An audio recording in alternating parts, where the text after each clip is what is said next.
What is good, Internet? My name is JB. Welcome back to Arkansas State Dynasty here on College Football 26. And today we are starting up Season 4. And by starting up, I mean recording the whole darn thing in one sitting. So if you want to watch an entire season of College Football 25, like the video, subscribe, and go grab yourself a snack, sit down, and enjoy. I'd very much appreciate if you guys could stick around. And like I said, subscribe. We're getting sort of closer, like halfway to, monetization on this channel. You only need 500 subs these days on YouTube. So if you could subscribe, I would really, truly appreciate that. So please consider it. That being said, getting into the series itself, we are, of course, Arkansas State. We have moved up to the American Conference we did last year. Coming off a pretty down season in year 3. We went 9-3, 9-4 with our bowl game year 1. Same exact record, year 2.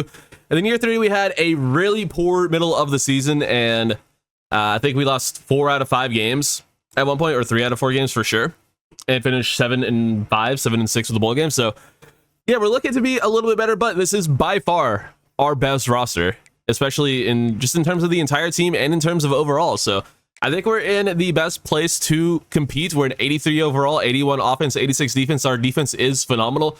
And starting at quarterback, we have redshirt freshman Miles Fish. Now, this is a really interesting story. We got him out of the portal, but in his class where he was, coming out of high school, we were actually in a recruiting battle with Missouri for his services. He ends up choosing Missouri, going there for a year, not playing, and ends up transferring into Arkansas State anyway. So he's like, you know what? I made the wrong choice. Let me go ahead, get in a program that actually wanted me and will actually let me play. And that's what he decided to do. Now, he ended up only with normal devs, so it's not like the best outcome in the world, but he is pretty good. He'll get a chance to start. 78 speed, 91 throw power, and pretty solid accuracy, 85, 87, 72. But he's not going to have a super long leash because Brandon Speaks is also a redshirt freshman. He's coming off a pretty good year. He started a couple of games for us down the stretch, and he has, I would say, a little bit more upside, although they're both just normal dev players, so there's not like a huge upside there. He has 85 speed, 87 acceleration, so he's a better athlete, but he doesn't have the arm. He has a little bit worse throw power, which is maxed out at 87, unfortunately. And then he doesn't quite have the accuracy either, but the accuracy can get better. I'm leaning towards, obviously Miles Fish is going to be the guy, to get the first shot at things. And I'm leaning towards him just being the more long-term guy. But we are still going to be looking very much for a true, actual, national championship level quarterback in, of course, recruiting as well as maybe even the portal. Because I did a look through just to see where some of the players that we didn't get ended up, and there's quite a few really high overall underclassmen quarterbacks who could hit the transfer portal. So they probably won't, but it'd be nice if we could land one of those guys. We still have Rashawn Coleman. He started a couple games for us last year. He's kind of maxed out at this point, unfortunately. Then we have Anthony Wilkins, who's just been a career backup for us. He's okay. And then we did bring in another true freshman, Reggie Gooch. I got one player. Managed to find one quarterback with a gym. That was a 3-star, and we managed to land him. He's fine. I already checked his what's it called? Skill caps. They're decent. He's 6'4", 182. Impact dev. Impact's not great, and his skill caps aren't great either. But he can get pretty decent in terms of accuracy. He can get a lot better in terms of throw power. But 13 points to get that up is kind of insane. But accuracy is pretty cheap. His elusiveness is pretty good, and his speed can also use a little bit of work, but his health is almost maxed out. That's great. But I don't know how good he's going to be. He could be the guy if he just gets 60 something skill points, then maybe he is the guy. But he won't. He'll probably end up with 26, 27, something like that. But yeah, quarterback is interesting. We're still going to be really looking for, like I said, that true elite guy. But maybe Miles Fish turns into it, because Miles Fish is actually he does have normal dev, but he does have really good skill caps. At least in terms of being able to get better. He can still get a couple more into accuracy. His throw power is almost uncapped, and his elusiveness, while already pretty good, and quickness, while already pretty good, can still get a lot better as well. So he could be a guy. If we manage to get a development trait upgrade for him, if he plays really well, then by all means he could be that guy we've been talking about. Let's go ahead and move on. Frankie Arthur coming in out of the portal will be our starting running back. We also brought in Justice Savage. I know Justice is from Jacksonville State. I remember that. Coming off a decent season. They don't really throw the ball a whole lot there, or they don't really run the ball a whole lot there, so it makes sense why he would want to transfer out. And then Frankie Arthur is from UTSA. He had a really good 2026, took a step back in 2027, at least in terms of touchdowns. Very similar in terms of carries and yards per carry, and just yards in general, but had 16 touchdowns compared to 3. So yeah, he's going to get a shot. He has sidestep and 360, and he is just ever so slightly the better athlete. So, but I will say Justice Savage just have actually better carrying and break tackle. But we're going to lean Frankie Arthur at the moment. Do they have like the exact same player model? No, not quite. Frankie Arthur has a little bit of a facial hair going on. And then redshirt sophomore Zach Rasmussen made thumbnail in the last episode because he does the Ashton Genty just standing straight up thing. What was it? Fucking Michael Myers stance. So yeah, he's a 4-star kid that we got to come into the school, and he had normal dev, and he's just not like really able to, I mean, he has really good skill caps, but normal dev is just like a death sentence for players, dude. Like normal dev is so bad.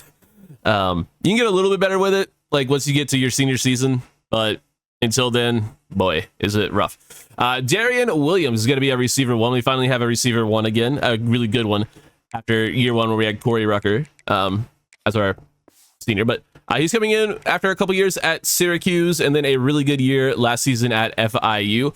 He's coming in to hopefully build off of that year and have an even better season with us. 85 overall, 93 speed, 97 acceleration. He's a phenomenal athlete, 96 agility, 95 change of direction. He's super elusive and super quick once we get the ball in his hands. He's got really good catching as well. Catching traffic could use a little bit of work, so we're just going to need him to just be an elite route runner, which, looking at his abilities, gold's sidestep and 360, bronze cutter, like he could be a great route runner. We're just going to need him to get open. Great spec catch. Really good route runner. Release, not the best, but he's pretty good. Oh my god. Ramel Stevens has 99 jumping. Jesus. Yeah, he's a good player and will hopefully end up leading the team in targets. Speaking of Ramel Stevens, he's been a big part of the offense the last 2 years, but the problem with him is he is completely... Oop, I pressed the wrong button. He is completely maxed out as a player. There is quite literally nothing we can do to improve him at all. And that stinks because he had a really solid season last year and just did not get a development trade upgrade.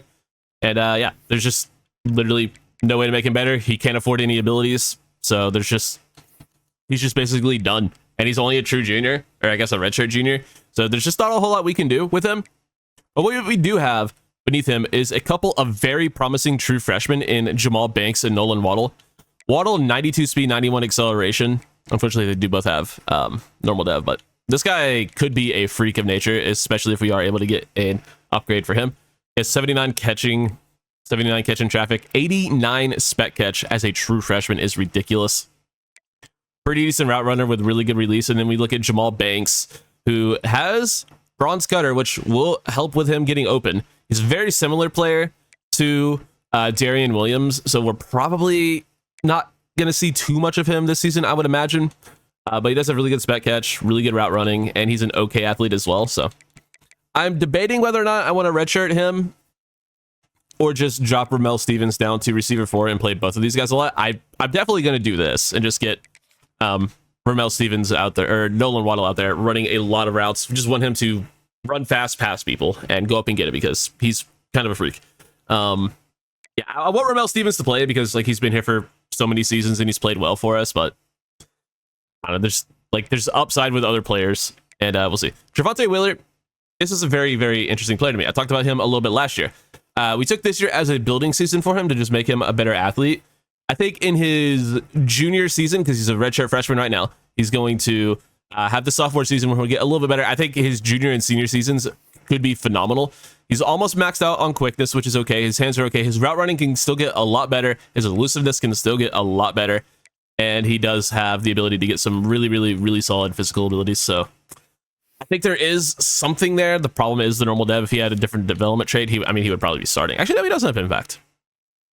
Never mind. Like he could still be a very big part of the team. Probably just not this season. Rashawn Michaels is going to be our starter at tight end for the 3rd straight year. The former 4-star. He's played pretty well for us.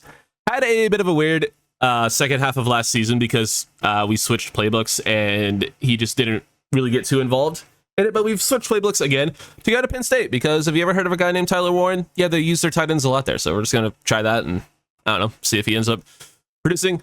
Offensive line is pretty good. Keelan Franks is a 85 overall. He's going to be our starter at left tackle. And he's pretty good. I believe, yeah. I was going to say, did he not play anywhere else? I guess he didn't play anywhere else before here. The first place he's gotten snaps. I'm not sure because he's a redshirt junior. He's just not been on the field yet. Either way, he's going to be our starter at right tackle. Marion Breland is a backup. Cole Drongo, one of the highest overall players on the team, is an 86. Got really good abilities. He's going to start for another season for us. Center is another transfer, Cash Courtney, with a true redshirt freshman, Jamal Irwin, behind him, and Reggie Gratz, a true freshman. That's some decent depth at center, finally. Been a little bit of a problem for us. Sidney Ben is a player I was super excited about with startup, but then he ended up having raw strength as his archetype that I didn't notice until I went to upgrade him last season, and yeah, he's basically just dead.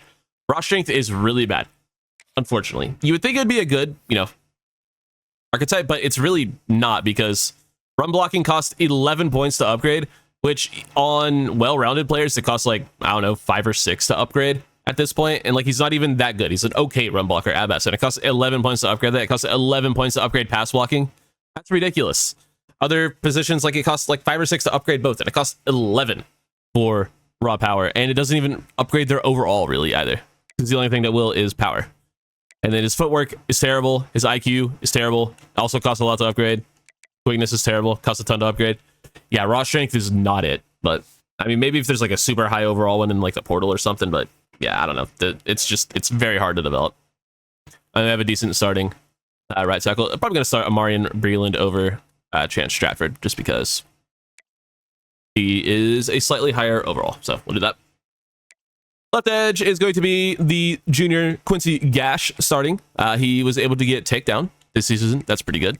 He, unfortunately, I know we're talking a lot about the players, but I kind of want to. He is, unfortunately, not ever going to be able to get any of the actual good abilities, i.e. Quick Jump. He is maxed out at 88 acceleration. That's silliness. And Duress, I don't know. He could get that at some point. Doesn't really matter, but very good player. This should hopefully be his breakout season where he hopefully gets double-digit sacks or at least pushes for it. That'd be great.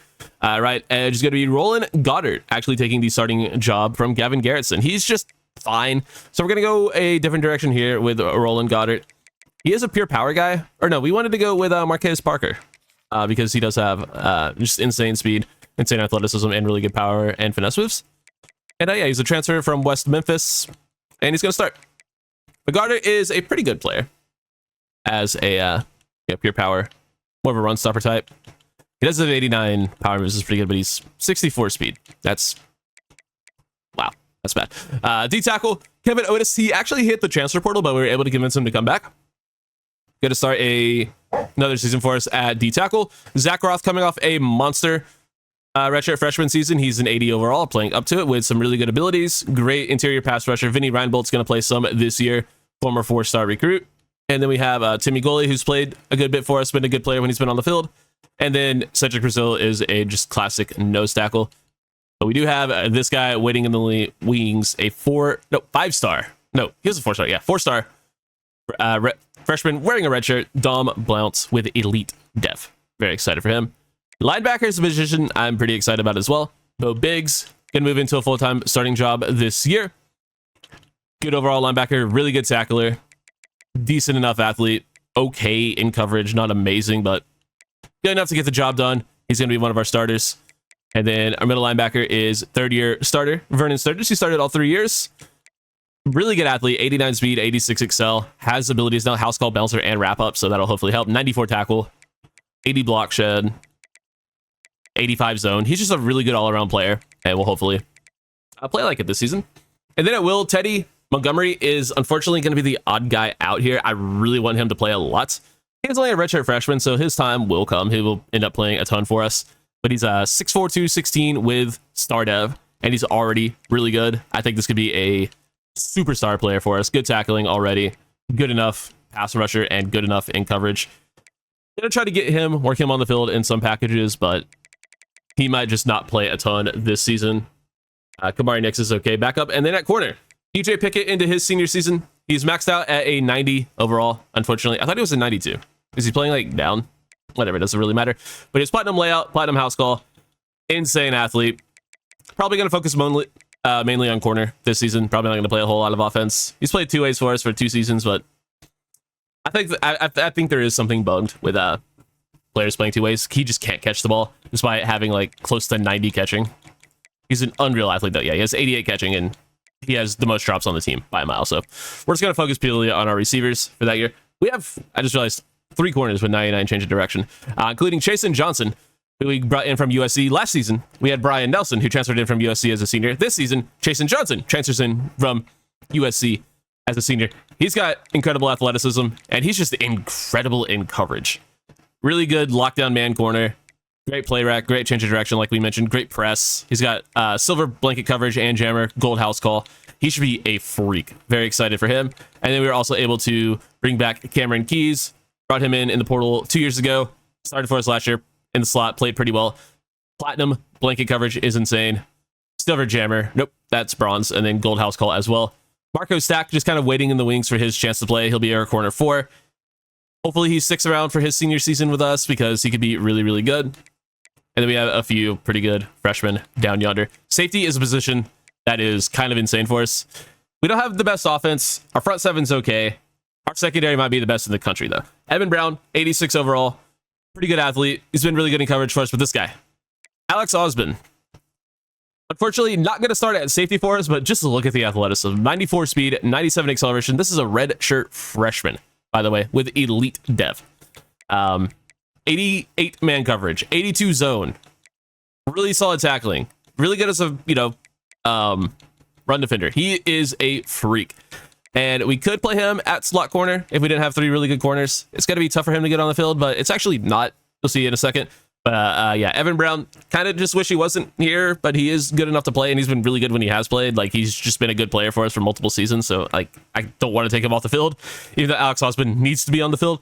At strong safety, though, Cedric Franklin, exact same thing I just said about Evan Brown. He's just a really good player that I don't want to take off the field, despite the fact he did lose the football game once upon a time. But he's got good coverage, good speed. He's just a good player that I want to keep on the field. But then there is this guy down here. 5-star, true freshman, wearing a red shirt this season, Nicholas Kumar, elite dev. Insane athleticism already, pretty good in coverage, and he is a thumper. So our safety positions for the next few seasons after this one are going to be ridiculous, and I'm very excited for that. Kicker Charles Garbutt returns. I didn't look at this last year, but yeah, let's just see what his all right, 72 is not as bad as I thought it would be. He missed a lot of kicks. And by he, I mean I missed a lot of kicks. And we brought in a freshman punter, Tyrell Cooper, who is also a 78 overall. So we have a very good kicker-punter duo for the future. And I think we're ready to get this thing started. Give a quick look at the recruiting board. It's in an okay spot. We're going after a 5-star tackle, John Otogwe. We have a pretty bad shot, I say, at getting him, but we're going to, at least give it a couple of weeks. Grant Shelley is the quarterback we're going after. We're going to have to fight hard with Nebraska, of all teams. Listen, he's from Miami. All I'm saying is Jonesboro is a lot closer to Miami than Lincoln. That's all I'm saying. My dog agrees. But he's a very solid player. 93 throw power, 82 short, 83 medium, 71 deep. And he's got 86 speed and 82 acceleration to go along with the 82 throw on the run, 76 throw under pressure. He is a monster, and we definitely want to try to grab him. A couple linebackers going after. Have a chance at a 4-star D tackle, Damian Elias. A couple corners who had interest in us. A lot of 4-stars actually have interest in us this season, which was a nice change of pace. I'd like to get more hours on Trey Stork. He looks very solid. Really decent speed. Really decent acceleration, especially, as a true freshman. And he does already come with an ability. So I should probably put a little bit more effort into getting him, but we'll see. Bernard DeBeer is 6'6", 225 and a speed rusher. It's a player we're probably not going to end up getting, but 6'6", 220 speed rusher. We're going to at least try. Another safety just has interest in us. Corner. And then there is a 4-star running back, Cameron Gallo. Monster. Absolute monster. 94 speed, 93 acceleration. This is a player we need to figure out a way to get. And looking at the schools ahead of us, the only one I'm really worried about is LSU. because we beat Tulane in multiple recruiting battles already. We've beaten Oklahoma State in multiple recruiting battles. So we just got to get into his like top echelon, and we should maybe be able to land him as well. And then there's a couple other 4-stars who are unrecruited that we're going after. And I think we're looking okay. And I hope on the field, we're looking more than okay as we get ready to take on the Rice Owls in week 1. This is a conference matchup early on. We are a really good team at this point. Let's go out there on the field and prove it. Prove that we are finally ready to take that step from okay team to rough first season in a new conference to good team, conference championship caliber team. That's what we want to be. We expect to win the American this season. We are probably the highest overall team in the conference, almost certainly. But Tulane could be a pretty similar overall, and they simulate incredibly well, and they're just always a good team. But everyone else in the conference, I'm really not expecting us to have too many issues with. I think our defense is hopefully on another level. But we'll see if that proves to be the case as we look to hop in here early on. It's going to be 4th and inches, and Rice is going to punt. All right, I'll come in for a punt return. I'll try to get some kickoff returns and some kick returns in this season. I suppose kickoff and kick returns are kind of the same thing. I guess kickoff is like the first one of the game. But Darian Williams, first time touching the ball as the Red Wolf, is on punt return. He gets a couple yards. I tried to change his number because 82 is kind of gross for the best player on our offense, but you apparently can't change the jersey numbers of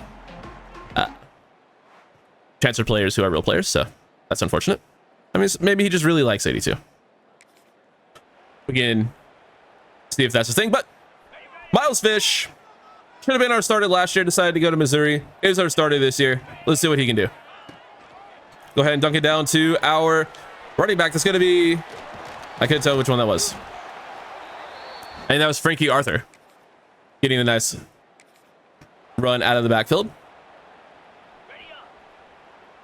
It was Frankie Arthur. He's 22. Have to use his numbers. We also changed Rashawn Michaels to number 8. As you can see, he has a good number finally. Arthur out of the backfield on the angle route. He'll catch the touchdown. Frankie Arthur gets us going early. First touchdown of the season. I actually don't know who our slot receiver is. I should probably figure that out. But we'll do that another time. Got a 3rd and 5.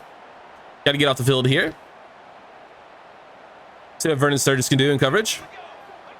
As it's not a pass, but it is a run, and we do shut it down behind the line as they try to run on 3rd and 5. Interesting decision, but Rice does tie the game.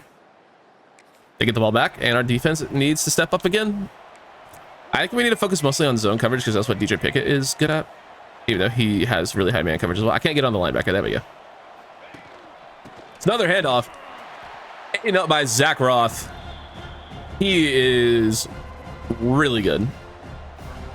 Hey, we do have Alex Osmond in the box. Game put him at sub linebacker. I don't know if I actually mentioned that, but yeah, the game put him at sub linebacker by default, so he will be our main sub linebacker. I'm like, hey, the game wants to put him there. The game can put him there.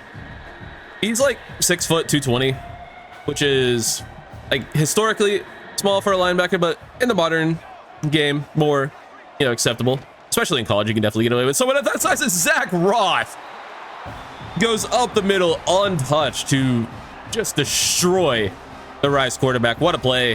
What a player. Zach Roth is phenomenal. I'm a huge fan of Zach Roth. And he is already off to a massive start this season. With that kick right down, right between the eyes of the Red Wolf here at Allison Field. In Centennial Bank Stadium. Just got to drop the name of the stadium. It looks like Ramel Stevens is our slot receiver. Okay, that's fine. Fish drops back. That's fine, Ramel. He'll get the first down. Ramel Stevens is a good player. I mean, Frankie Arthur wide open out of the backfield again. Same play we scored on earlier. I mean, we'll just try it again if they're not going to cover it. Let's give him an actual run this time, see what he can do with it. I do want to try to get Darian Williams more involved. He hasn't got a catch yet, but when Frankie Arthur is playing well, kind of okay with it. As we'll try a read option. Why not? We'll keep it with Arthur. And he will get into the end zone. Frankie Arthur, his second touchdown of the day. Had one receiving and now has one on the ground to give us the lead again. And we get the ball in a 2-minute drill. This is exactly what we're looking for. Give me something over the middle for Darian Williams. Want to get the ball in his hands. Want to see what he can do with it.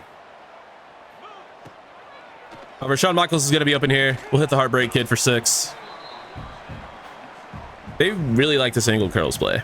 And I do too, to be fair. But we'll rip that up the seam to Michaels. Fish hit as he throws, but Michaels finds the football. Rashawn Michaels, what a grab. Had to turn around to get it, and he did. Let him know. Big first down for the now junior tight end. He could be a guy who has a monster year for us. Want to get him more involved than we did last year. Trying to get the ball to Darian Williams. We do, but that was a little bit of a dangerous throw. By a little bit, I mean a lot of it. Fish having a good first half, though, all things considered.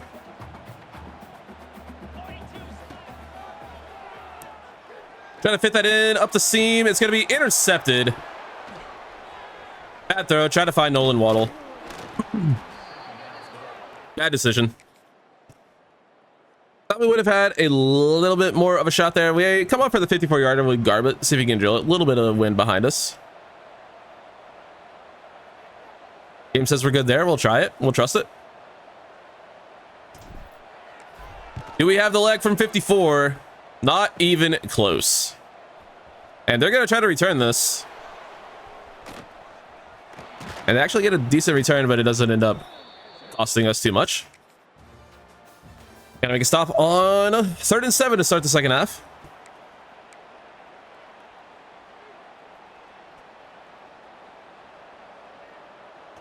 We will commit to the pass here. It surely will be one.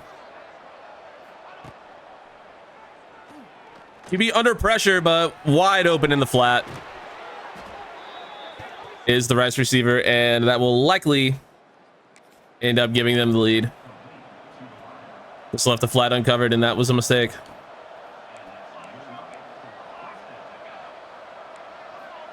Try to get that switch in last second. Roth able to catch up before too much damage is done there.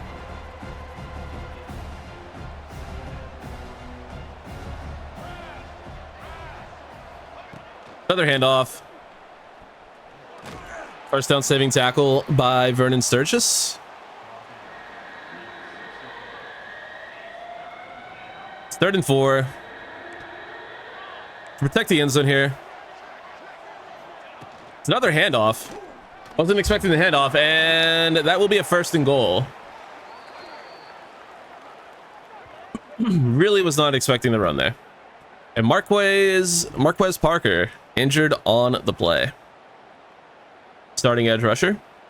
No good. We have good depth there. But never want to see someone get hurt. Go Biggs into the game. Another handoff. Good tackle. DJ Pickett comes in to make the play. We'll go to Gavin Garrettson. Wow. Vernon Sturgis is not Vernon Sturgis. Marquez Parker is getting himself right.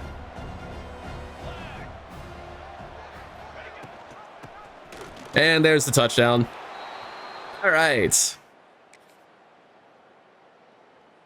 Looks like we're having a good drive on offense, though. I'm really already not liking this playbook because it gives us like the same 4 plays every time. Like every single offensive play we've ran, I feel like it's giving us angle curls every single play. And it's not like favorited, but it's legit an option every single time. Like, give me more plays. Gonna keep it with Miles Fish on the option. He's an okay athlete. Throws a guy off and gets a first down. Good effort from Miles. Yes, let's run angle curls and only angle curls. It's the only play in the playbook.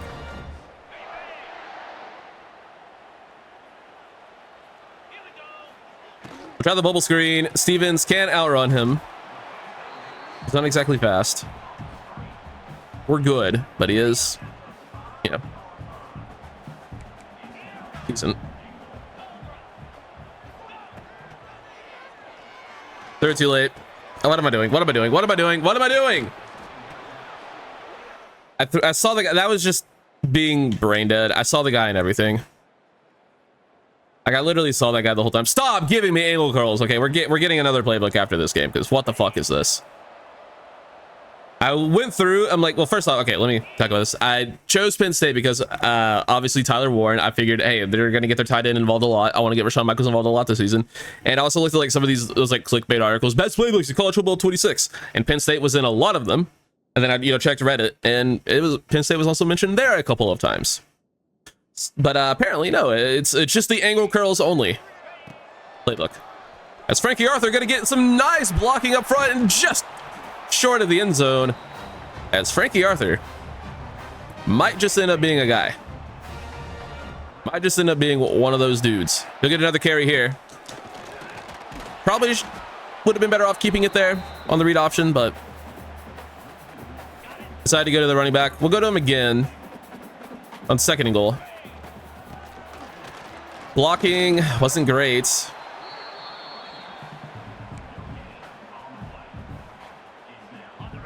Yeah, I just don't know if I trust a run here, or trust a pass here. We get the ball to Fish, and he'll find the end zone. Miles Fish on the read option again. He gets into the end zone.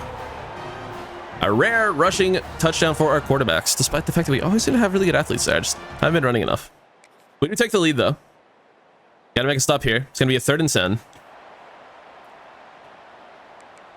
I believe in our ability to get a stop. I do. Our defense is really good. DJ Pickett goes up and takes it away. That's more like it. DJ Pickett with the interception, and he's got a pretty good return out across midfield. That's the top corner in the nation, man. That's the guy we've been looking for. Last year in our bowl game, he had 2 interceptions, but one of them was maybe the most insane play I've ever seen in this game. You gotta miss that. Just go watch the bowl game at the end. Also, it was just a snow game as well in Fenway, in the Fenway Bowl. Go check that game out. It was fun. If nothing else, watch that game. And watch the whole fucking video, but definitely make sure you watch our bowl game last year. As we're in a 3rd and 7. I would have loved to have played the entire drive, but that wasn't an option, I guess.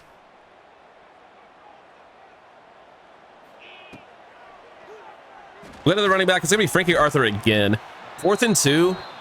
We definitely go for this. I want to put the game away here if we can. First down here has a chance to end it. We risk giving Rice good field position, but I trust our offense to get 2 yards. What is that throw? Ramel Stevens is wide open, and Miles Fish fucking airmails him. My God, that was a pathetic throw. And I can actually talk shit about Miles Fish because he's not a real guy. What the fuck is this pass, dude? Stevens wide open for the first. I mean, we probably should have just gone to the line, the running back here, but we time the curl pretty well right as he turns around, and then it's just like 10 feet over his head. I mean, he could have at least tried to put his hands up for it, but that was really bad. I'll play a 3rd down if it gets to that point. It is to that point, though. We're 1st and goal. Rice driving, looking to take the lead. We still have 3 timeouts to work with, so the game's not over, but it's not looking great for us. We need to get a stop here. That's a good start. That'll take us to the 2-minute timeout. Rice could maybe hurry up and snap if they wanted to get another playoff, but they don't. It does just feel like they're gonna run.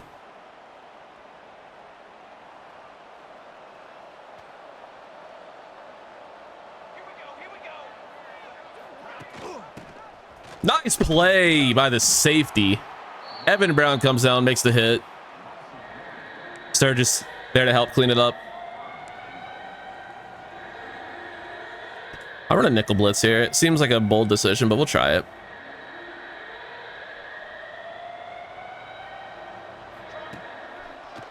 Play action. Good coverage in the sack. Let's go. Works to perfection. 76. Is that Kevin Otis? I think he changed his jersey number because he transferred. Yeah. He had a better number before he transferred. But that's a huge, huge play. Absolutely massive play. by the senior DT. Tried out the transfer portal. I guess he didn't like the NIL offers. Ends up coming back. And oh my God. Nearly a touchdown. Touchdown saving tackle by whoever that ended up being. We got to get out of the shadow of our own end zone here. And Frankie Arthur will do just that. That should honestly be your ball game. 1:20 left, only 2 timeouts for Rice. That should just about do it. That's a massive run by Frankie Arthur. Good blocking up front as well. Oh, 62 with another pancake. That's Drongo, I believe. He is the best offensive lineman we have.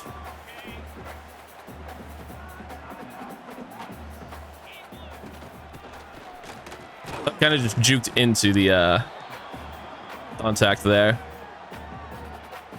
God, I really want to get this first down. Okay, we're starting to get some more plays now. Took you know the entire game. Hey, Rashawn Michaels, quick first down. Heartbreak Kid ends the game. The Heartbreak Kid breaks the heart of all the Rice fan out there. There's surely a couple. Like I said, fan on purpose, like, you know, implying only one, but there's got to be like at least 2 or 3. As Frankie Arthur ends up the player of the game in his first game with the team. 118 yards, 2 touchdowns, and waving goodbye to the Rice defenders on that play. At least that's what it kind of looked like on that replay. We'll take it. And he's happy to be here, man.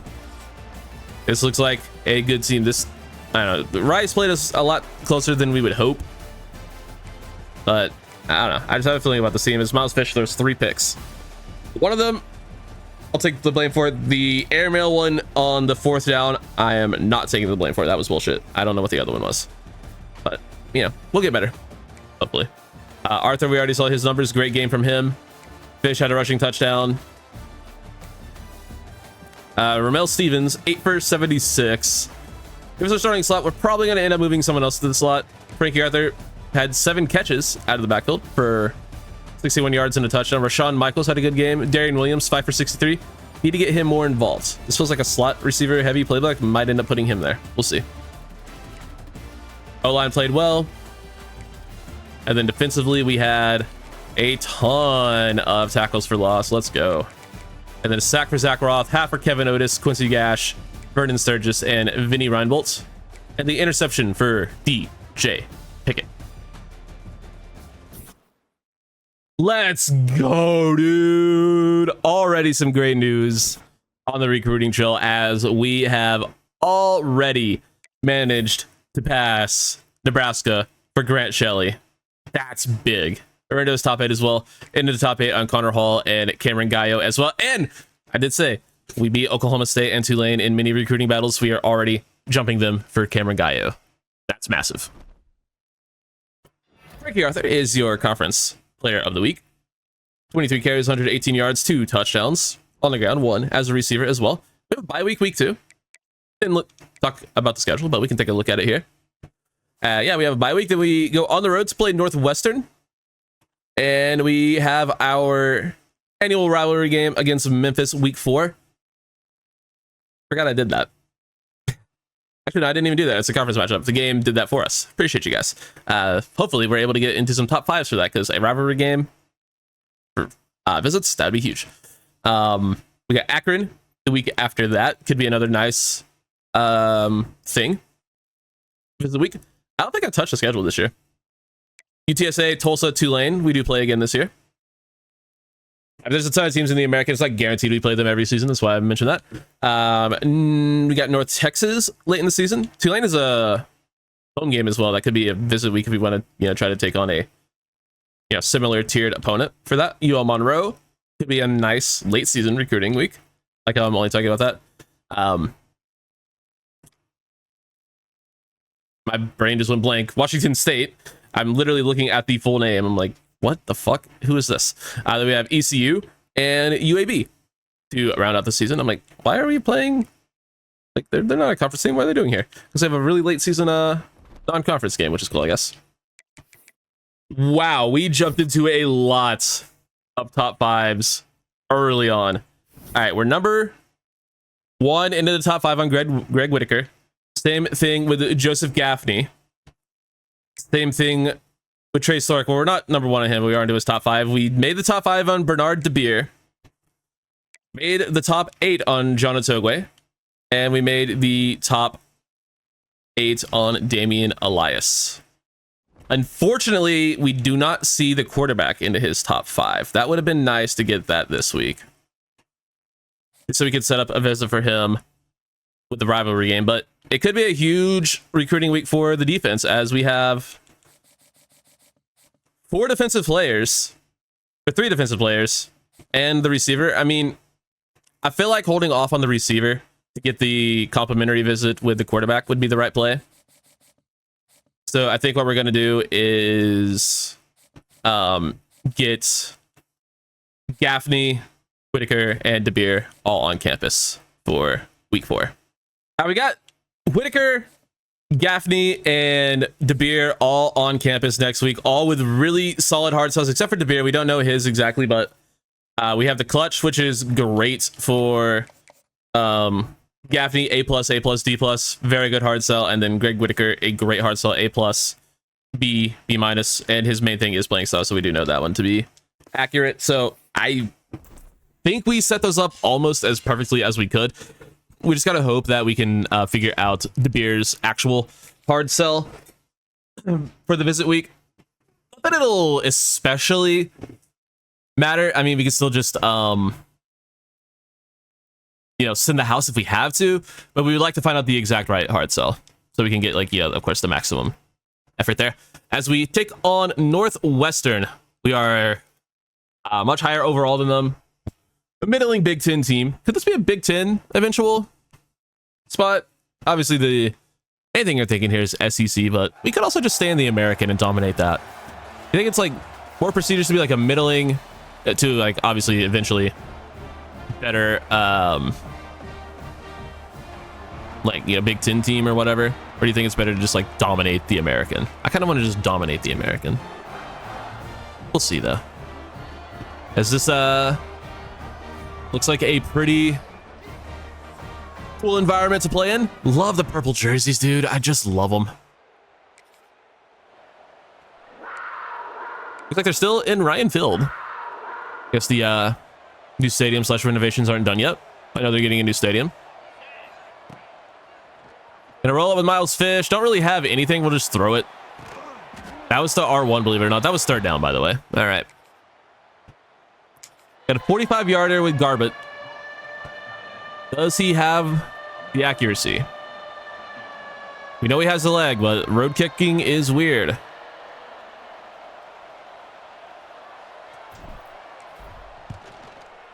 Road kicking is so weird. I never know how much to put on it. So I feel like we weren't putting a lot on that, but it ends up being wide left. Ends up being way too much. 3rd and 10. Wide open. Spin move. This guy's staying on his feet. First down, Northwestern. All right, dude. I can't even be too mad. That's just a hell of an effort play. I mean, we left him open. Then we, like, got there. Then we didn't get there. Well, I thought 31 was going to pick him up. Instead, he just stood there. I guess it was my fault for, like, thinking that he would pick up the assignment. Also, I just couldn't get there because he was in the way.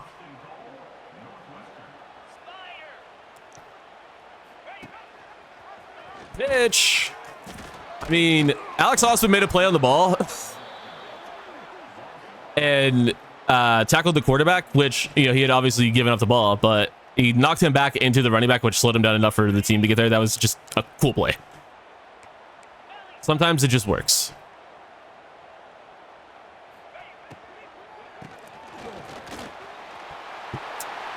Inside zone, untouched into the end zone. 7-0 Northwestern. 3rd and inches. We got to run the ball here, I think. Change the depth chart. Ramel Stevens is still our slot receiver. Let's go ahead and change that right now. I want to get I think I do want to put Darian Williams there. I think he could be electric. Yeah, we'll try it, and then we'll do... Ramel Stevens will then be our X. I think that's better. Ramel Stevens is definitely an outside receiver. He's 6'5". And then Williams is like 5'10", 160. I think this will make sense for him.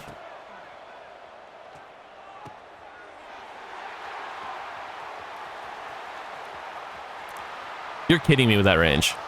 I mean, I guess he's a star, but like...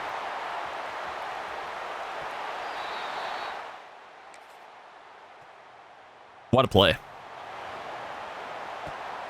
14-0.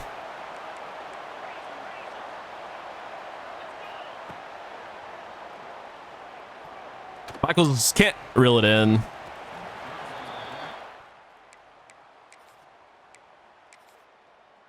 I like how the only Power 4 school we've been in this series so far is Arkansas, I'm pretty sure. We've lost every other game to a Power 4 school. And that was year one when we were, I guess, technically at our best. We did have a really good year one team. Nothing doing there. I don't know why we tried to run on 3rd and forever. Game wants us to try it again, though.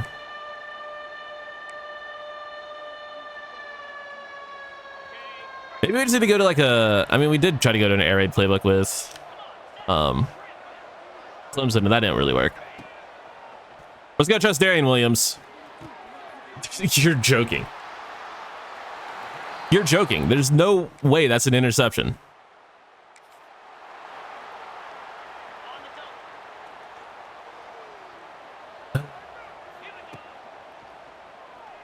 Players run into each other. Williams makes a catch. It's 3rd and 10. We're staying on the field.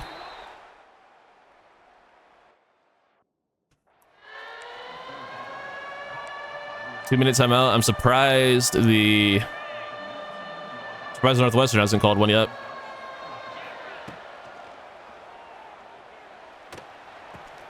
First down, Frankie Arthur.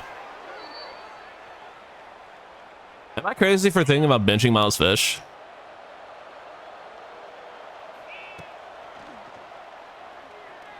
Yes, I am. No, I'm not.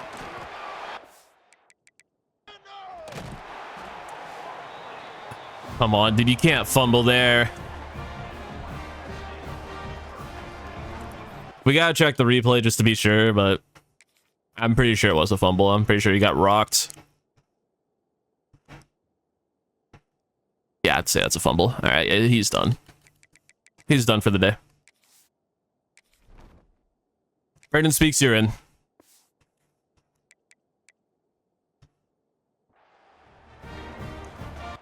Wow. Tough first half. Tough start to the second half as well.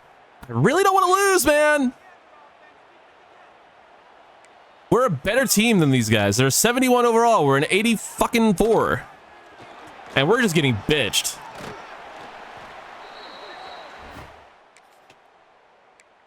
All right, 4th down.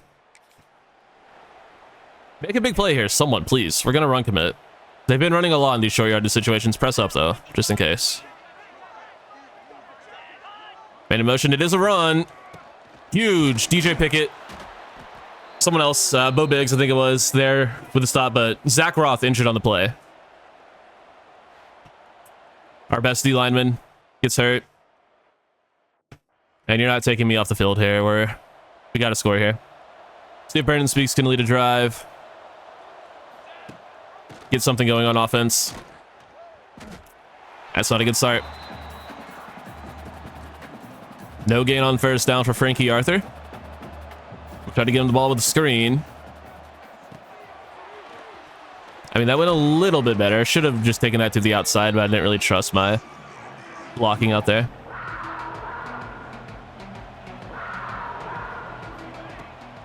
The fucking bumping is absolutely insane. Ramel Stevens ends up getting open. First and a lot more.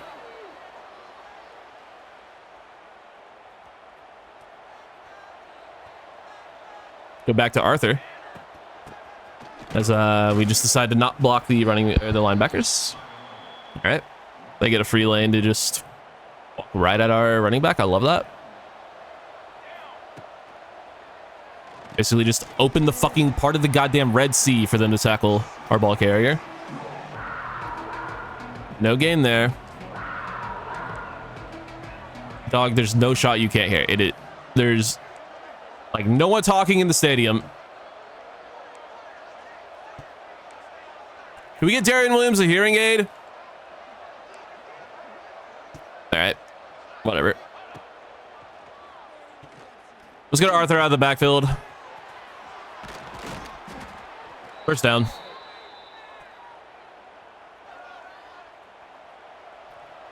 Ooh, Trevante Wheeler in the game.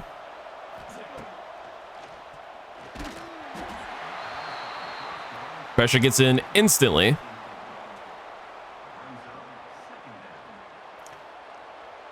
I like this look for Nolan Waddle. Get him like a manufactured touch. As Rashawn Michaels, once again, just decides to not block the only guy who could possibly make a play on the ball. All right. Dog, you are standing right the fuck next to me. And once again, the crowd, not even that loud. Pressure gets in instantly. We do make the field goal. And we get a stop. I mean, if we can find the end zone here, 2-point conversion will still tie the game. Arthur, nowhere to go. Our offensive line is playing like shit today.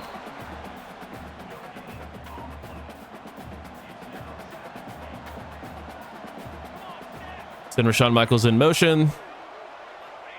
Williams torches off the line. Touchdown. Darian Williams, big score. He's mean mugging the ref. Where's he going? He's just leaving. All right, he's done. He's had enough.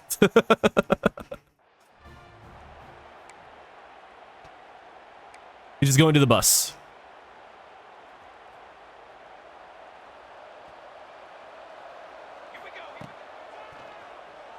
Out of reach for him on the 2-point conversion. We have the ball back again. It's a 4th and 8, 39-yarder to tie the game. And can we just try to make it?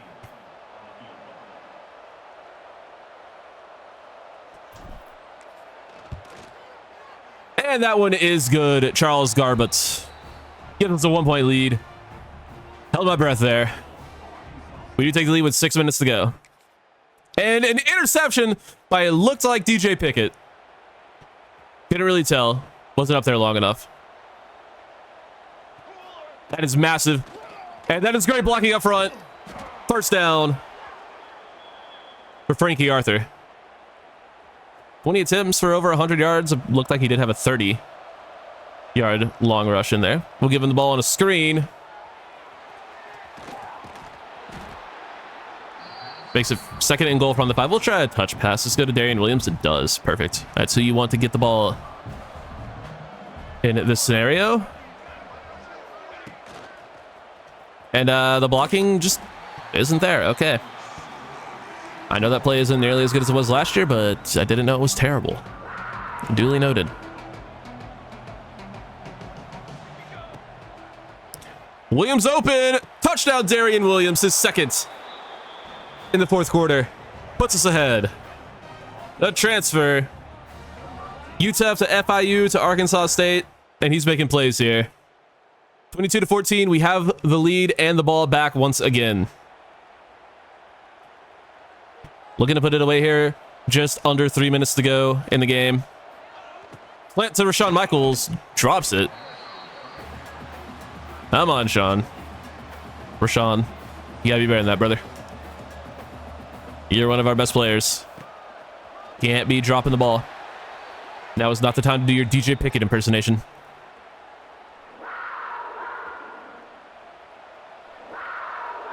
Third and 7. We'll go with the quick out. This is a 4th and 3. This is a go for it spot.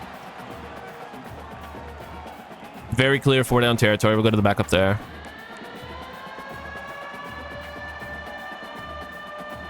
Fourth and 3 from the 41. First down here effectively ends the game. And that is batted down by the defensive end. What a play. What a play. We got the ball back with another INT. Well, hell yeah. Once again, in the scenario where a first down effectively ends the game. We do have the 2-minute timeout to worry about, but Frankie Arthur says, forget that. I want it more. Doesn't quite have the speed to get to the end zone, but that's a huge gain. And now we should just be able to end the game here. Obviously, we do have the 2-minute timeout, but we'll get to that no problem here. It's like that only a few seconds will go off the clock, but I don't think we can knee it out. No, we can't. I mean, maybe we can if we just hold the ball in fourth, but we'll see.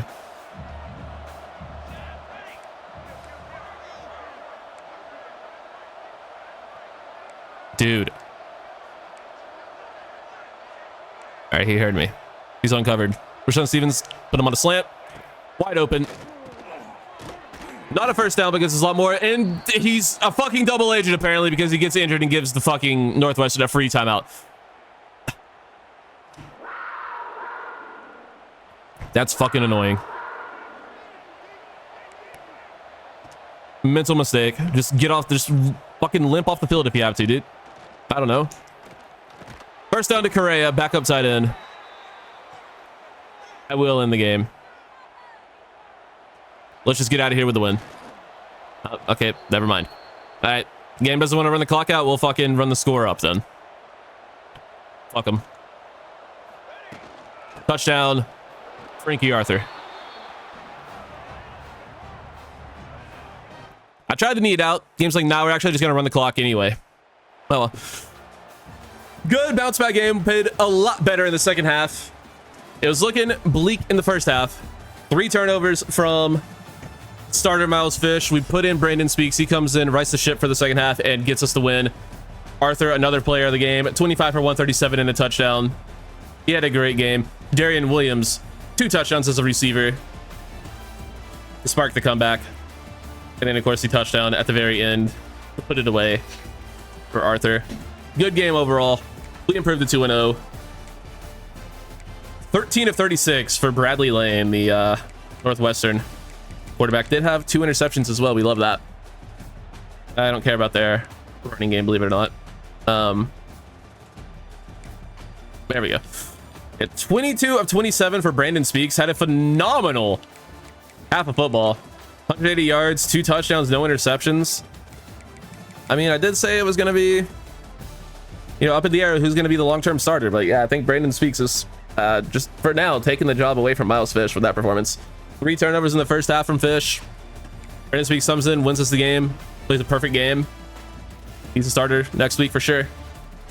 25 of 137 and a touchdown for Frankie Arthur. He's been playing very well for us so far. Receiving Rashawn Michaels, 8 for 63, 7 for 51 for Frankie Arthur, and then 7 for 44 and 2 touchdowns for Darian Williams.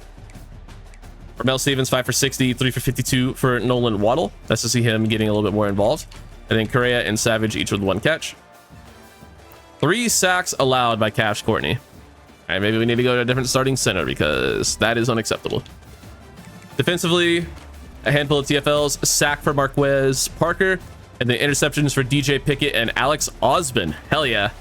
Love to see him making plays. He's going to be a 95 overall by the time we're done with his career. And we level up. Jalil Irwin going to be their new starting center. We also made the change at quarterback, but he has fan favorite. What does that do? Increase composure at home games. Or gains at home, whatever. You saw it. That's pretty good. I'll take it. All right, more good news on the recruiting trail. We're in the top 5 on Pat DeBose. We're in top 5 on another corner, 3-star. We're into the top 5 on Cameron Gallo, which continues to set up a great recruiting week if we are ever able to get into the quarterback's top 5, which you would like to hope would be anytime now. We did find out Bernard De Beers thing. It's a B. Nope. B minus, and a C plus. That is a hard sell. So we'll be sending that, and hopefully, you know, with the visit going on, all the complimentary visits, we're able to, you know, jump ahead of some of these other schools for his recruitment. And it looks like we're kind of pulling away from Yeah, this goes for Cam and Gaia. He has a proximity to home guy, which should help. All right, week 4, rivalry game against Memphis, big recruiting week. We already have the visit scheduled. Go ahead and show you them in case you missed it. But Bernard Daquan DeBeer was a safety from a couple of seasons ago. But Bernard DeBeer is here. He's week 4. I mean, we're in 3rd right now. Yeah, we do have complimentary visits for him. We have his perfect hard sell, which isn't awful for us, but it's not amazing. And he does have, like I said, complimentary visit, and it's a rivalry game, so it's a big week. We could potentially get a ton here. We would need a lot to jump ahead of Duke and Arkansas, but it's possible. Sam Gaffney, it looks like he just wants to be here. Like, he just wants to be a Arkansas State Red Wolf, and we're happy about that. Doesn't love our coach stability, but I think it's okay. And then for Greg Whitaker, we're kind of running away with this one a little bit as well, but Duke does scare me. They do have a week 11 visit. The recruitment should be well over by then. I guess they could always just trigger a random fucking, whatever it's called, recruiting battle for no reason. But hopefully they just don't do that. As we look to take on Memphis and beat them for the 3rd straight season, our first time playing them at home. Because for whatever reason, last year, the game decided, oh yeah, you're just going to play there again. Even though we played there the year before. But yeah, we need to make this one not close. Let's do it. Decided to rock the black-white, because, why not? I also 100% clicked play key moments, but whatever. Brandon Speaks, starting at quarterback, and it looks like he got off to a hot start, getting us a touchdown off the rip. Now we're back in on a 3rd and 2. Gonna get the ball to Frankie Arthur. Jump cut, first down. He's injured on the play, though. That could be less than ideal. Hopefully it's nothing serious, because he is off to a very hot start this season. We definitely don't want to lose him for a long period of time. He's back in the game. Perfect. A little roughed up after one play. Speaks, steps out of the pocket. Need a block from Ramel Stevens. He just doesn't even try. All right, that could have been a touchdown if Stevens decided to pick up that block. Have Williams in the slot left. Gonna look for him on the slant, perhaps. Yes, the linebacker drifts away from him. Touchdown, Darian Williams. He was running in stride with him, but he took that extra step to drift away, and that was enough of a window for us to fire it in there for the score. Touchdown, Darian Williams. With him in the slot, I think our offense will be a lot more, have a lot more firepower. Because that does feel like more of his game, and we really do need to get him more involved. He is an electric athlete. Just get him more easy touches. Get him the ball in space. Funnel targets to the slot. And that also could have been a touchdown. Okay. This screen looks weird. Let's try it. This is potentially terrible. Actually kind of dig it. It was only good for 4 yards, but I kind of like it. It's kind of fun. 3rd and 8. We'll trust the slant. Stevens! Touchdown, Ramel Stevens! He's been a big-time player for us for multiple years. I don't want to take him out of the lineup because he keeps making plays. We have multiple freshmen that probably need to see the field more than him. But hey, if he's going to keep making plays, it's going to be hard to take him out of the lineup. I struggle with the realism factor of, hey, this guy's been good for us. He's producing on the field, and he's an upperclassman. He's got to play. I struggle between the balance between that and, oh, hey, I have these players who are freshmen who are the same overall and definitely need to play more than him, but it's tough. Probably should just play the more developable players. Should have passed on that more. That could have been a touchdown. Good pass breakup though. It's 3rd and 7.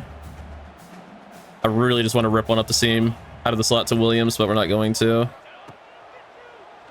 This route just works. Frankie Arthur running over the ref. Get out the way, bitch.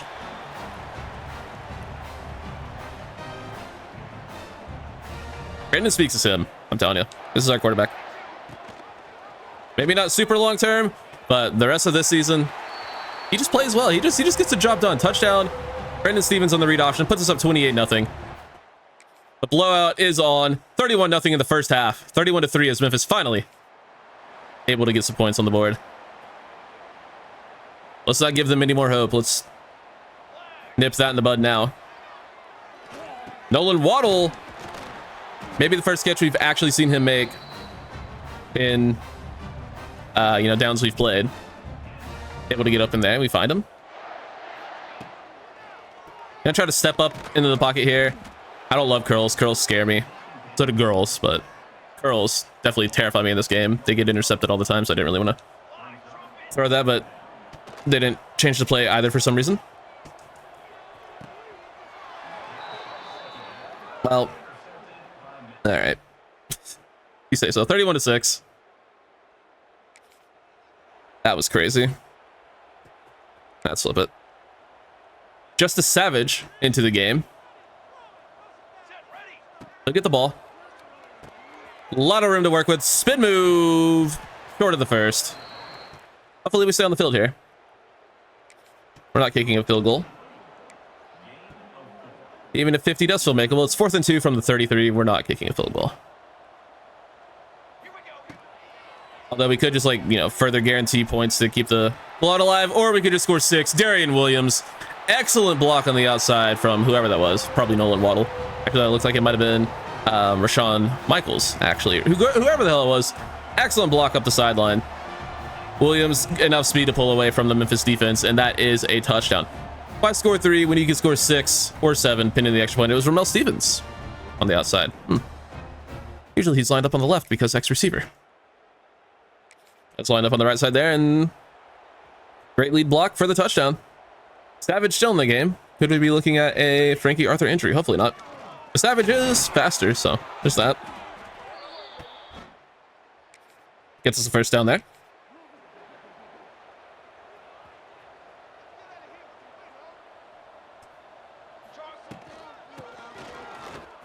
Good run there.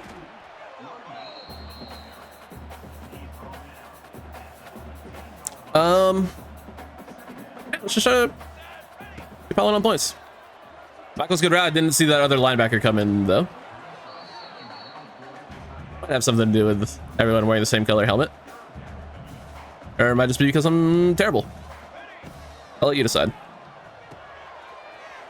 4th and 2. I mean, I was gonna consider kicking a field goal just to guarantee points and guarantee the blowout, but the game wants me to go for it. Who am I to take away from what the game wants? That pass dropped. Should have just guaranteed points. But we get the ball back. No harm done. 3rd and 9. I don't really love a mesh here on 3rd and long. But we're not gonna run one. Savage, great route out of the backfield. He'll pick up the first. Nice route, just a Savage. 330 passing yards in this one for Brandon Speaks. He's just good, dude. He's just good. Give the rock to Savage. Nowhere to go. Good play flying in off the edge from Memphis. Backs us up a yard. All right, that play might just be good this year. Stick and nod. Double move from the tight end might just be good.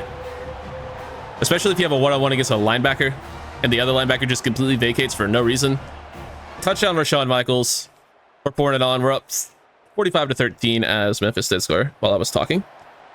Looking to score again. Hopefully we don't allow it. It's 4th and 2. Let's just get off the field here. Good blocks. First down Memphis. Touchdown here doesn't really do much for them. I mean, it gets them, a little bit closer, but blowout's still alive even if they get a touchdown. They score again. Then we're in a little bit of trouble.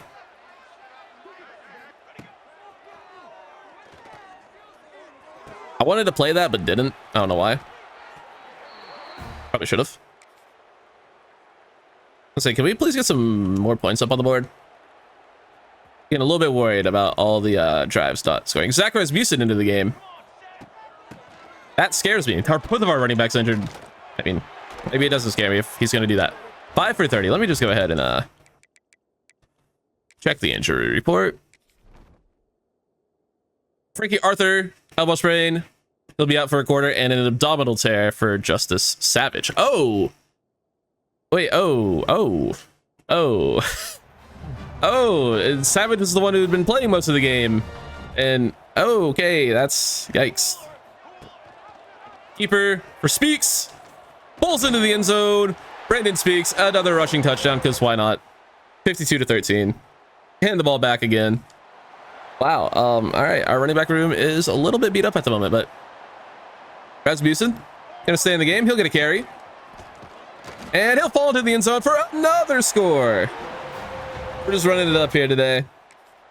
We don't like Memphis. Memphis don't like us. 59-13 will be your final. We put on an absolute show for the recruits in attendance. Come play with Brandon. Not Stevens. Speaks. Come play with Brandon Speaks. 7 total touchdowns. 350 yards passing. A very nice completion percentage as well.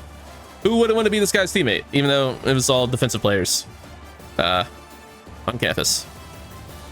Ignore that part. Incredible game from Brandon Speaks. He has more than earned the starting job for the foreseeable future. 27 of 39, 348 yards, 5 touchdowns, 1 pick. Rushing, we had 13 for 33 for Frankie Arthur. He is hurt, but he will be okay. Rasmussen goes 10 for 80 and a touchdown. All right, maybe he does need to play more, but he's just bad. And then 8 for 25 and 2 touchdowns for Brandon Speaks. Justice Savage only had 4 carries, 4 for 6. Actually, didn't play as much as I thought. But he has an abdominal tear. He's probably out for a few weeks. Darian Williams goes 8 for 132 and 2 touchdowns. Yeah, he's going to stay in the slot, I would say. 7 for 33 for Frankie Arthur as a receiver. Justice Savage, 3 for 29. Touchdown on 3 catches for Rashawn Michaels. Touchdown for Ramel Stevens and Nolan Waddle. All with 3 catches and a good chunk of yards. Spreading the ball around. Only 1 sack given up. Made a change at starting center, and it looked like that went well also. Jalil Irwin did not give up a sack in his first start. Love that. 4 TFLs, 4 sacks for Zach Roth. All right, dude. He's a beast. He had a really good game against Memphis last year, too. I guess he just fucking hates them. Good. Interceptions for Evan Brown and DJ Pickett. And I think the reason we're getting so much more experience this season is we have the defensive coordinator with Scheme Guru, which is plus 900 XP for each win. So I think that's why we're getting so much more XP, in case you were wondering. That shit might be OP. But also to talk about it, I think I'm going to save my coach points. I want Talent Developer. It's plus 3,000 XP when a player is drafted. Now, it's going to be really hard to get. Obviously, 2 first rounders. We're not like there yet, but bonus XP and QBs are drafted, but the Star Maker for every position and the QB Whisperer for freshmen and sophomores. I think that could be really, really good. I know there is some good stuff in Architect as well, which we could unlock. I can't unlock. We need to spend it in Tactician, but QBs earn an XP bonus for every 3-game win streak. Quarterbacks earn an additional XP for... Oh. And then just to increase a level, random skill cap and level... Oh, this is just better anyway. Okay. Never mind. Architect is just simply better. Okay, never mind. We're dumping everything into fucking Tactician. We have to spend 30 to unlock that. We don't have 30. Never mind. We're going full into Architect. I lied. That's just better than Talent Developer. I do think Talent Developer is good, though, but never mind. Architect it is. Multiple ways of getting XP. As opposed to just a couple. And it's easier to unlock. Greg Whitaker, the 4-star corner, is the first commit of the cycle. Welcome in, Greg. We also get 4-star Sam linebacker Joseph Gaffney from Douglasville, Georgia, to join the class. We did not convince the edge rusher to join yet, but very well could be a matter of time on him. We'll have to see. But what I did notice is multiple top 5s. We're into the top 5 on John Otogwe, top 5 on Grant Shelley, meaning we can get them in on visits. We also have a receiver and a running back into the top 5 that were already there. So we can get a massive offensive recruiting week going as well. Connor Hall into his top 5, into the top 5 on Damian Elias. 3-star guard we're looking good on, and a 4-star receiver we're into the top 8 on, although U of A has offered. Why does U of A always offer on the guys we're going after? Fucking cut it out. We did get up to number 1 on Bernard DeBeer, but he is going to be on Arkansas week 8, Duke week 11. It's not looking great for him. There is still a pretty good opportunity. Like, it's still possible we get him, but it's not looking great. I love how we are so excited about Brandon Speaks playing so well, but then we're just going to replace him with this freak, which I think is okay. Grant Shelley has a higher upside. But yeah, let's go ahead and see what he likes. He likes championship contender and playing time. It is just going to be primetime player. Okay. It should be a sell, B+, C+, C. Just to make sure, though. It is a hard sell. Okay. So for these visits, we have week 7 versus Tulsa, or week 8 versus Tulane. Tulsa, obviously the much easier game, so we'll be more likely to have a good showing. Tulane, the tougher team, the better team, same tier opponent, so we'll have a harder time, but it'll be more impressive if we are able to pull it out. I think we just go Tulsa and go for the blowout win. That's usually the better thing, but let's just... Can we see overalls if we check a schedule? Honestly, examining the rosters, Tulane does have a pretty good defense, but their offense is terrible. And Tulsa has a really good offense, like really good. 88 overall QB, 84 overall running back, 280 overall receivers. Their tight end sucks, their O-line sucks, but they have really good skill position players. And their defense doesn't look like anything special either. Ooh, we got the sway to work for Cameron Gallo. Nice. Hell yeah. Gives us an even better hard sell for him. It's A- B + B. That's really good. And we'll get him. How the fuck is running back and quarterback not a complimentary visit? Whatever, it's fine. I know quarterback and receiver will be. Let's keep it going. We're playing Akron this week. Definitely didn't schedule them, hoping to get more of a visit going this week. Unfortunately, we weren't able to do that. We have to instead settle for Tulsa, which will be a much harder game than Akron. Or Akron could prove to be a problem for us. We'll see, though. It is Akron. They are one of the worst teams in the game. Shouldn't be too difficult, but let's find out how difficult it will be. As we are in the red zone early on. I like being in the red zone early on. Let me go ahead and check. Oh, okay. Well, first off, Rasmussen's in the game. I don't like that off rep.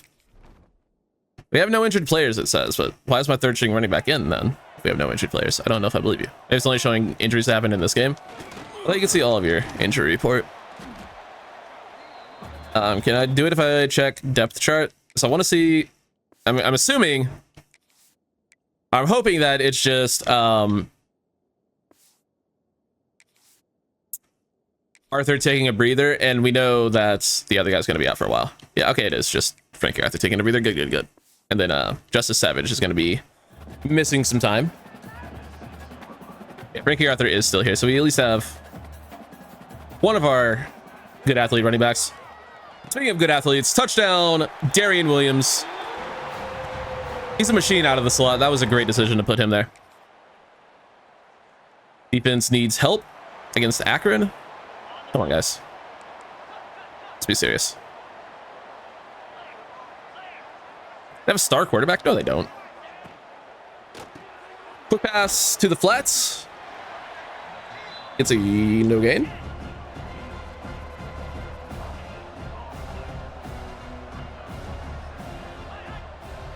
Player in motion. Gonna be a handoff on 2nd and 10. Nice tackle. Oh, Biggs, what a play. Our linebackers are gonna be sick. How about an Alex Osmond interception? That'd be cool. I would love a user pick. I haven't gotten one yet this game. Well, that's a good route. But thankfully, Chasen Johnson is there to chase it away and knock it down. Hold Akron to a field goal. We can live with the field goal. Still up 7-3. Let's answer with a touchdown. We got an interception. I'll take that. Like another one for DJ Pickett. He might just be having a monster season, which is great. Keep it with Brandon Speaks. One guy to beat. Jukes him, but gets met. There, that's fine. There was one guy to beat, and then there were two guys to beat.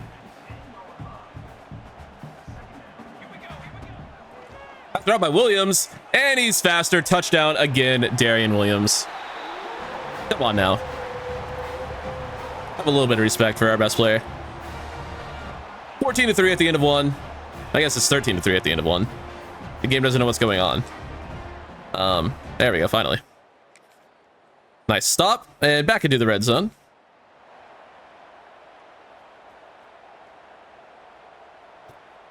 I'm so proud of Brandon Speaks, dude.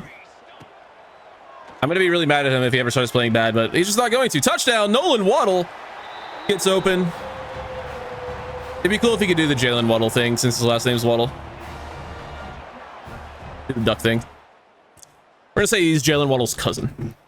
I think we can do that. 21-3. Not a real guy, so we can say he's his fake cousin. 3rd and 5 turns into a 4th and 4. Did not realize it was 3rd down. I'm really bad at noticing what down it is, although I should just know because it's always 3rd down when the CPU lets us jump in, unless it's, you know, what a route by Williams, by the way. Oh my god. And he falls into the end zone. Touchdown again, Darian Williams. It's always 3rd down unless they're jumping us in the red zone. That's what I was trying to say. While Darian Williams was busy blowing minds. What a player. What a route. Great ball again, also by Speaks. A little bit of a wobbler, but it got there. And Williams just turns the field. He's just a way better athlete than anyone on this Akron team. They're gonna need to like double or triple team him if they want a chance. We had A. Rashawn Michaels was wide open. But I just wanted to force feed Darian Williams because he's having a monster game. At least I'm honest about it. See if Garbutt can drill this. You're darn tootin' he can. Charles Garbutt with a nice kick. I think, yeah, I was gonna say, I think Akron scored. Doesn't really matter today, though. Actually, did they? Because I'm pretty sure that kick put us up 21. All that matters here is just the record. We don't need a blowout. It's nice to get one, of course, but we don't need it. We do need the yards, though, for playstyle deal breakers, just to make our hard sells better. So we can get a bunch of yards. We'll take a bunch of yards. Touch turf, idiot! What a move.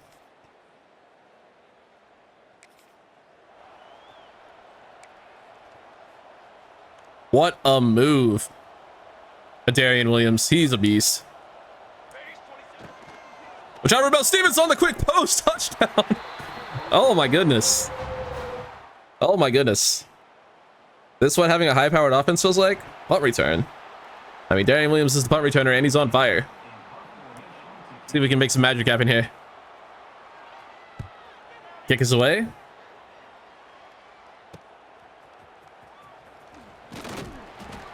Yeah, not a whole lot there, but it's fine.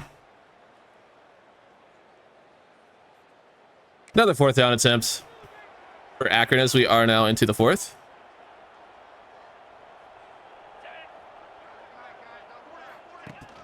Hand off. Good tackle. And safety whose name I forget. Like I know who it is, but I can't think of his name. Keep it with Speaks. Don't really want him taking that hit. Should have just slid. Oh well. 41-10. Franklin. Fuck, I still don't know his first name. Cedric Franklin. Nailed it. Speaking of safeties, Evan Brown. I know that one. That's an easier name to remember. He makes more plays, so to be fair. Stops that 1st down. Cedric Franklin's claim to fame in this series is not making a play, so. Rasmussen, nowhere to go.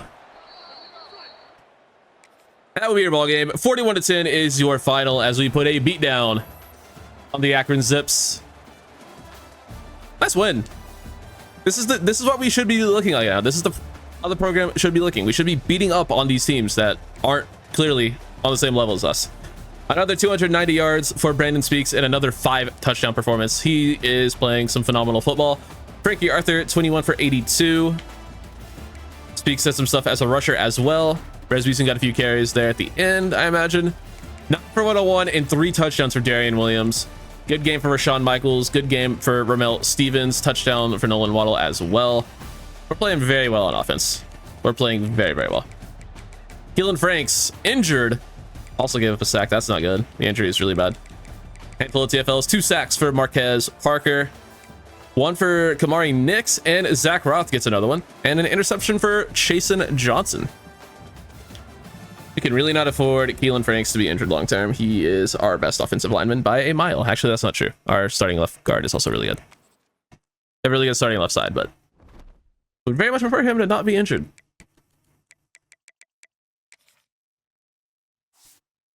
He's out for 5 weeks. So is Alex Osman. Tatum Montgomery also apparently hurts. And then Justice Savage out for 5 more weeks. Okay. Injury bug kind of biting pretty hard at the moment. I'm back on the road to take on the Roadrunners of UTSA. I feel like they've given us some trouble in the past. Also, is this a back-to-back years playing them on the road as well? Maybe we played them as part of the Sun Belt. I feel like we've definitely played them before. But we've also played them at home before. So either we're playing back-to-back road games against them in conference, which is insane, or we played them in the Sun Belt. I don't remember. But regardless, as per usual, we are a much higher overall. And hopefully we play like it. But apparently our defense is struggling early.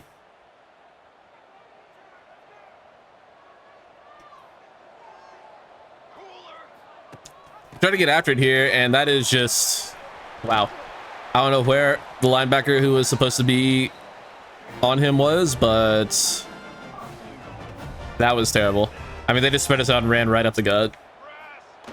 Nice stonewall by Sturgis. We don't really need to celebrate that, guys. Come on, back to the line. A lot more work to do. We stop him on 3rd down, then maybe we can talk about celebrating. All right, back-to-back plays you can celebrate. Back-to-back plays you can show off.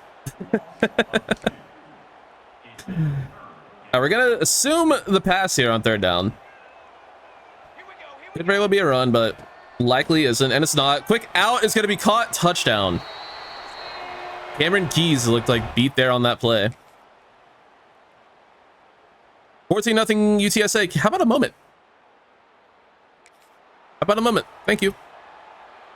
Looks like we got some interceptions, at least one from Brandon Speaks. Hopefully he's not doing a bad. Rip that up the seam to Michaels. Bad throw. Ends up falling incomplete.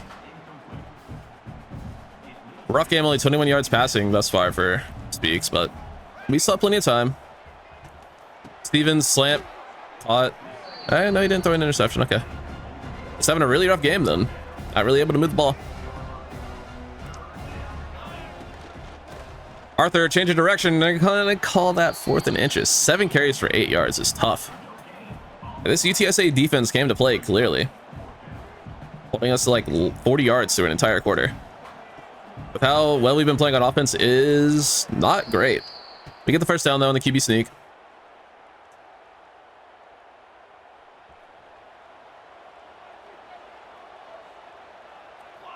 A motion with Rashawn Michaels as the go-getter is the guy. That's interesting.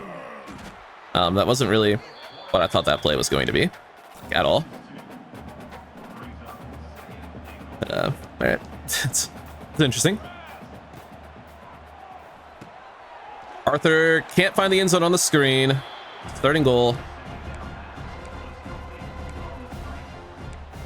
Fake jet verts.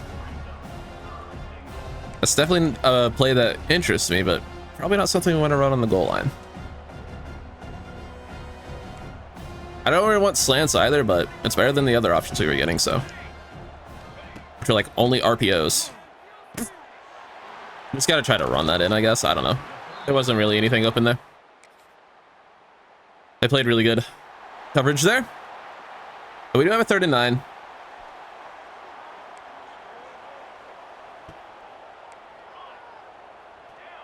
Clear out Waddle. And then hopefully Stevens or Williams wins over the middle. Gonna try Ramel Stevens. Drops it. Can't drop that. We gotta get back in the game. I like RPOs a lot. I love them usually, but not on. I gotta have it 3rd down. Guess we'll try one. Speaks cold. Michaels gets the first. We got to score here.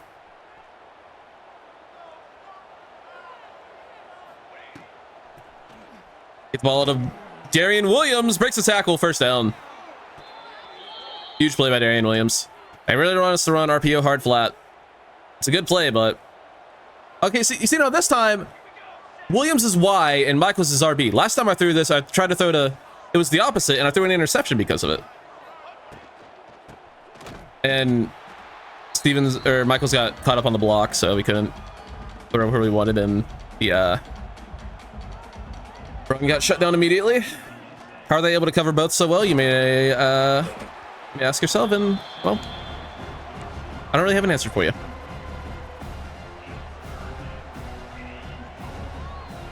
Third and goal. Gotta have it. It's going to Darian Williams, and he's gonna find the end zone. In past the linebacker who tried to make a break on the ball, but Williams, too fast. Gets to the end zone. Puts us on the board. Garber makes the kick. 7-7. Get a stop and we can tie the game. It's gonna be 3rd and 10. We're gonna trust our coverage. We have some of the best DBs in the country, one of the best secondaries in the country. We got to be able to trust them on the third and 10, and they get the job done. Nicely done. Intercepted.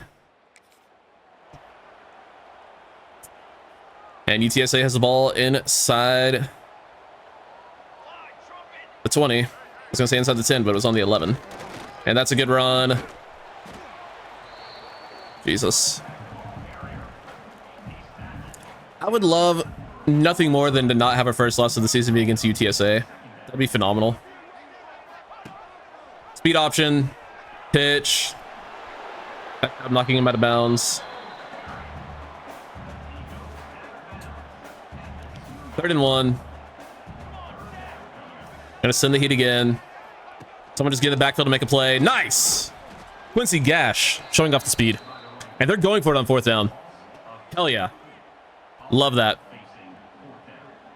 I mean, they'll probably score, but if they don't, still a 1-possession game. Huge. Good shit defense. All right, let's hop in here on offense. We gotta tie the game on this drive. Gotta tie the game here. Try to get something going. Frankie Arthur had a little bit of daylight. Gets us, you know, out of danger of a safety. Takes this one up the gut as well. Another good gain.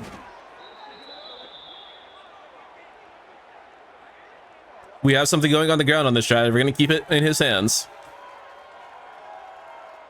Show him a little bit of a different look with a counter. Get our big guys on the move. Decent block by Michaels. Gets a couple. Could be worse. Show him yet another look with the read option. Gonna keep it with Speaks, but they read it.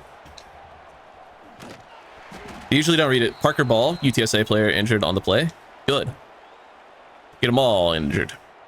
They're not the real people. I don't care. All right, we got to throw here on 3rd and 12. Fuck. Did not realize it was 3rd down. I should have. I played the drive. Really should have realized the down and distance, but I'm fucking stupid.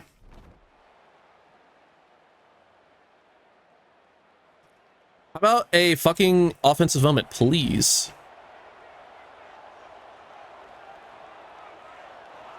Why is our safety... Like, why is Evan Brown on the running back on the other side? Like, lined up on the other side. Get over to your guy. Good pressure. Zach Roth. Nope. Vinny Reinbolt.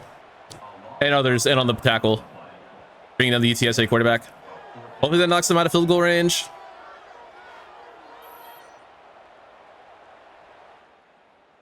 It did. Can we get a fucking offensive moment?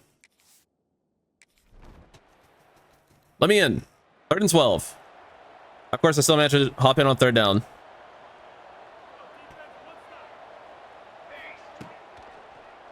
Waddle burns off the line. He has a stab. We got him. Waddle touchdown. I keep wanting to say Jalen Waddle. I can't think of his real name. Nolan Waddle. Got to it at the end. Speedster showing it off the wheels. And we hit him. Good throw by Brandon Speaks. And that is a tie ball game. Nolan Waddle. Big play by the true freshman. Really desperately needed that. Ties the game. 70-yard bomb. Got another 3rd down. Our defense has played well today. Need one more stop out of him here.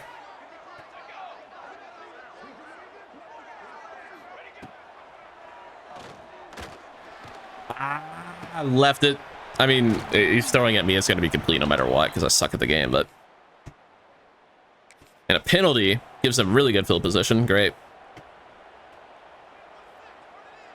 We've stepped up in the red zone today. Hopefully we can do it again. That we cannot. Touchdown on DJ Pickett. All right.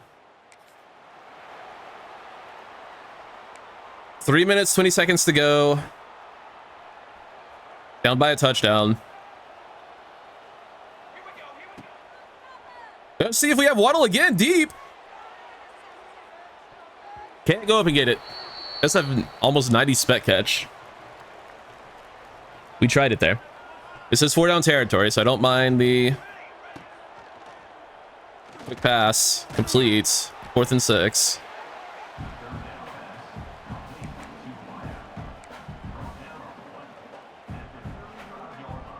No shot, we don't go for it here. Williams wide open. What a route by Darian Williams. 1st down.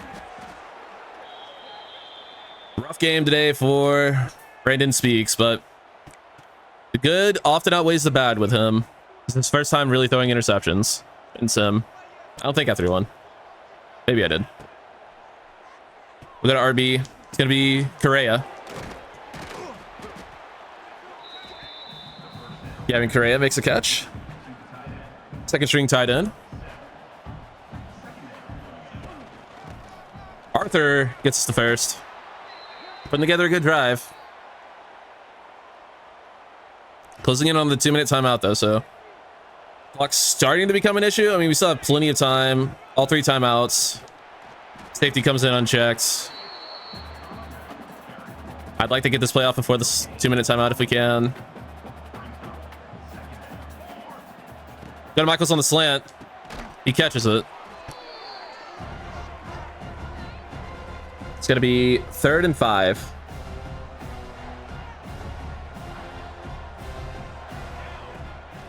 I don't love anything here. I just press the button. What am I doing? I deserve to lose. Just don't throw the ball. Just keep the fucking ball. Just don't throw it. Take the sack or throw it away or try to scramble. Just don't fucking press a button for no reason. God, I'm so stupid.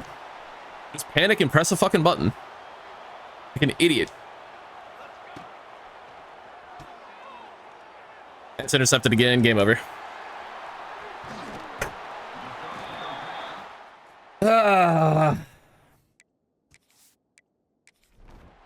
Horrible way to end the game. Horrible way to end the game. 28-14 is your final. Worst game in the career thus far of Brandon Speaks. They still have a lot of yards though. Couldn't really establish the run, forced to throw, got behind. End up being forced to throw the ball, and the UTSA defense reacted. Got a few interceptions. A few TFLs, sack for Roth, half for Gash and Reinbolt, interception for Chasen Johnson. He's been playing very well for us, so shout out to him. A recruiting update after the loss. Trey Stork into his top 3, but he didn't commit to Mizzou. He had a visit there. He did not commit. That's good. He's on campus this week. Gaio, also on campus this week. We're staying ahead of TCU there. Into the top 5 on Amari Tyree, 3-star guard, and we're into the top 8 on Enrique Hazelwood. Nice. I hope you guys like big recruiting weeks, because this is the biggest one of the series so far. My mic stand is freaking out right now. It does not want to stay up in the position I usually have it in. It's funny, my wife said the same thing to me last night. Kidding. I don't have a wife. Anyway, regardless, we have John Atogwe on campus week 7. We also have Grant Shelley, 4-star quarterback, on campus. Florida is making a big time push to get him. We can't let that happen. 93 throw power, incredible athleticism. This is a national championship level quarterback.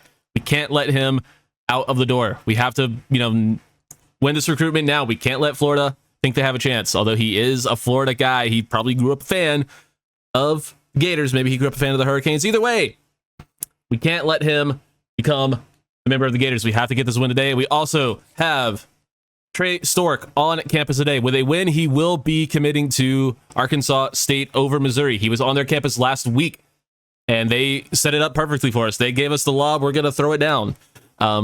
They gave us the alley. We're going to take the oop, if you will. I don't know why I just said the same thing twice. You know what I mean, though. Looking very good in his recruitment. And finally, Cameron Gaio on campus this week. TCU also had a visit with him last week, and they also just gave us the perfect alley-oop. Got him into the top 3, in range for him to commit to us with a win. So, 4 incredibly massive players for the offense, just basically a whole new offense.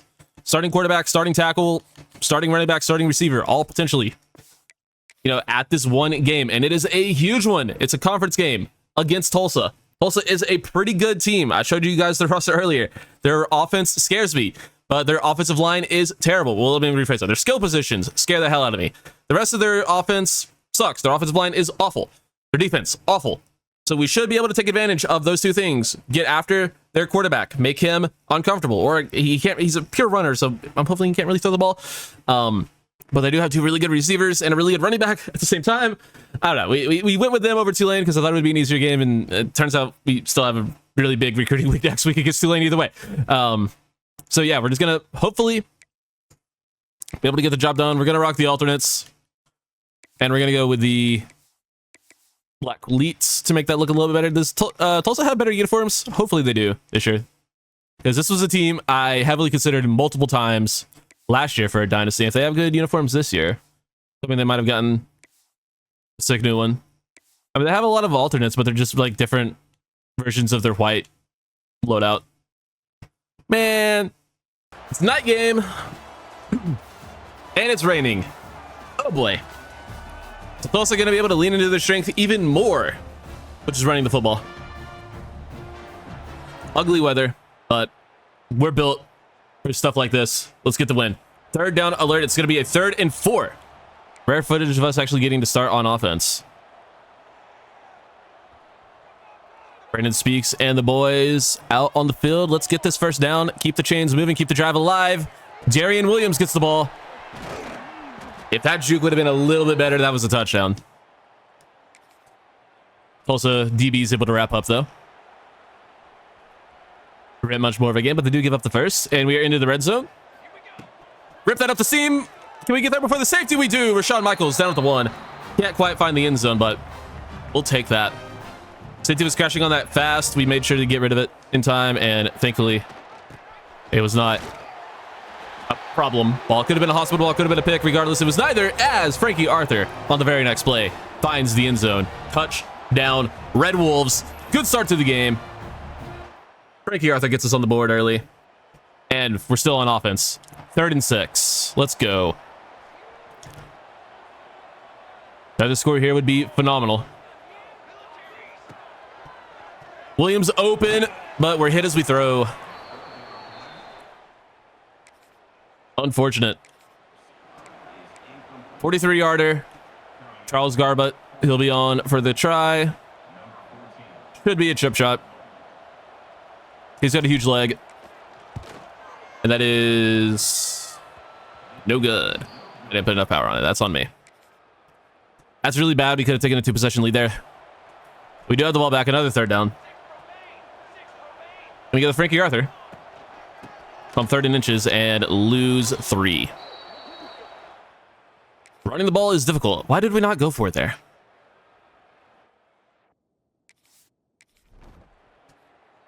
Give me a moment! Okay, finally.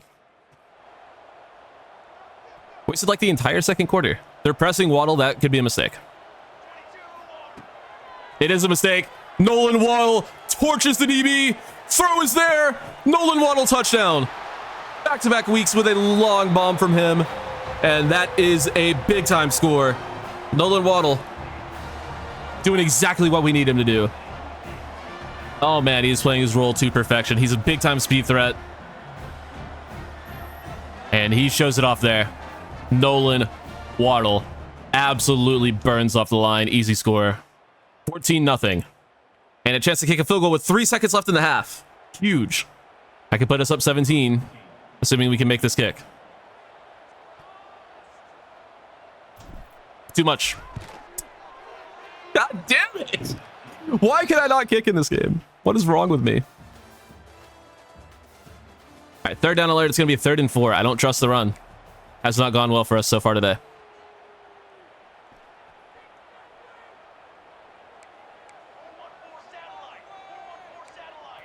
Gonna put Michaels here on a post. I like that. We can kind of like double post action, like split the safety there.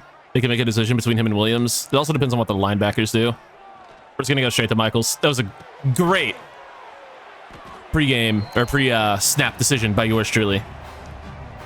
Rashawn Michaels with a big catch. So proud of him for actually going up and holding on to it too. He doesn't do that too often, but that time he did, and we really needed it. And it was sick. Arthur out of the backfield. Down to the 2-yard line. This is going to be a Frankie Arthur. They have that left side overloaded. We can't keep it. We get down to the 1. 16 for 33. He's having a really, really rough game. It's also a run defense game to play. But we'll find the end zone there. Touchdown. Let's go. Coach. And Frankie Arthur. 21-0 pinned in the extra point, which is good. 21-7 now as Tulsa answers.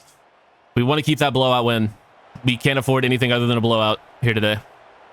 With 4 massive recruits on campus. Williams wide open. That'll help. Makes a miss. What a move. Unfortunately, another defender over there to make a tackle before we can find the end zone. You're not taking me off the field here. We got to get a touchdown. Got to get that 3-possession lead back. I guess a field goal will still keep it a 17-point lead. We probably could have thrown that. I didn't trust it, though. 2 injuries on the play. 1 for Tulsa and then Frankie Arthur for us. Looks like the 2 players involved in the tackle injured each other. That's unlucky. Zach Rasmussen will check in. We are down to 1 running back on the roster with that injury. As Justice Savage, our 3rd running back, technically our 2nd stringer, also out injured at the moment. But this play has scored touchdowns multiple times this year for Rashawn Michaels, but we'll go to Darian Williams. 4th and inches. This is a QB sneak spot. It doesn't work every time in this game like it did last year, but we're going to try it anyway. Stop. Should have taken a 3-possession lead. Tulsa going for it on 4th and 1. This is a massive stop here. Turnover on downs gives us the ball back in great field position. We don't get it. We need a turnover. We need a stop. We just can't allow points. Can't allow points here. I don't love Tampa 2. I don't love Tampa 2. I don't want them going like deep over the middle. Gash! Gash is the line and gets to the QB. Let's go. That is big. We got to get a field goal here. We got to get a field goal. We got to get the 17-point lead for the blowout. Look at Michaels. It's going to be picked. You just can't throw curls in this game. You just literally can't throw them. Another fourth down attempt is going to be 4th and 10.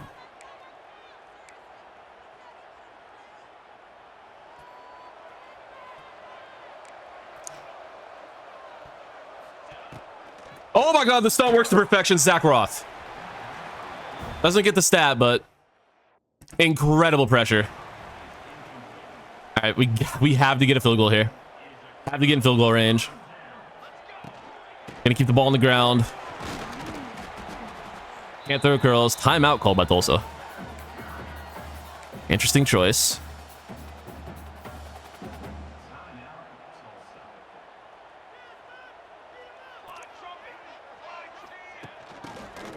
No one blocks that guy. Okay.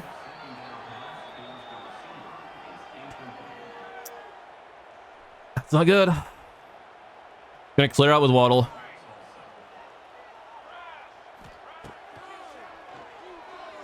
What did he... What is that guy doing? I mean, he makes the interception. And clearly a good play, but like, did not expect him to run with that. We get the ball in the red zone. We're not kneeling. Absolutely not. We need a fucking score. Wow. Shout out to our defense playing well in sim, because that is the only reason we're still in this game. We'll get the field goal. We just gotta line it up. I should have gone into shoot clock, but didn't.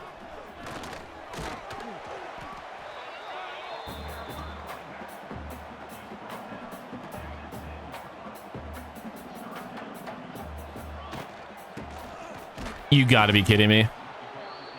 Oh, you can kick the field goal at least. It's lined up perfectly. There'll be like 6 seconds left when we kick it. I'm gonna take it down and call a timeout. Just to not have to rush myself and not time myself perfectly. Or I could just be a man and drill the kick. Do I trust myself? Really don't. I really don't trust myself. I'm so scared. I'm so scared. I'm so scared.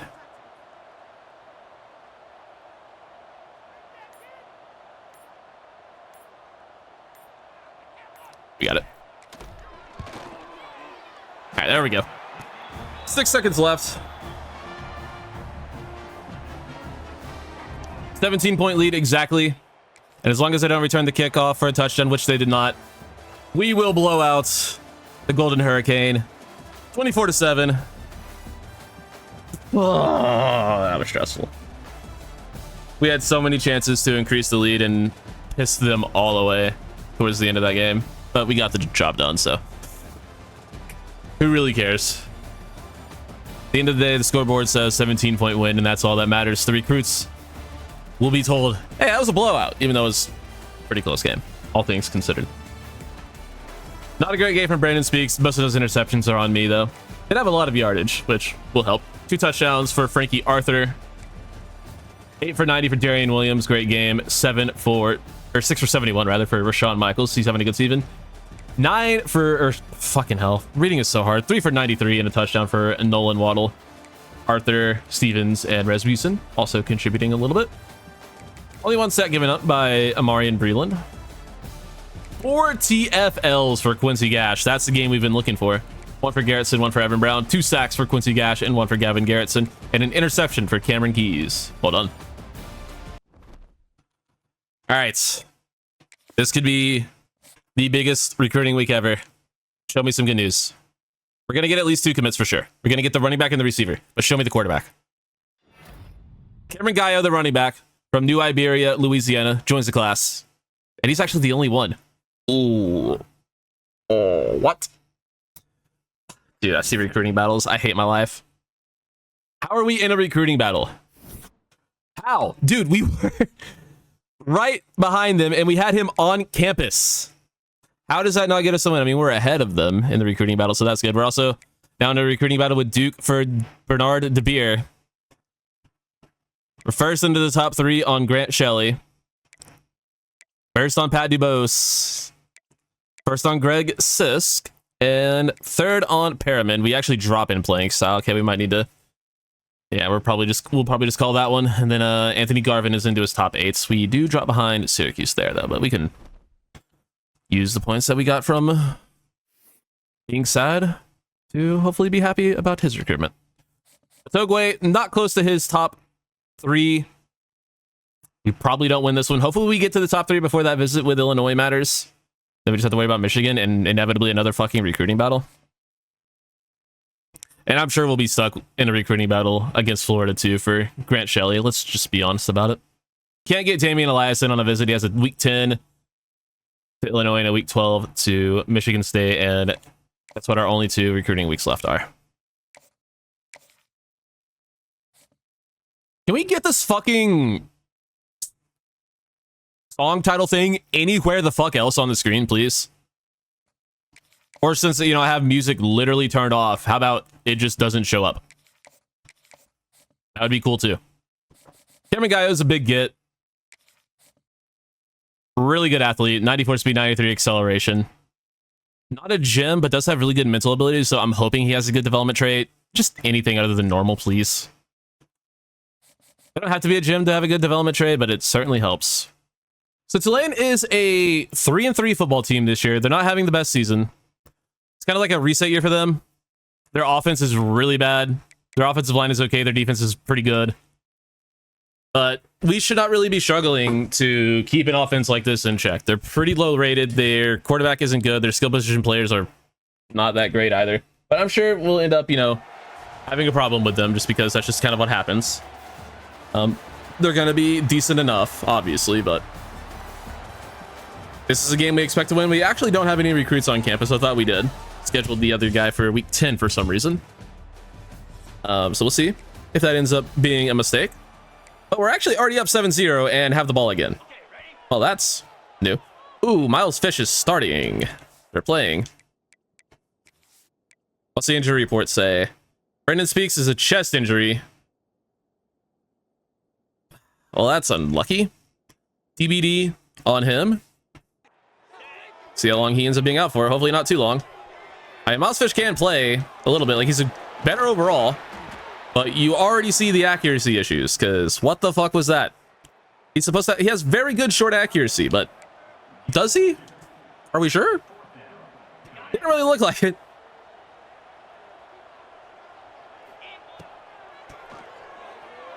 And that is airmailed. Yeah, I'm not so sure about this guy's accuracy. I think he might suck. Ooh, interception there. Looks like Jason Johnson got it. Also, did that just fuck up our depth chart because it rearranged just everything?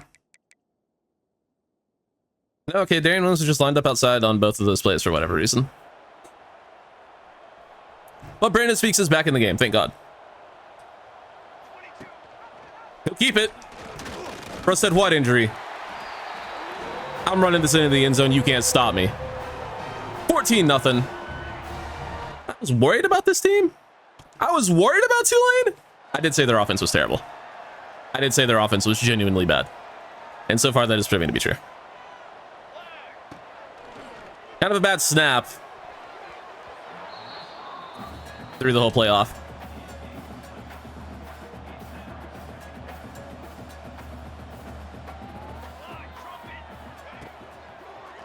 Get it out quick to the running back. Gotta take the check down. Get a few yards. Not bad. A few yards is better than a sack, obviously. We're just gonna try to rip this into Michaels. It ends up being intercepted. I don't know why I keep trying that. I guess I gotta like high point that or something. But he doesn't really have great spec catch. He's really more of a possession guy, and he's not really a possession guy. He's kind of just fast. But he's not even that fast. He is very well-rounded. He's not like super incredible at anything. But he is just a really, really good player. Kind of like the definition of jack of all trades, master of none. Like, you just need a really good tight end. He is one. You need a great tight end. Well, he might fall a step short of that.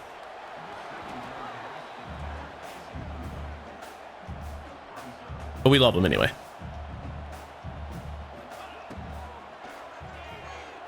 And was a really good route. I guess just a bad throw. How do you miss that? We got up 17-0. 24-0. I mean, this is going great. Maybe we should have scheduled against Tulane. Would have been a higher tier opponent. Would have been a slightly better visit. That's an interception. It's not. Michaels catches that of all things. Okay. Should have been a pick, probably. Somehow wasn't. My dog was out of the room. You're just going to have to wait. I'm beating the piss out of the green wave, all right? You're going to have to give me a minute. I'm winning a football game. No. I wish I had webcam, but then again, no, I don't, because I don't need y'all looking at my ugly mug. Touchdown, Nolan Waddle. That's 3 straight games with a touchdown for the true freshman. 31-0. And, got another 3rd and 5. Let's, just getting the, certified classic angle curls and throw a pick. Nope. Waddle does a great job shielding the defender that time. I mean, he was open. It is open. It's just that route gets jumped all the time in this game from my experience so far. So I really am scared to throw them too often. Can we put... can we turn this into a comeback? No. All right, whatever.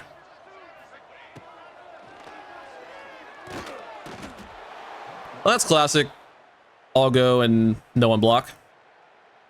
Because all go also meant the offensive line goes on break. I'll be here all week.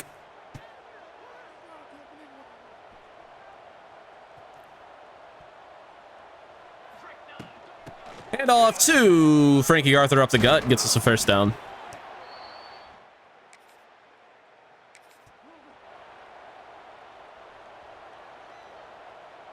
Certified classic. Angle curls. We timed it up for Ramel Stevens. We can. He catches it off the tip. Touchdown, Ramel Stevens. I didn't think he would grab that. I thought that was done for, but hey, we'll take it. 38-7. Finally, a defensive play. First time today we are seeing our defense. They appeared to have been playing incredibly though, only giving up 7 points through 3+ quarters. That's an insane jump cut. All right.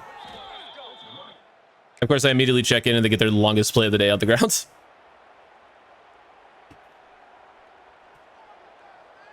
I'm not surprised. That's gonna be caught. I was on DJ Pickett, by the way. Just pointing it out. No particular reason. He's gonna get drafted, and I'm telling you right now, any team that drafts him is gonna be upset. He gets beat all the time. Nah. He's gonna be great. And I hope he's great in real life too.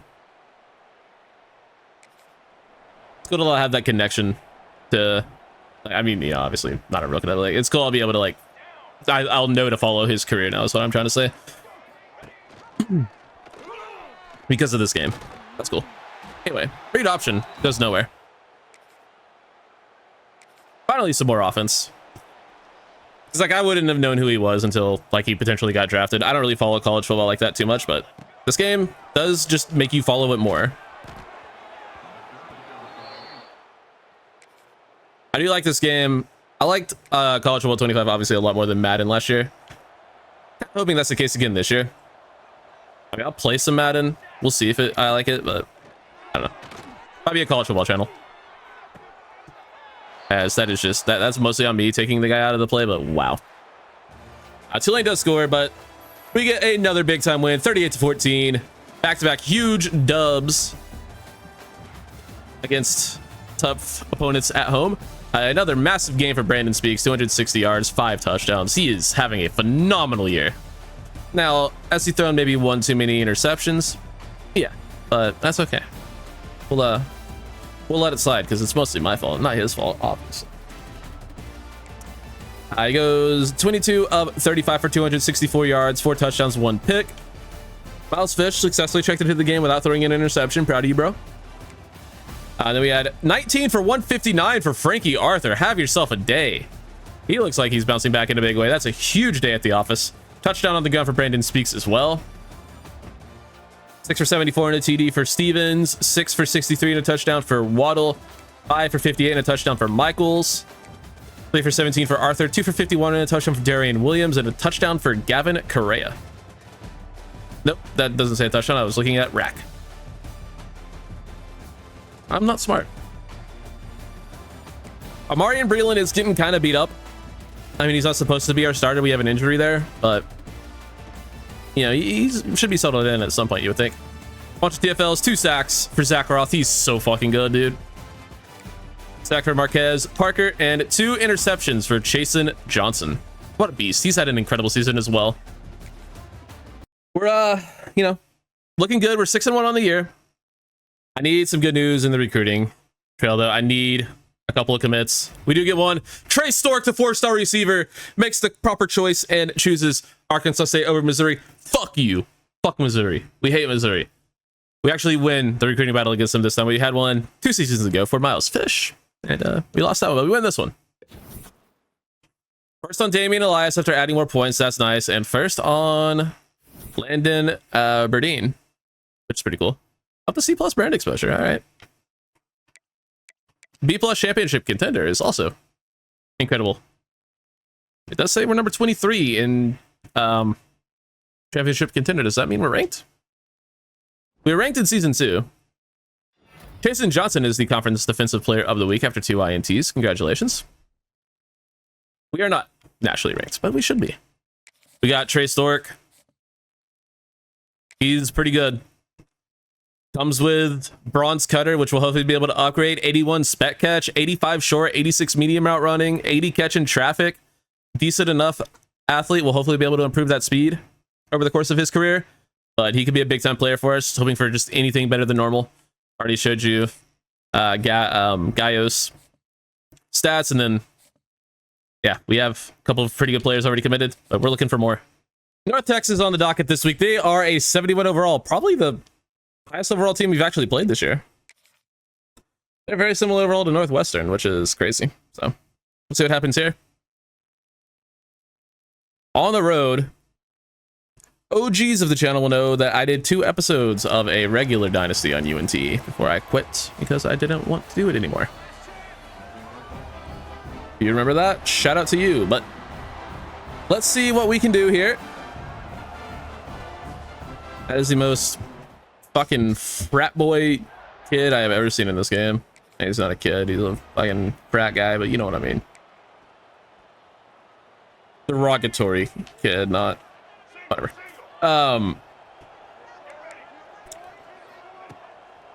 Osman is back this week. That's what I was trying to say. Quarterback rolls out, has all day to throw. It's gonna be intercepted by Chasen Johnson. Nice. Quarterback had forever to throw. Pressure almost got in a couple of times. He ends up rolling out of the pocket, tries to find his receiver in the flat, but Chasen Johnson right there for the interception. We're already up 7-0 because we had scored on the previous, the first drive of the game. Love to see that. This is going to be a handoff. Take a couple yards there for Frankie Arthur. We rip this.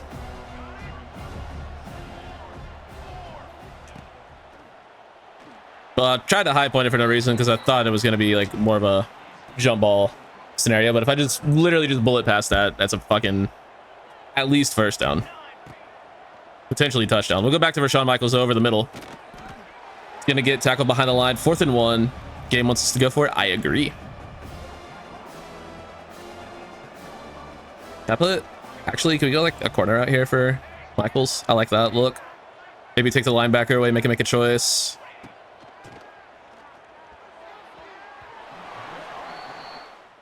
Oh, that's funny. Except it's not funny, it's annoying. Punt return.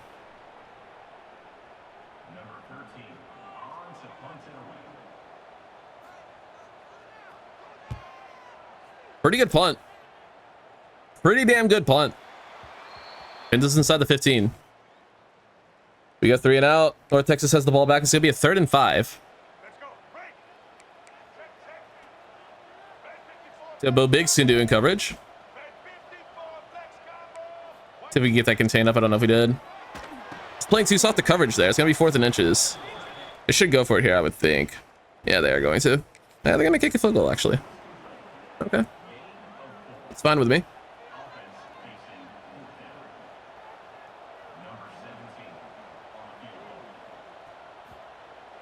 Just not even give ourselves a chance to run into the kicker. That is good.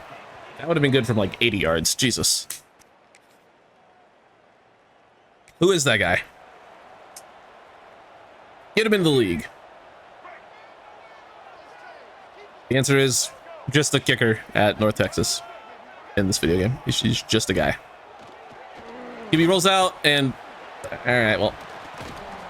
He was surrounded by defenders, so I thought he was going to go down. He did not, and he just gets the throwaway to my guys because I was trying to step up and just join what I was inevitably thought was going to be a sack. And I paid for it. So he passes the running back. Gets maybe a yard. Going for it again. Field goal. Skip that moment. 7-6. So we get an offensive moment. There we go. Finally. It'll be a 3rd and 10 because obviously it's can't be 3rd and short. Let's not do this game. Let's not start doing the thing where you start giving me horrible moments that I can't really do anything with. Let's catch Darian Williams.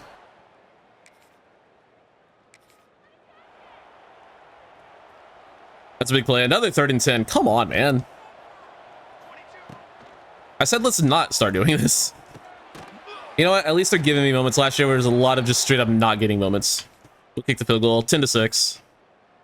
Get the ball back again. There we go. See, no, this is what I'm talking about. Granted, it is another 3rd down, but at least we get the ball right back without them scoring. I like it when they don't score. One of my favorite things that happens in this game is the other team not scoring. That'll take us to the 2-minute timeout. I am absolutely not going to let the CPU take me off the field here. We'll just go ahead and eat the 2-minute timeout. And try to find a play that I like. It's going to be best Y spot. And hopefully, Waddle and Williams don't run into each other this time. We can actually get a completion. There we go. 1st down. Darian Williams, 4 for 52 in the 1st half. Very good 1st half, I would say. Michael's wide open. Bad throw. Gotta have a better throw there. That's a touchdown.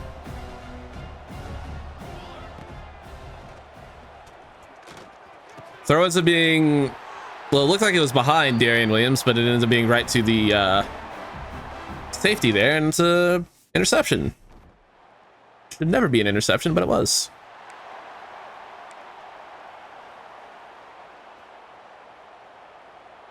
Darian Williams is uncovered in the slot. And we can't get on the ball.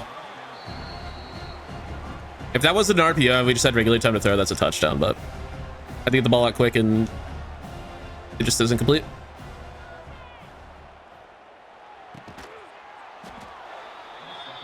How are they so quick on these fucking drags, man?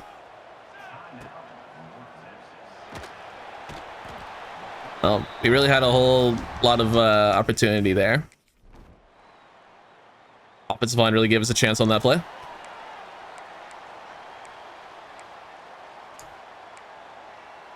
I don't know why we're going full air it out mode in the red zone. It's my favorite thing that the game does for some reason.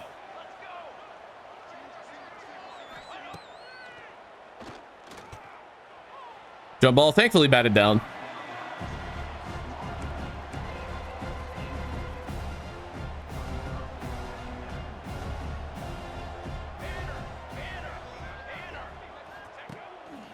Alright, so is there no way to actually get him to trail us on that for a pitch? Because I held A that time to see if that would change it. But maybe a couple yards out of it. It's not the worst.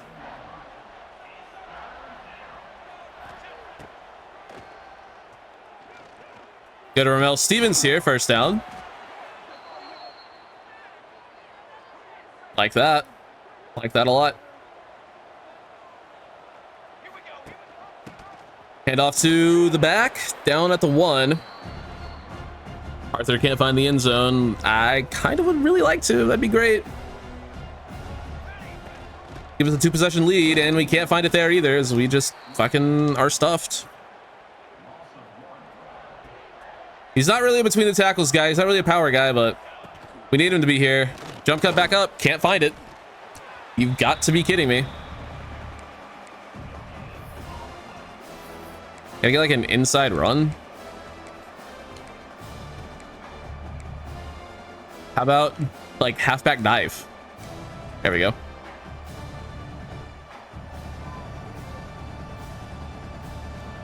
Wish it was Rasmussen getting it. First up, we can't run the ball. 4th and 12, 39-yarder. I guess we can kick a field goal, sure. Puts us up by 7. Probably not enough leg on that. It was surprising. What are Texas going for on 4th and 2? Okay. Let the play get gash rushing the passer, please.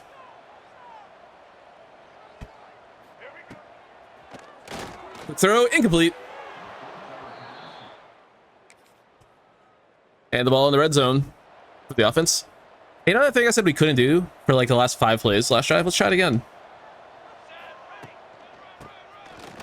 All right, no more running the ball. Oh, it's because I'm still in the... Okay, I see. Not the mistake. Don't worry.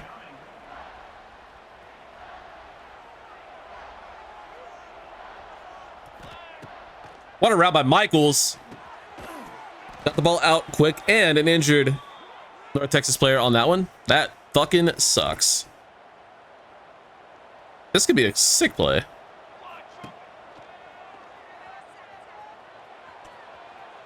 Laid over the middle into the end zone. Touchdown, Romel Stevens.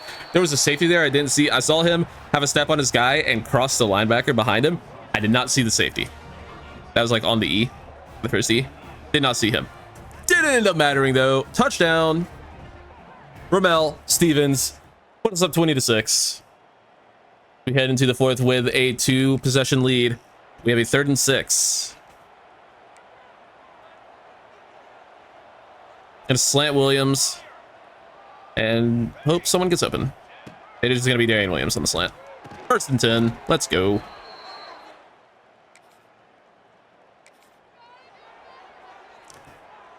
Great option, you say? Don't mind me. Ouch. I'm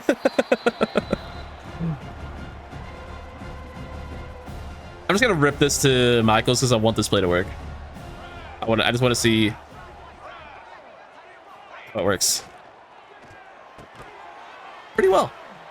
Pretty well. RPOs are so fun. I realized we're not in an RPO. Thought we were. Swing out to Michaels. That's a bad play. That's a really bad play. We'll take the field goal though.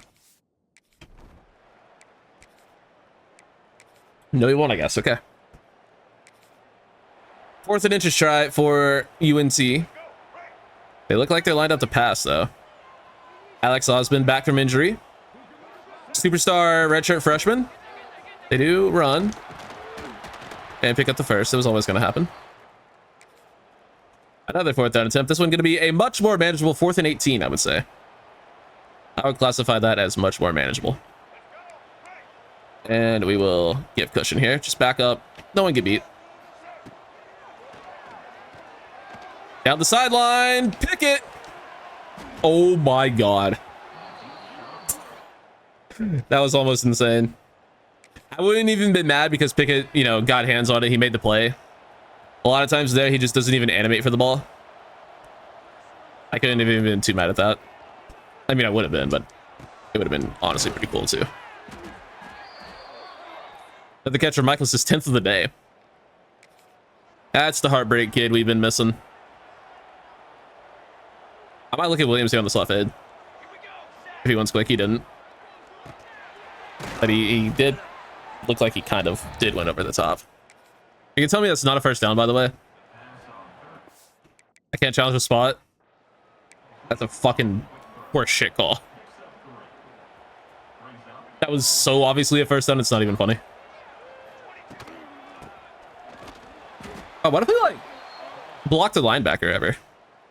Interception by looked like whatever the white safety we have is Evan Brown. That's his name.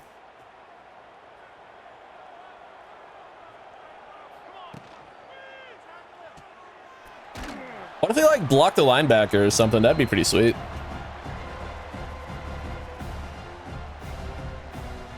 That'd be so cool if we could like, I don't know, maybe block a linebacker. On the back. 2 UNC players injured on the play. Damn. Get fucked. Actually, no, fuck you. Double fucking injury timeout. What the fuck?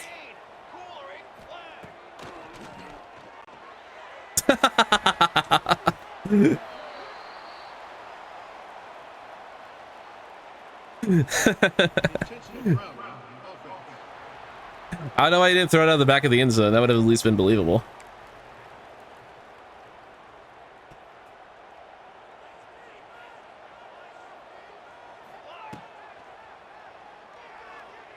Ooh, that ball got there. Oh well. 20-6, we got the ball back. All right. Fumble apparently. We'll take over and just knee it out. Yo, what the fuck? Fucking suspend that guy. What the hell? That was insane. Just absolutely killed my quarterback on the kneel. Are you shitting me? I said not starting a fight. No, fucking fight that guy. He's not getting back to the locker room. We're fucking kicking his ass. Are you fucking kidding me? What the fuck was that? That's one of the most insane things I've ever seen in this game. Can we get a replay of that? We actually can. Look at this bullshit. Look at that. 2 players even. Just come in and kill my quarterback on the fucking kneel. You salty ass bitches. I'm never playing a fucking professional or college football game again, losers. 7-1 on the year. Heading into week 10. We do have at least 1 recruit on campus this week, but we do get a commitment from Grant Shelley, the 4-star quarterback, has chosen the Red Wolves. Let's freaking go. That is a massive get. As much as we love Brandon Speaks, Grant Shelley is a step above. Let's go. Welcome to Arkansas State, Grant Shelley. We also get 4-star edge rusher Bernard DeBeer from Nashville, Tennessee. He's 6'6", 220 and a speed rusher. Welcome to the team. What a week. Absolutely gigantic week. Let's fucking go, dude. I am so happy to actually land Grant Shelley. I didn't think we would for a minute. I thought Florida was going to pass us, but we managed to get him to commit before it becomes too much of a problem. You absolutely love to see that. And then for Pat DeBose, we are in a recruiting battle with Oklahoma State. That's good because it's on campus next week. Get fucked. John Otogwe, we are still number 1 on. We are into his top 3. The problem is he's about to start heading to his visits. But the good news is we do lock out Illinois before their visit. I do remember they had the first visit, and we do lock them out before he goes on one. Connor Hall, we're into his top 3. No one else is offering him. Last 2 times we've had a 4-star that no one offered on. They ended up having elite dev, but they were also both safeties. I don't know. Maybe Connor Hall also ends up being insane. He's a top, near top 400 player and a top 5 player in the state of Arkansas. So we're actually keeping him in state. Didn't even notice that. Hell yeah. Enrique Hazelwood, another guy. 4-star, no other offers. Into his top 5. I mean, shit. If it ain't broke, don't fix it. Into the top 5 on Anthony Garvin. He has a few more schools going after him, but he did just lock out Alabama and Florida. So it's us and Miami, basically. Syracuse was there. I guess they pulled their offer on him. Works for me. And, all right. Recruiting is going great. Recruiting is going great. Could not be better. Chasen Johnson with another 2 interception game. I forgot to look at stats of that game. My bad. Ends up winning the conference defensive player of the week.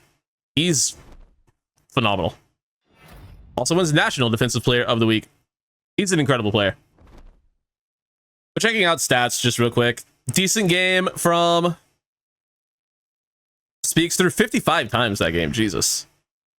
All 279 yards. Need to have more fucking yards if you're gonna throw that many times. Jesus. Okay game from Arthur.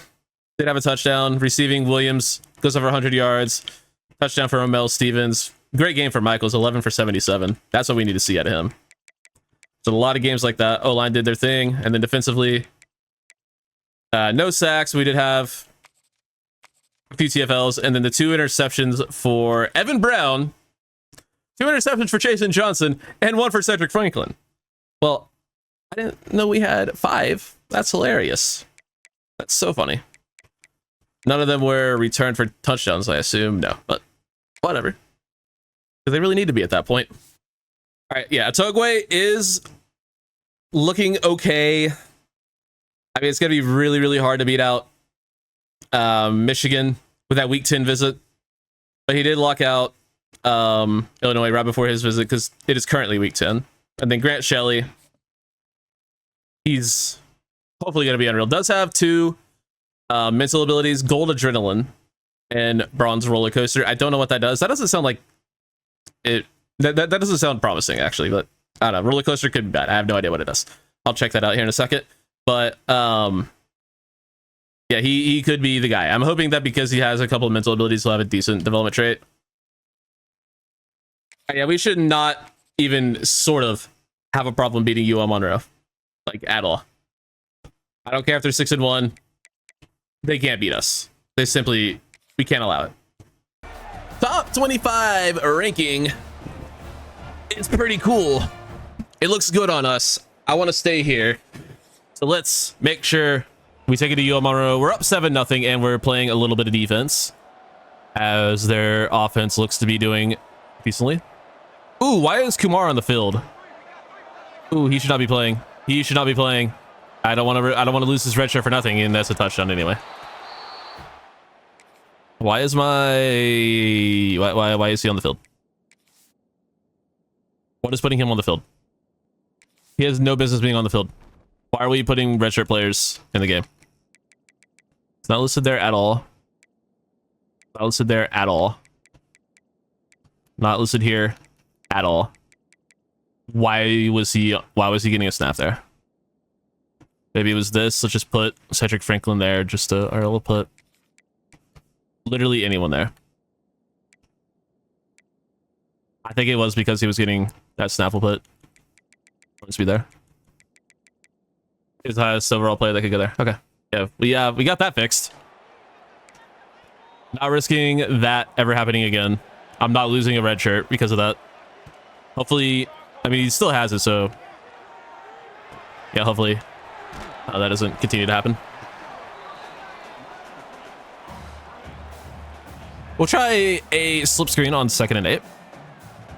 Easy for me to say. Voice crack goes hard.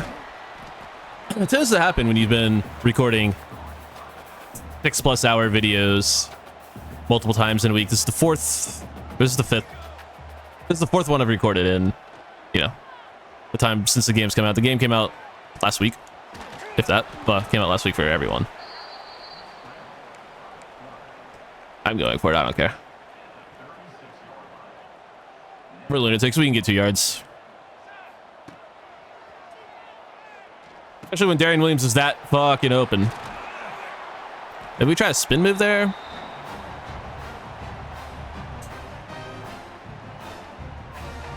We have not been able to get a jet touch pass to work all season. So why not now? I mean, I would classify that as working compared to every other attempt we've had, but wasn't exactly promising. Give Frankie Arthur a carry here. He'll get up the gut for a few. First down, Frankie Arthur.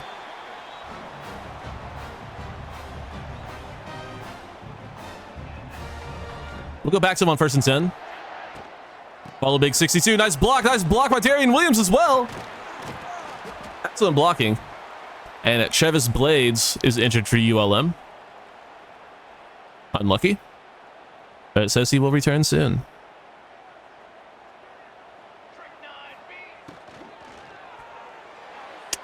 Just over the head of Darian Williams for a touchdown.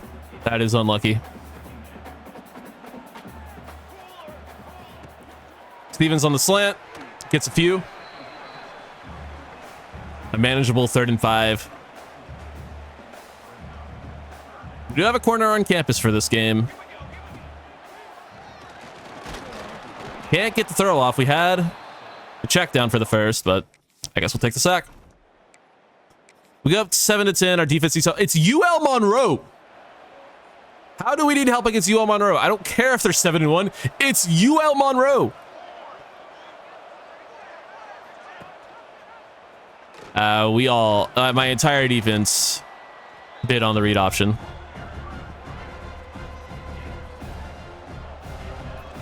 I guess good play. Good tackle, 3rd and goal. Cedric Franklin coming down making a tackle. Not really his game, but he did it there. And that is too easy. Touchdown. How are we struggling against ULM? 1st and goal. We do have the ball on the 2-yard line all of a sudden. I'm not complaining about that. We need any sort of like power game from Frankie Arthur there. Maybe we just keep it with Brandon Speaks. Maybe we don't keep it with Brandon Speaks. Do we have like QB Blast?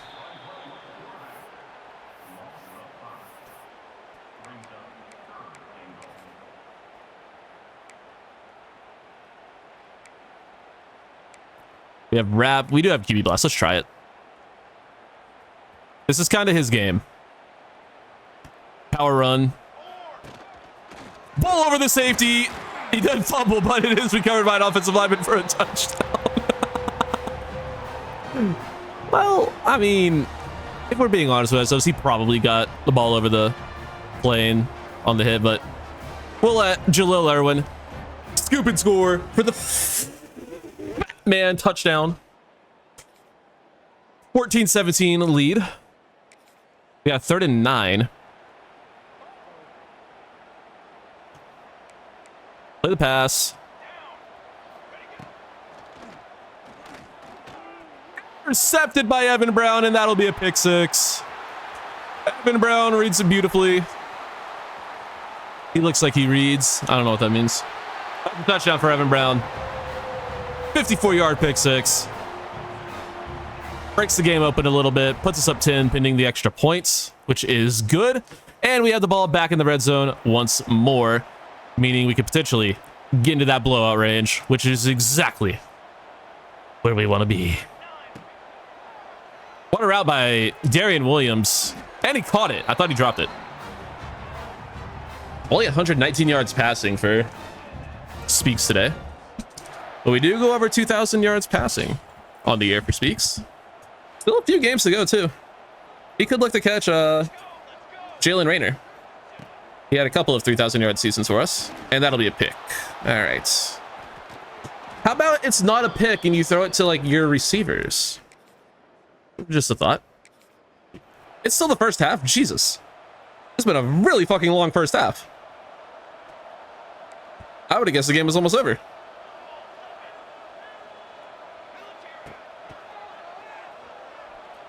Up the seam. Caught by Nolan Waddle. Been a minute since he's had one of those.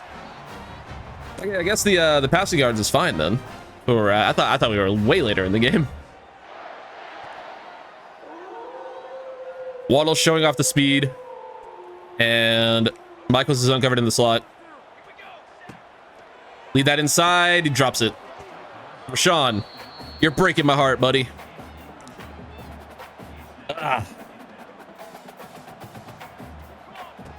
Williams on the quick out. Knocked out by the DB. All right, good play. Good play, good play.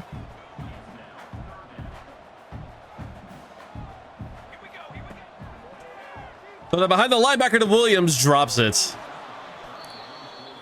How did he make that play? I guess we should have like waited like another half step. We missed the field goal. I guess we'll try this one. I hope we have to make this one if we can't make the last one. A lot of wind against us too. And that is shanked. Why do they have the fucking power meter fuck your kick up for filling it up? That is so stupid. That is the worst change they made to kicking in these games. I guess it adds some skill to it, but like, I don't want to have skill involved in my kicks. Just let me fucking make my kick. If I aim it good enough, let me make it. I think I'm okay with that not being a super skillful play. Yeah.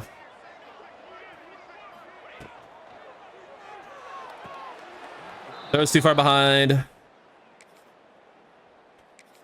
Williams. From the 32-yard line, 4th and 4, we're going for it. Williams open on the drag. Outruns this guy for a little bit, gets us inside the 10-yard line. Or right on it, I guess. I love RPOs, but I also hate that it's like 90% of the play calls we get.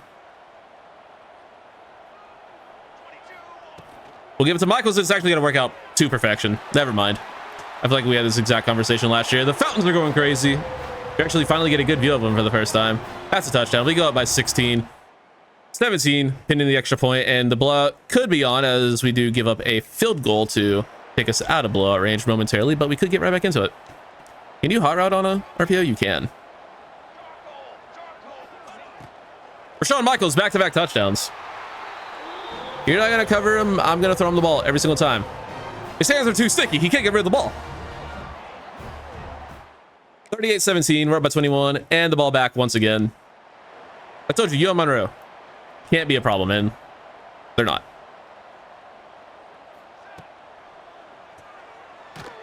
But we had Darian Williams there if pressure didn't get in instantaneously.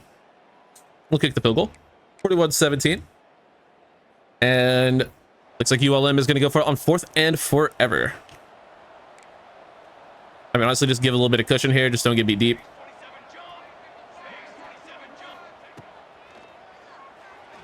How does that happen? What are you doing, DJ? Gilbert Trask, ULM lineman, injured on the play. Another 4th down attempt. It's 4th and 16.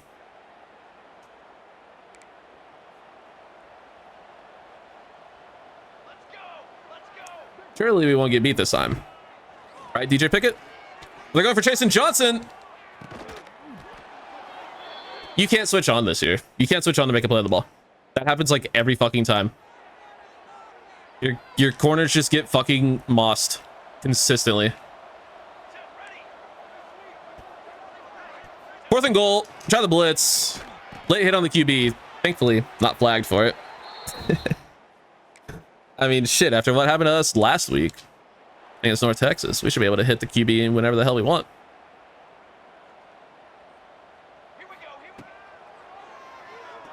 Hit Correa on the angle route out of the backfield. He'll get the first down.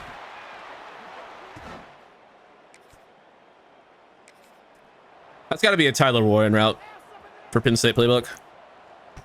Tied in on a weird angle route out of the backfield. Williams. Can't make a man miss.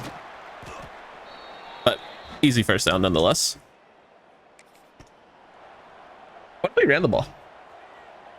I don't think we're really good at that, but we can try. Spin cycle activated. Let's use it. Oh. I mean, okay. Okay, Frankie. Frankie having a good game. Over 150 yards. Keeping it with Brandon Speaks. Get a block. Touchdown, Brandon Speaks. On the ground, on the read option. What a play, what a player. He's a guy. He's a really good player. Stuxley brought in Grant Shelley to replace his ass, but I mean, there's a chance we give Grant Shelley a red shirt year and let Brandon Speaks cook. It's a possibility. Let's get our thumbnail though. We're up big, 31-point lead. We don't blow these. Another 4th down attempt. 4th and 10. How about an interception here? How about an Alex Osmond user pick? That would be electric. That'd be so cool. I just want one user pick, man. It's not asking for much. Quarterback forever and a year to throw. Well, he went for the tackle instead of the ball. Should have had it there. 55-17. go ahead and mass sub backups. Yes, that's exactly what I want.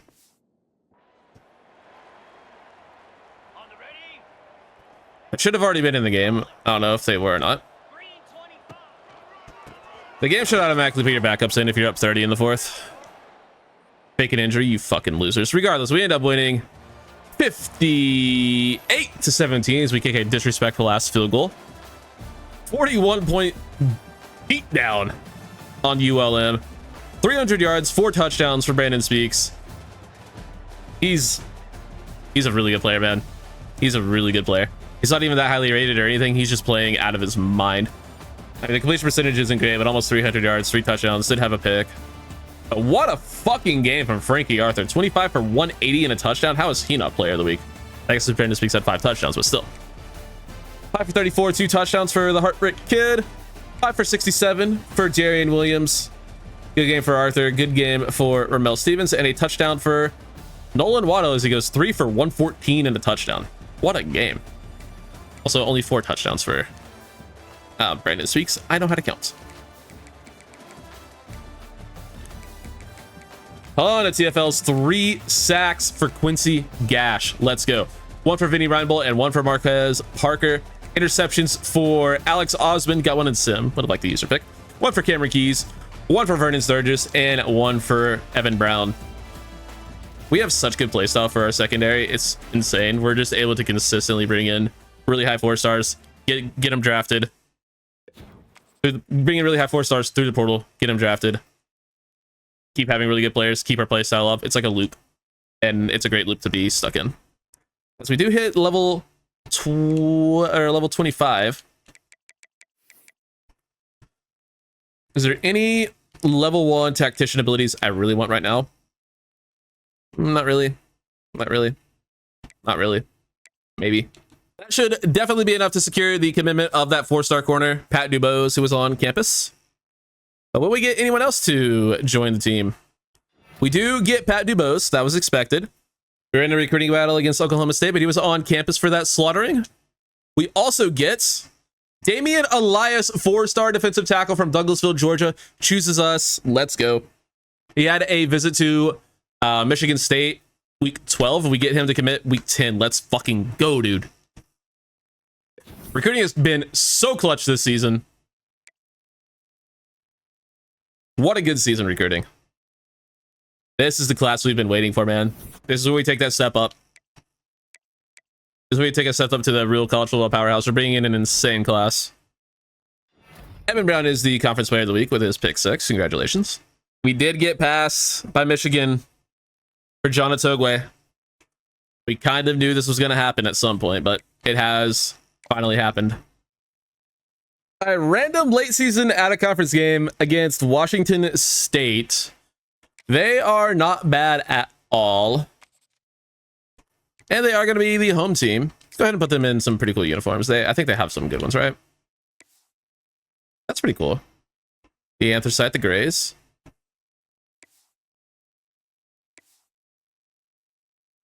I mean, you know, it could be better. That's pretty cool. We'll just go ahead and rock them. We'll make him go full gray. The Grey's Anatomy, if you will, of it all.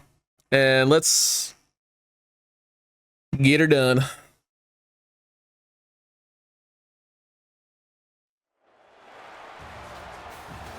The Cougs. I was hoping it would be a night game. It's West Coast, so it'll probably be a night game at halftime. This stadium is beautiful. Holy shit.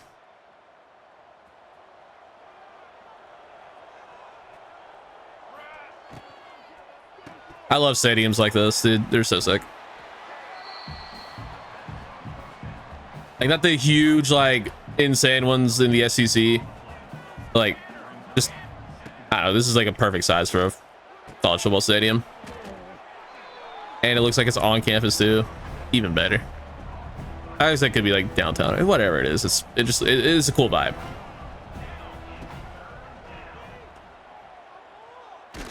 Tried to air it out. Guy hit his way through.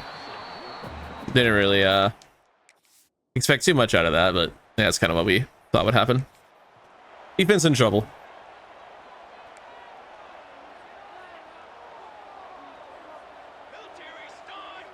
See what we can do here. Play action screen type thing. Good for 7.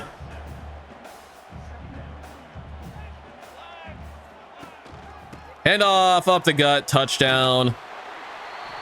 Wazoo. We do finally get some more offense. Okay. 7-7. I don't know why we're obsessed with all go right now, but we kind of are. That's just a bad miss by me. I mean, it wasn't really going to be good either way, but we do score 7-3. I'm going to get the ball back. How about not an RPO? We don't really do too well on them often. Sometimes we do. This could be one. I mean, it was one for a moment, but the blocking didn't hold up. I mean, Waddle. I don't know if you've seen him. You see him over there on the right side. Not exactly a blocker. He's like 5'9". He's actually, I think he's 5'11", but still he's tiny. He's like 160. Was that the end of the quarter? Might have been the end of the quarter. That's fine. We're still knocking on the door of the end zone. At any time you would let me pick my play, that would be lovely.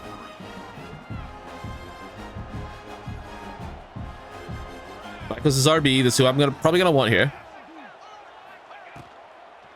We get him the ball, and that's a touchdown. Beautiful. Just a little delay there. Everyone commits to the run. They have guys in coverage on the other receivers, and we just dunk it down.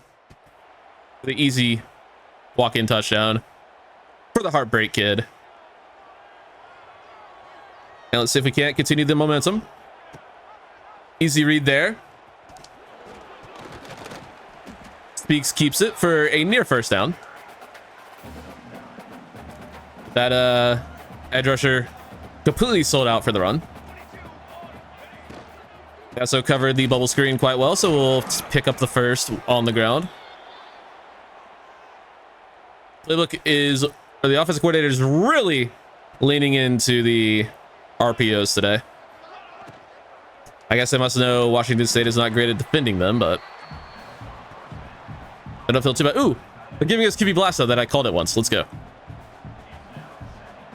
And their linebacker is playing pretty far off. We should be able to just follow our guard in. No, I should have gone to the other side. And our starting center, Jaleel Irwin, is injured on the play. That's probably why the blocking didn't hold up.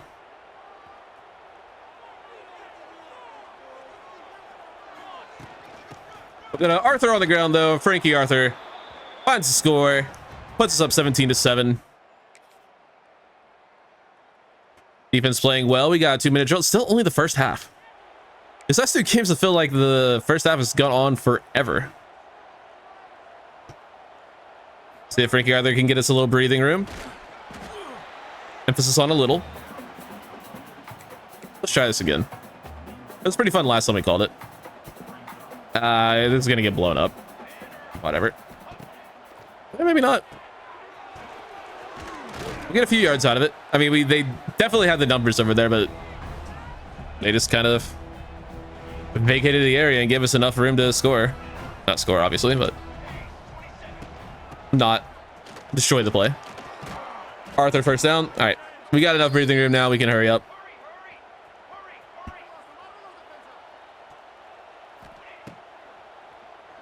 That's open over the middle. Nolan Waddle on something that isn't a go ball. Makes a sick grab. It's one of those plays that if we have time to throw is usually pretty open.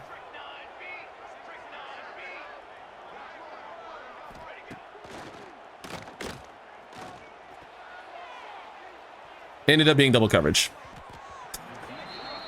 Oh boy. That was not a great idea.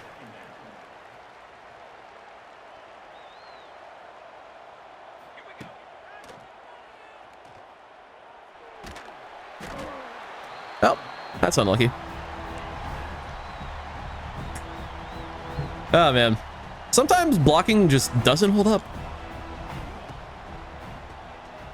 by the time it takes a play to develop, and that's gonna be picked off.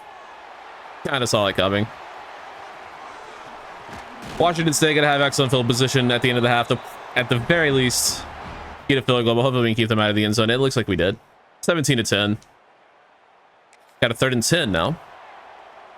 I think we're okay. We'll throw up a contain just in case he wants to get freaky. The QB out of empty. Pass that off. Corner shot. Brown goes up and knocks it down. Nice. That's a good matchup for Washington State. One-on-one with a safety. 24-21 now. As we don't really get a whole lot of moments to that quarter. That's fine. Didn't want them anyway. As the series goes on, I'm starting to feel a little bit more comfortable on defense. I still can't play run defense for shit. Because Evan Brown tried to make an insane play there, and Zach Roth destroys the running back after the play. Pretty clean the play up, rather. I'm starting to get a little bit more comfortable on defense as the series goes on. I haven't played a football game since the last episode of whatever Dynasty went up before this in College Football 25. Anyway, that's a touchdown for the boy. Frankie Arthur. I kept wanting to say Freddie for some reason. I knew that wasn't right. 31-21. I know it's Frankie. I know, my bad. Sorry. I don't know if you heard my dog, but she just like growled after I said that. Osmond needs to make that play on the ball. And in future seasons, that is a play he will make. Even if he probably isn't playing the box in future seasons.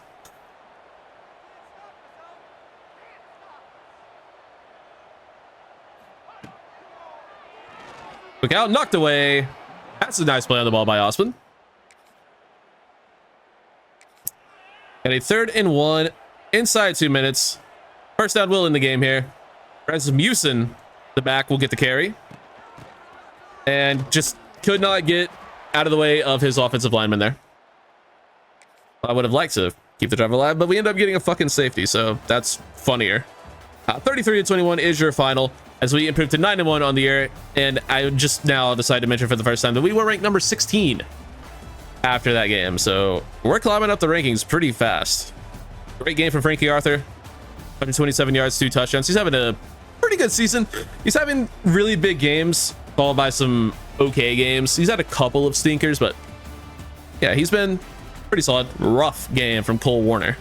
Love that. Our defense showed up today. 2 picks from Brandon Speaks, but did have a good chunk of yards. Great game. 2 touchdowns for Frankie Arthur. Had a good game as a receiver as well. Rashawn Michaels with a touchdown. 5 for 133 and a touchdown for Darian Williams. Feel like we haven't actually called his name in game too much lately, but he's winning out games like that in Sim. We don't really need to. He did have an 81-yarder in this game, though. Jeez. They did give up 3 sacks. That's kind of a lot for us. UCFLs. Sacks for Zach Roth and Marquez Parker, as well as Quincy Gash. And an interception again for Chasen Johnson. This guy's a beast. He's closing in on double digits. And I also believe that that sack did put Zach Roth into double digits for sacks. We had another pretty good win. Let's go ahead and continue on with the season.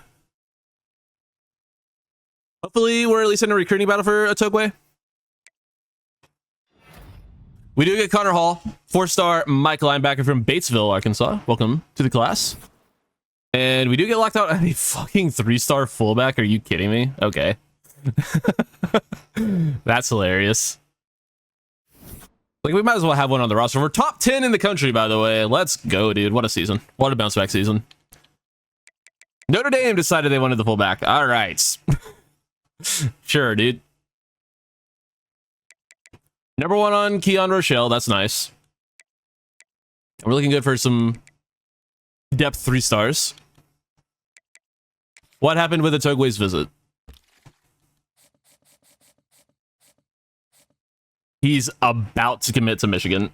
Well, he didn't commit after the game, so there's, you know, something there for us. It'd be really nice to get this player, but I doubt there's anything we can do. Road game against ECU for our final home game of the year. Now, we do have recruits on campus for this one. Need to remind myself who. Otogwe is not one of them. I mean, Michigan, I checked, has a bye week this week. So they're probably just going to get him. That was a visit week, though. I mean, is there anything that I can do to like guarantee the recruiting battle? Because we're right fucking there. We are right there. You would think we would be able to trigger the recruiting battle, right? But I doubt it will. I'm pretty sure he's just going to commit to Michigan. There's not going to be anything we can do about it.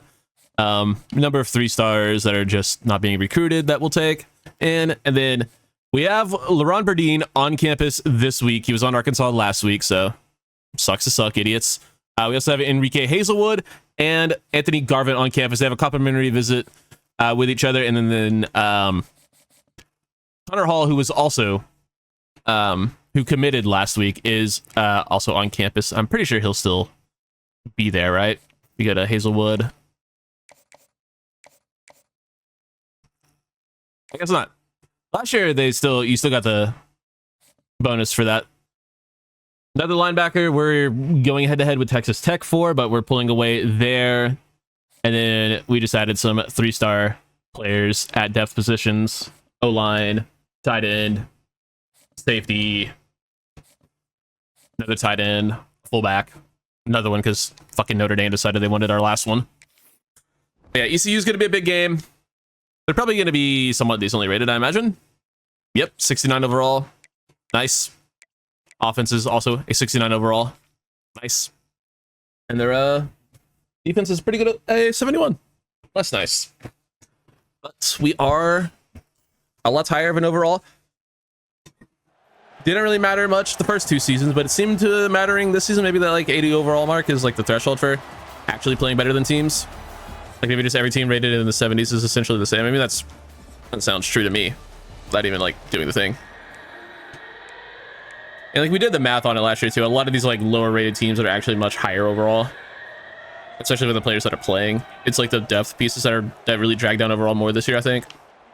There's a nice sack. Let's go, dude. Pause, by the way. Kevin Otis. Haven't called his name a ton this year. Managed to get him to come back in the recruiting portal.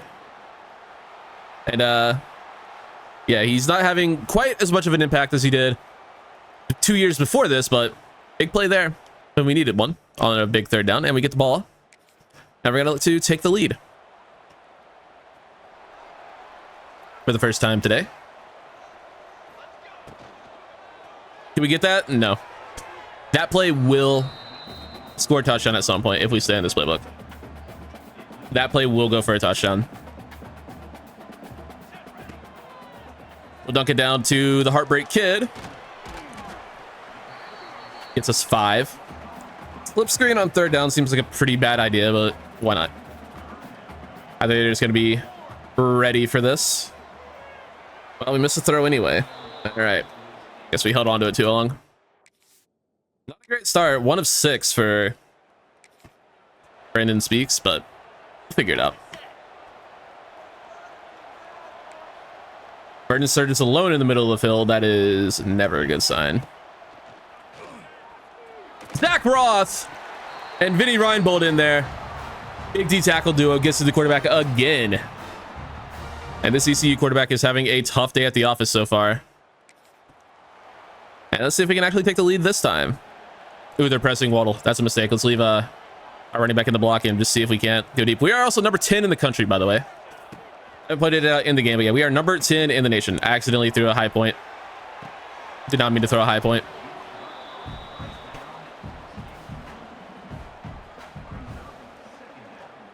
Unlucky. 2nd and 10. I mean, I don't mind a shot on 1st down. Why not? What's wrong with it? Ramel Stevens gets us a few, makes it a more manageable 3rd down.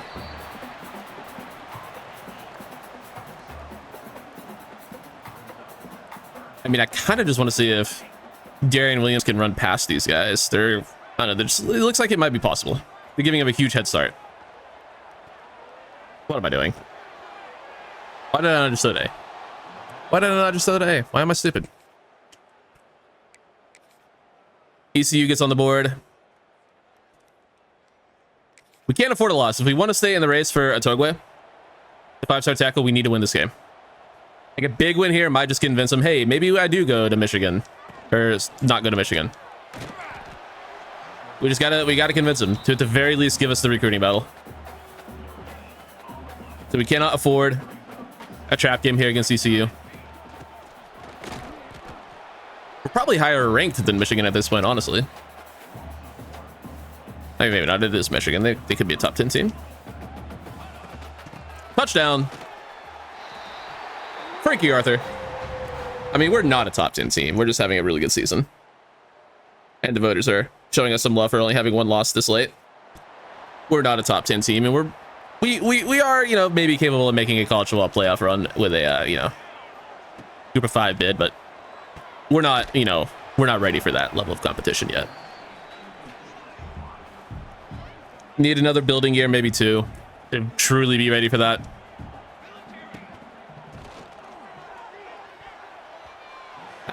Should have gone underneath, but I wanted the first.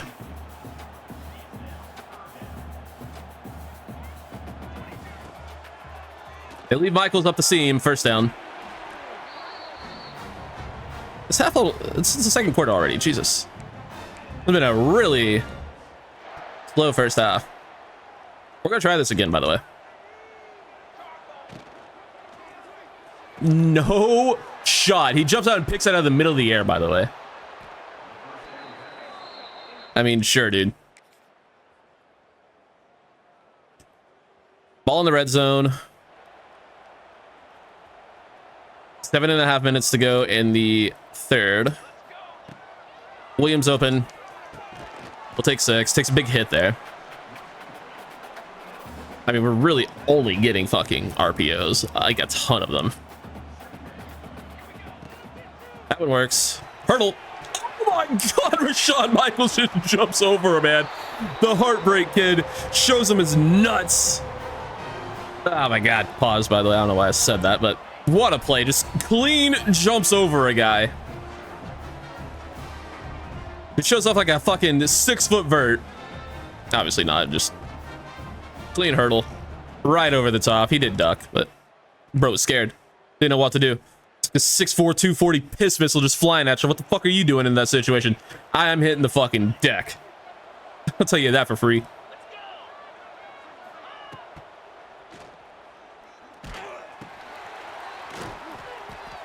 With our Twitch chat, someone would say opening their mouth.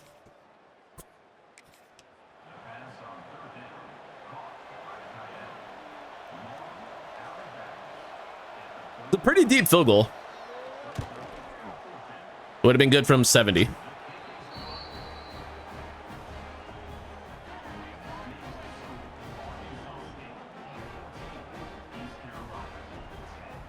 What a kick. What a kick.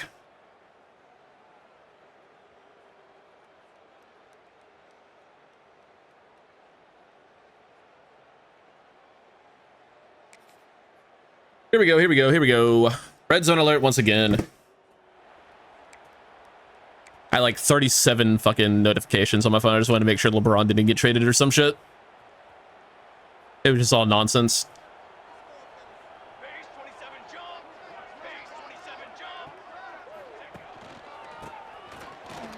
Hit outside. Nice spin move. What a move by Frankie Austin. First down. Well, that's the first time we've had that work. I want a running back. I wanted this all last year too in College Football 25. I want a running back that has like every ability. I want to be able to. I want to find like a generational running back. I've had really good running backs, a couple that were close, but I want like a fucking true freshman coming in like an 82 overall. They do exist with like every ability. Like as the seniors like max out, obviously it would be hard to keep that player into their senior season, but you know what I mean. I want a freak, man. I want to find like a Bijan or a Nash and Genty or something. We're gonna call that a touchdown. You know, it's a generous spot. Appreciate you. Your check will be in the locker room. 4th and inches. We're gonna run commit. If they throw, they throw. We have a 2-possession lead at this point. I don't feel bad about trying to make a play in the backfield. That's a great decision. Bo Biggs gets to the quarterback, and they somehow scored anyway. Okay. They scored, and then we threw another interception. Did we just turn the ball over twice? What the hell just happened? QB keeper.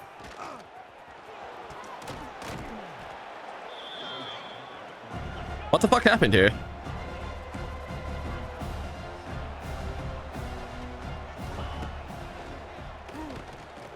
Curl. DJ Pickett misses the tackle, falls on his ass, and that's a touchdown. DJ Pickett sucks. I don't know how many times I've had to say that in this series, but he's playing in one of his final games, and thank God. I can't wait to get that bomb off the team. He is not being good. He's had some interceptions. He had some nice plays. 4 interceptions, by the way, for Brandon Speaks. That's not great. But the amount of times he's been beating coverage is insane for a player who's supposed to be as good as he is. With his overall getting beat far more than anyone that highly rated should ever get beat. Even before this season.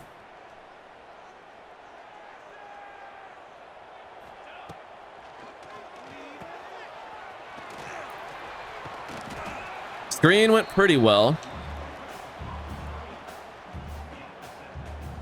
I really cannot afford a loss here. We find Rashawn Michaels. I mean, we'll take field goal range. That's all we really need here, obviously. That will be enough to win the game. But obviously, you know, a touchdown would be better. I don't like anything here. So I just throw it to a random button. I gotta stop doing that. I told myself to stop doing that, and I did it anyway. Jamal Banks onto the field. He hasn't seen a ton of play time this season. Look at the ball here, actually. Good route. First down.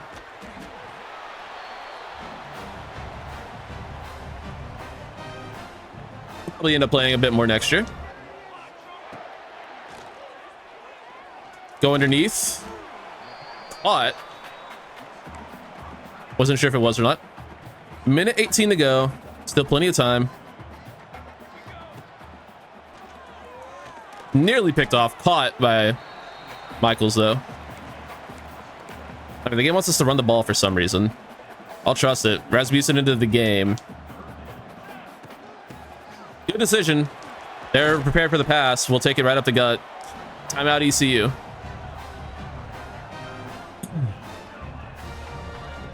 We are in field goal range now, so we just need to take care of the ball. Waste our timeouts if we can. We're going to Correa out of the backfield. First down. Another timeout called by ECU. And this is looking pretty good for us. Yeah, we just start running the ball. We just start running the ball here. Rasmussen gets the carry. Gets a couple yards. Final timeout called by the Pirates. That is a terrifying mascot. How do little kids like that? I imagine they don't. I mean, it's pretty cool, but like, I imagine I would be terrified of that as a child. 3rd and 3.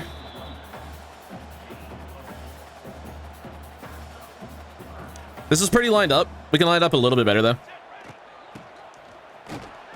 4th and inches.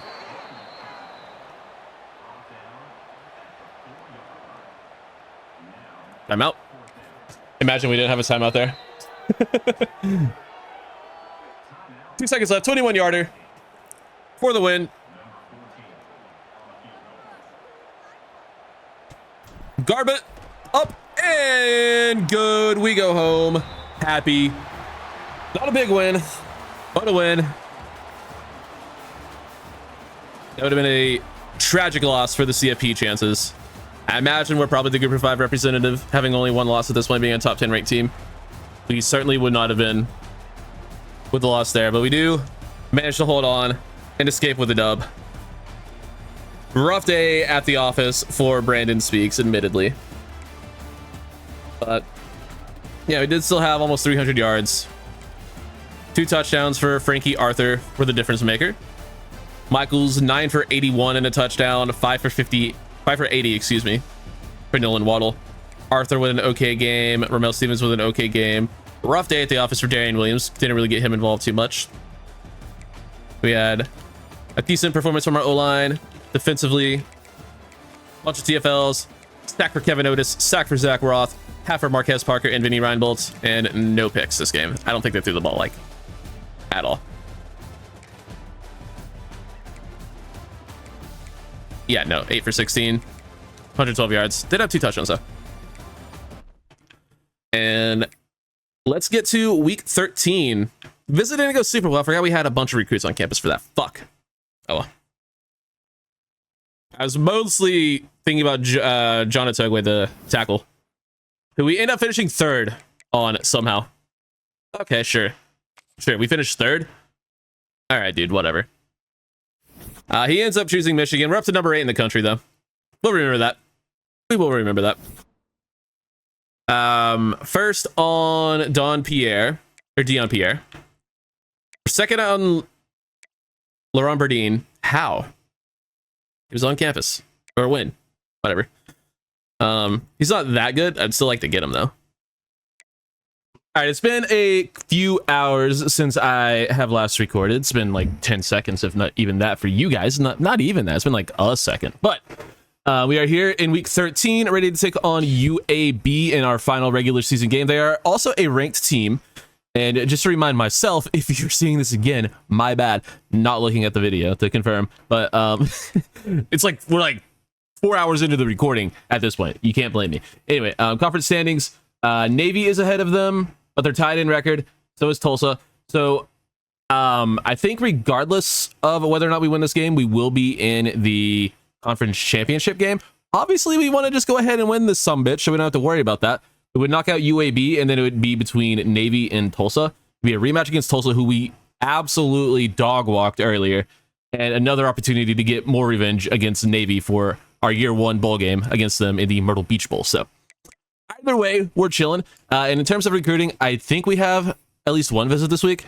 God, our class looks amazing. I'm so happy with it. I really wish we would have been able to get a Togway, but his dumbass wanted to go to fucking Michigan.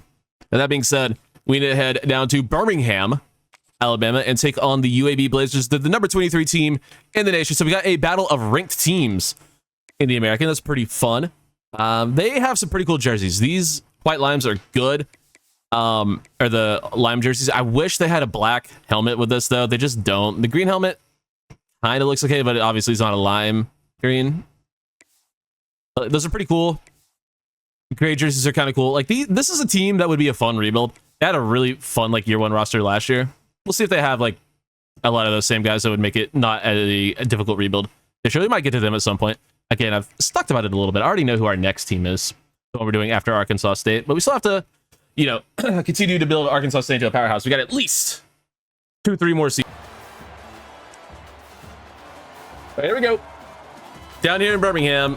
This is a very cool stadium, and I will say the helmets do look a lot better on player than they do like in the loading screen. That much is for sure. So let's see if we can get this win. This is a cool stadium as well. UAB is a team I would definitely consider doing a rebuild for. They got everything I look for. Good jerseys, everything. Good stadium. I don't know if their roster might be like super talented year 1. It was last year. That's the main reason I didn't get to them last year. It was them or Memphis it came down to.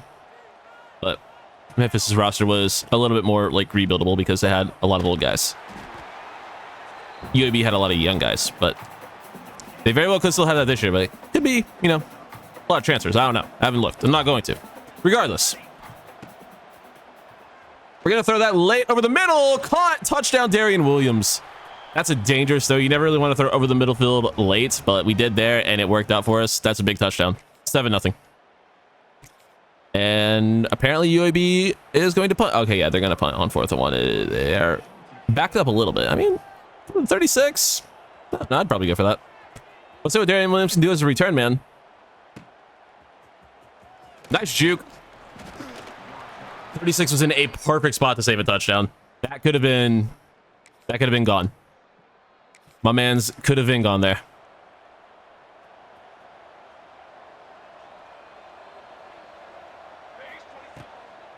I don't like anything. Just dunk it down to HBK. 14-0 in sim though. I made a good decision. I didn't force a throw just to do it and have it end up in a turnover. I made a smart play. Be proud of me. I'm showing progress as a human being. Flip the play so Gash is rushing the passer, please. Direct snap to the running back. Good contain. Nice tackle. Marquez Parker saves the first. You love to see that. Good effort from the transfer edge rusher.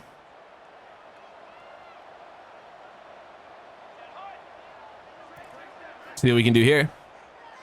Nope. We're just not really winning routes right now.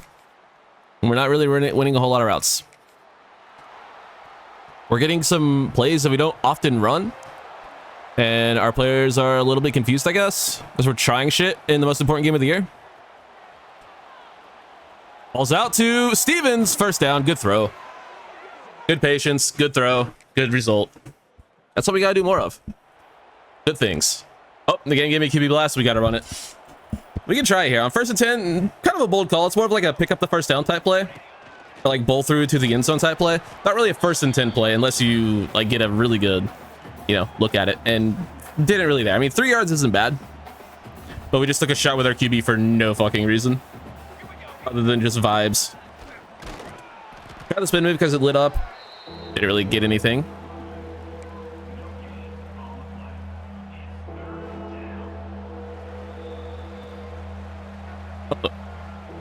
Oh, 2 minute timeout.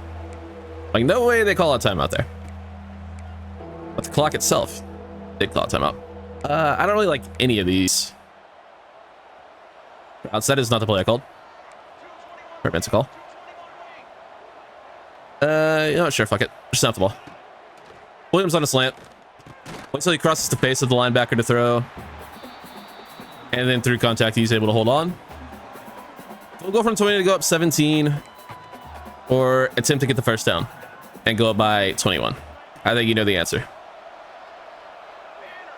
We get down here. We don't want to settle for 3, and that's a touchdown.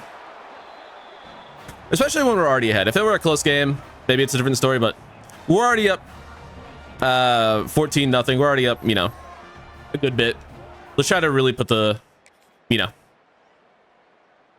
foot on the throat, if it will. Foot on the neck. What's the phrase I'm looking for? That's not right. We got the ball back, by the way.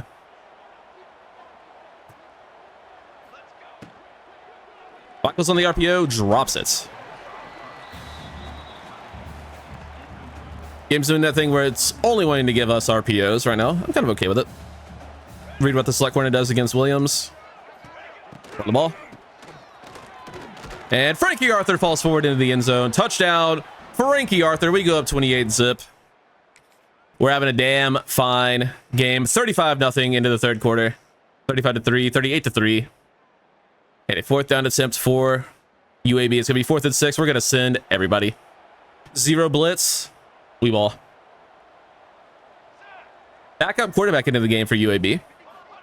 Guy earlier had a star. And the blitz worked out to perfection. Roth, Gash, someone else in there. Looks like Kevin Otis maybe. Whole damn defensive line got home. And now 38-3. We should probably go ahead and put our backups in. So you're the starters at every position. Yeah, my guy Brandon Speaks is our starter. Darian Williams is a starter. I don't believe you when you're telling me that it'll put our starters in at every position because they're already in at every position.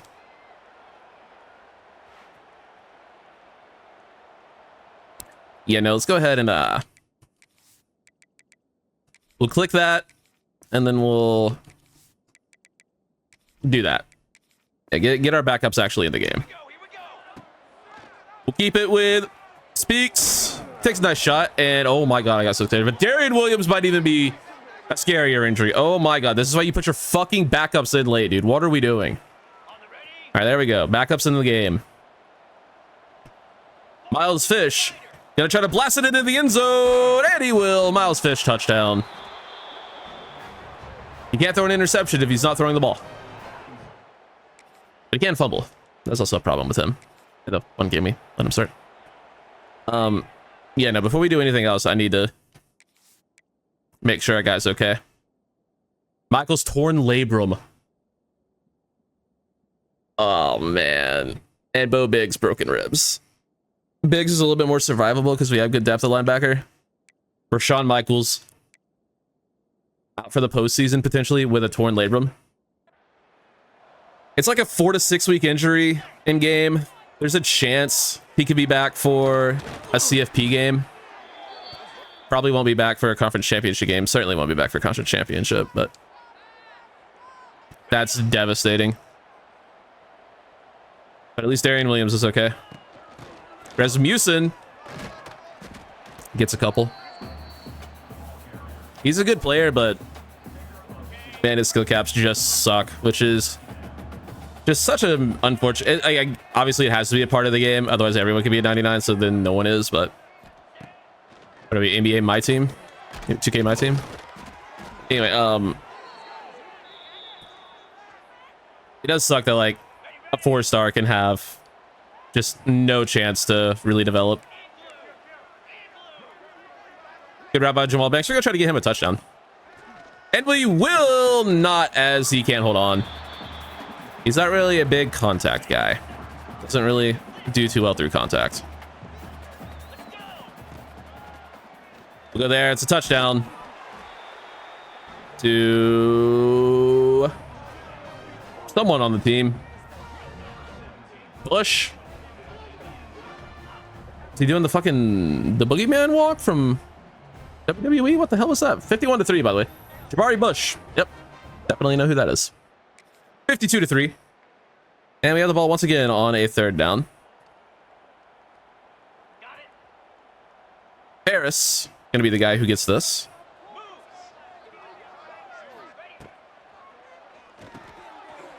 And he's gonna have a chance at it. Harris, spin move. What a play. I see you, dog. 58-3. Guess he missed the field goal. And they're just not able to move the ball. Our defense might have a disgusting performance on their hands.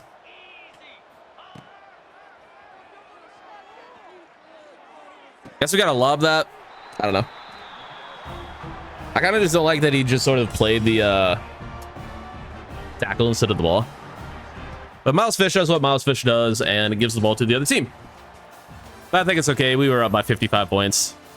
Just absolute slaughtering of another top 25 team. We might be ready, Blaze. We might be ready.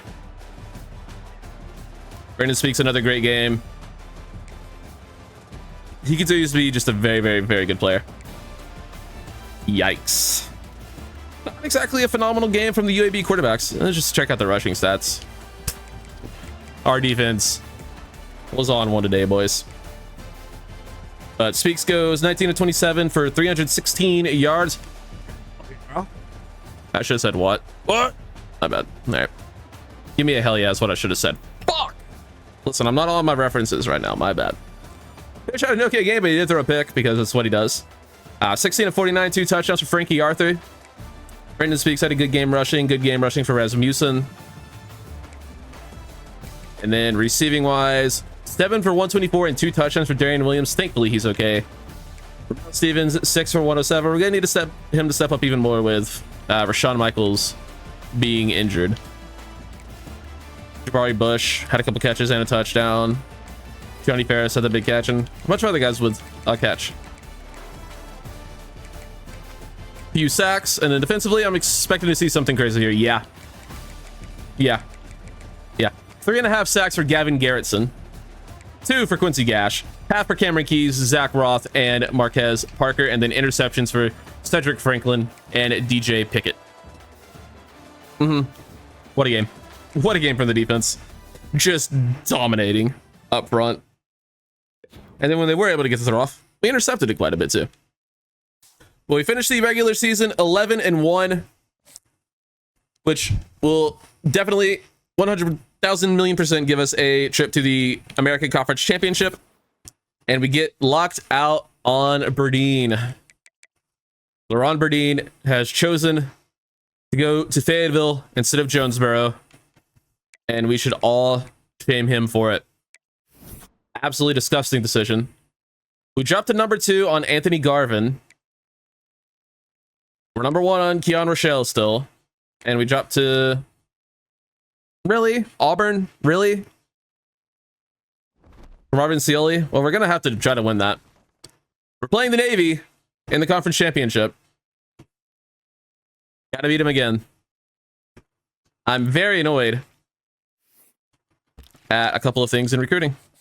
See what we can do about it, though. See if we can recover.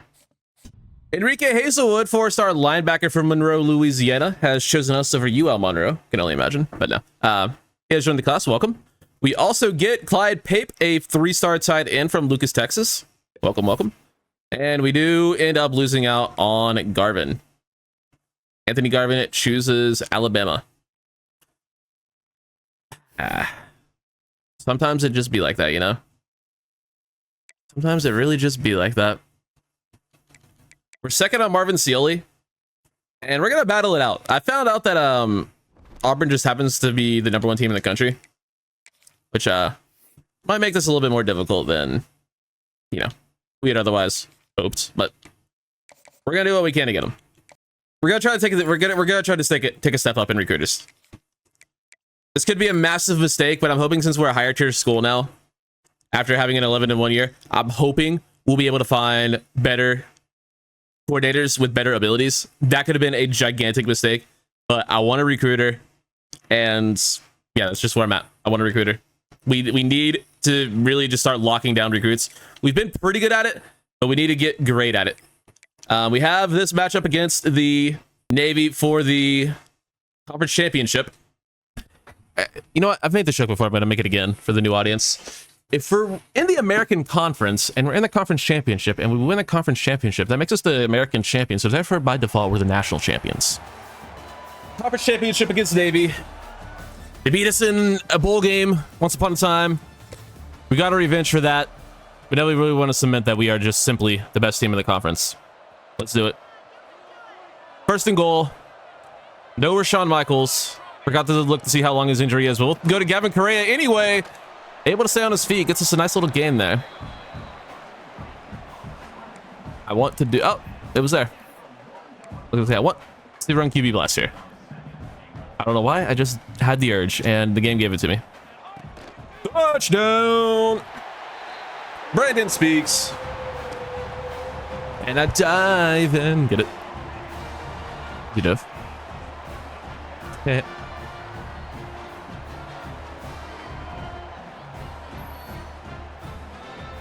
Not bad, not bad. Brandon Speaks, touchdown. Up 7-0. The 3rd and 5, spoiler alert, they're going to run the ball. We do have 4-6 in this playbook. That's good. Let's just run commit and fucking QB contain, and we should be good. That's pretty much all you have to do to beat the Armed Forces schools. Did not work. That's going to be a touchdown. Are you fucking kidding me? Well, I guess I deserve that. No one clip that. Who am I kidding? No one's gonna clip it.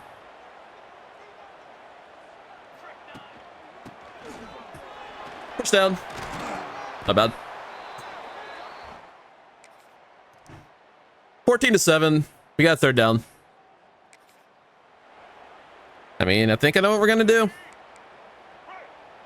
It's gonna work this time, trust. See, that's what I was looking for.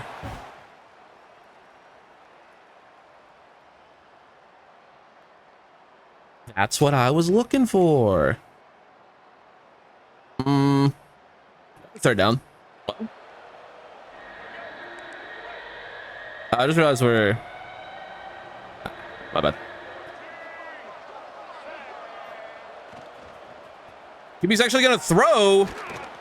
Is this still Aaron Flowers or Josh Flowers, our former quarterback? Looks like it.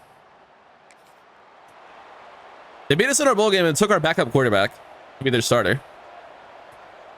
Forgot about that storyline. Go to the running back out of the backfield. Arthur, 1st down.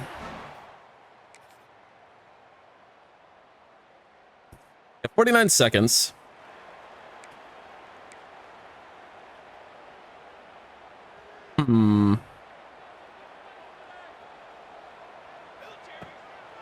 Williams, nice route. Darian Williams, big gain. It's well into Navy territory. I'm trying to no huddle. Please let me no huddle. What was that screen? It looked insane, and I want to try it. Get a Gavin Correa here. First down. Yeah, we're trying it. All right, we got it this time. This looks ridiculous. That's pretty cool. That's a pretty cool concept. Clearly did not work there, but it's still a cool concept. If this were Shawn Michaels, I would just launch it up the seam. Maybe we still will. Kind of giving Gavin Correa a lane. Couldn't get it there. Couldn't find it. 3rd and 8.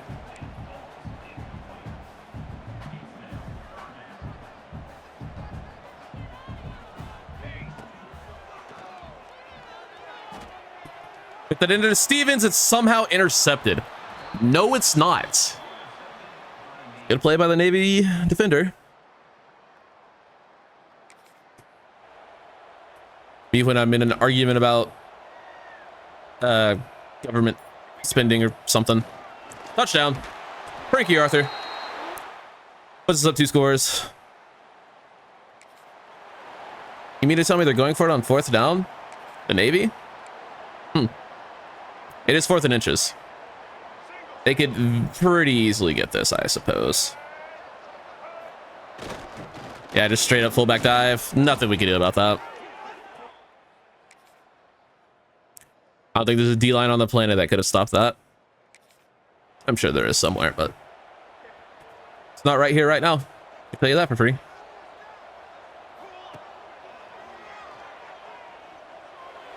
Well, I would have hoped he would have got back on around the defender. I should have just done anything other than that, but that's what I chose to do.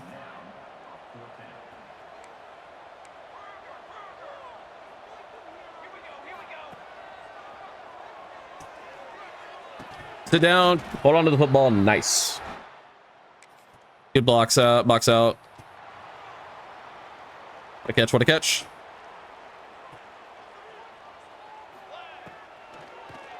Williams, outrun him. Oh my God, touch turf, nerd. Let's go. Darian Williams, big play. Gets us some great field positioning. So hopefully be able to punch it in.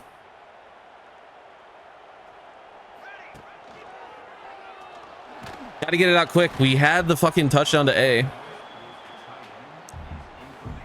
It's gonna get rid of it.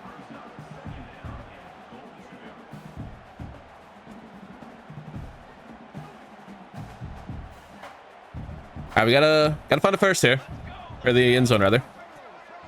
Gonna keep it. Speaks, get a block. Nice, Brandon Speaks, touchdown. Excellent blocking up front. You absolutely love to see it.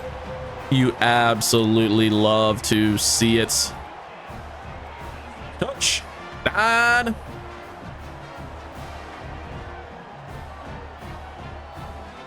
Let's go. 28-13. The 4th and 6. They could pass here, I guess, but we're just going to blitz either way. Let's get a bunch of guys up front, try to make a play. Deep shot. Intercepted by Chasen Johnson. He's having an unreal season. Spin move. Cut back. Ah, there was a guy there. Chasen Johnson had an unbelievable season for us. He's a monster. He might also make the thumbnail. We already have a thumbnail, but he might also make it. We'll see. I don't know who's going to make it yet, but Johnson has a very real chance of being the guy. What an unbelievable play by Chasen Johnson. I don't think he quite has double-digit interceptions, but he's close to it. And he might get there by the end of the year. I figured out the timing on that for a completion, at least. That's cool.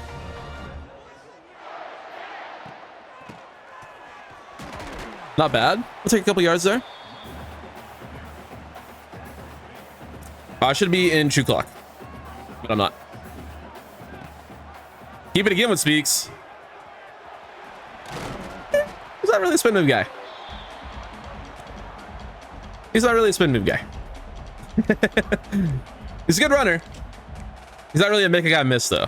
He's more of a run past him or run through him type of guy.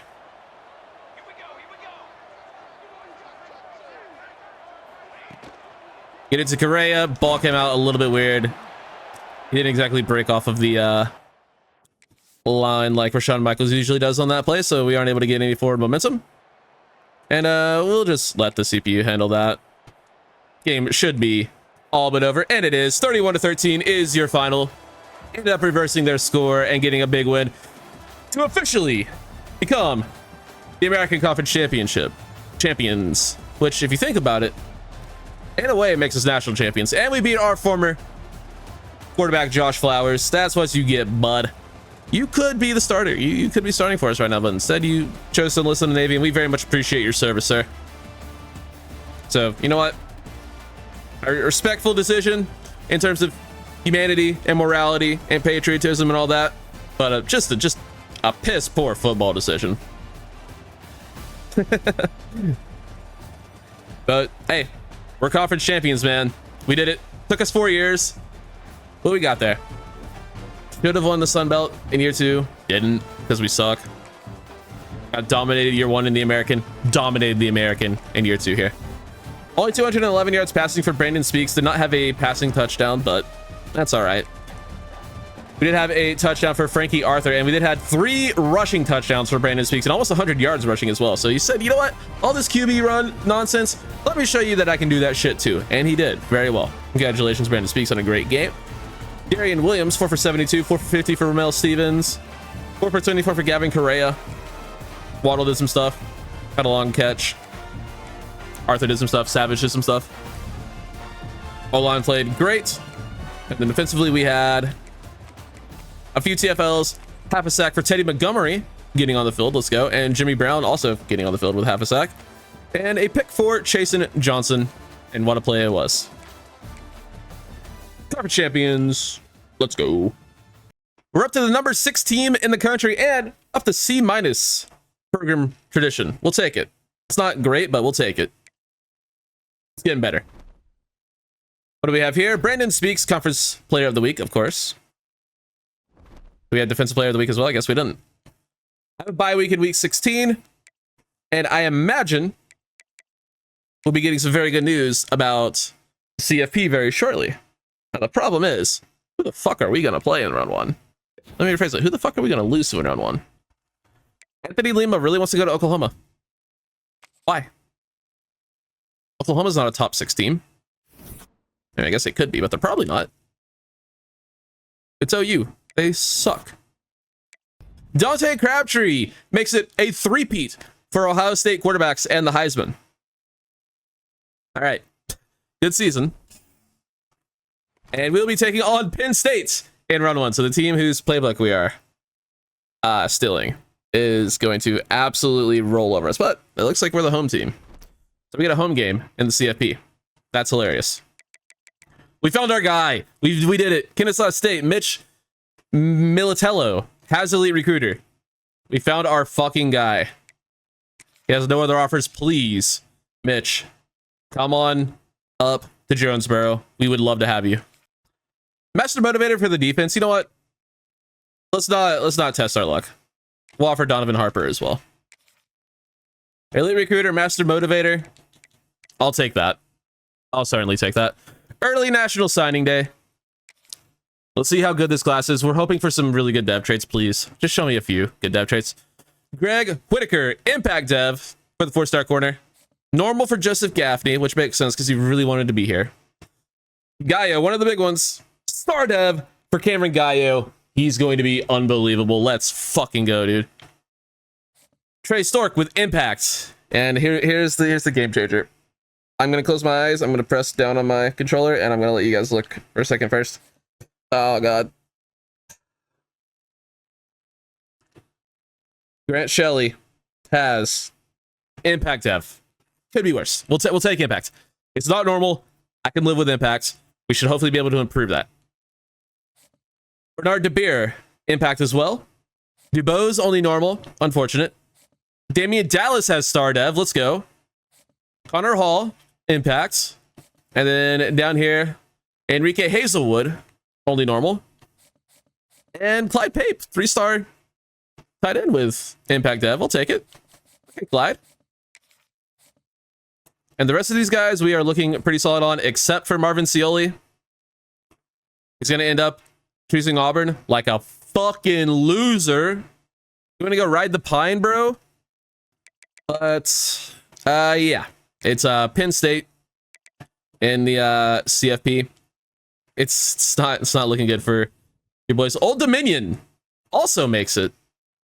I guess it doesn't have to be only one group of 5 school, but apparently there are 2 this year.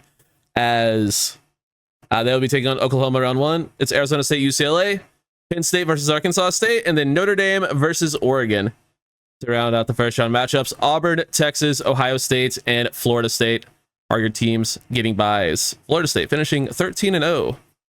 Good for number 2. That's hilarious. Well, let's just see how bad the overall difference is here. We're actually pretty on par with them in terms of defense. I guess you could say we're even equals. But the offense and the total overall, that's where we're lacking a little bit. I don't like our chances, but you never know. Miracles happen once in a while. We'll see if we can pull off the upset of all upsets. No one in the sports world and the sports media is giving us any chance in this game. But you never know. You just never know. We're the team of destiny. Came out of nowhere, had a monster season, 12-1, and impressed the voters enough to get here. Let's prove that they weren't wrong and that we belong amongst the big boys of college football. I will point out no Rashad Michaels for this game, as that is going to be incomplete on the sideline. Looked like we might have gotten a foot down, but didn't challenge it in time or get a look at it in time. 3rd and 10 for Penn State. Quarterback working out of an empty backfield. Throws it right at me. I couldn't move. Wish I could have gotten there. I tried to. Wouldn't really let me. Quick pass complete. Penn State moving the ball.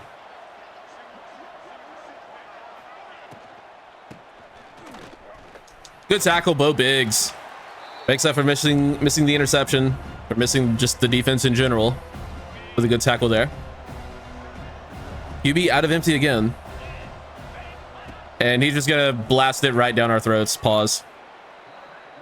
Antoine Elam. Penn State quarterback. Real guy? I'm actually not sure. Probably. At this point still. It's gonna be a 4th and 3. They're gonna go for it.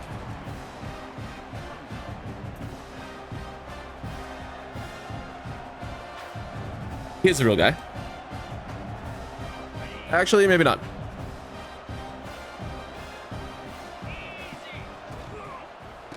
First thing that comes up is the recruiting profile, but it's for a 5'8", 130-pound receiver. So probably like a middle school receiver, so I'm guessing it's probably not him. But we do get a stop there. Nice. Still 0-0, but we do, unfortunately, give Penn State the ball right back.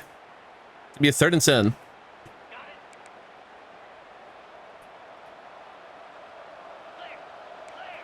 We'll contain the QB. Alex Osmond is so fast. I vacated that because I was worried about the tight end on the corner. I gotta know I have help there. That's on me. Not just on me being stupid. I deserve it.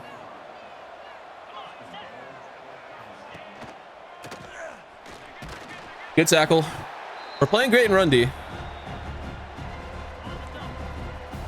And most of the pass defense mistakes have been directly attributed to me being awful at the video game. Play action. QB steps up, takes a shot. And that'll be a touchdown for the Nittany Lions as Antoine Elam finds his guy for the score. 7-0. Defense still beats up. We're not able to get anything done on this offense. We kind of figured that would be the case. This is just a very tough defense. By far the highest rated defense we played all year. I don't think we played another defense even in the 80s, let alone the mid to high 80s in terms of defensive overall.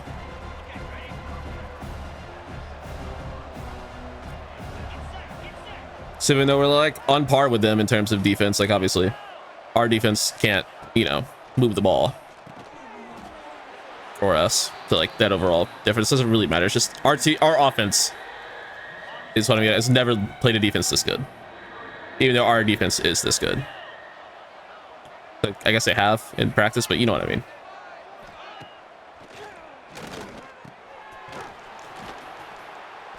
Like it's a little bit better of a matchup for us when Penn State has the ball, but when we have the ball, it's a mismatch. That's what I'm trying to say.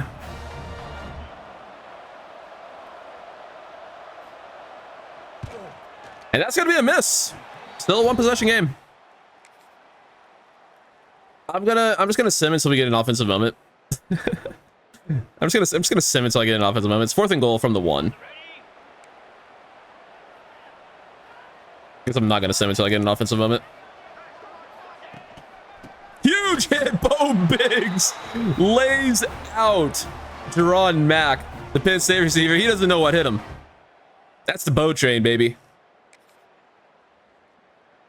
Can we get a single moment on offense? Like just one would be cool. Like just one singular moment would be sick. Quick RPO, they got us that time. Can we make the tackle behind the line? Stretches it across the line. 14-0. We can't do anything on offense. I imagine when we see the stats after this pass that it's going to look really bad. 17-0.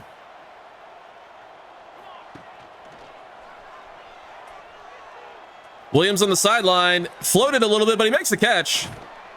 What a grab by Darian Williams. Playing in what will likely end up being his final game in college football. Could be a late round guy. He's like a mid to high 80s. He could sneak in to day 3.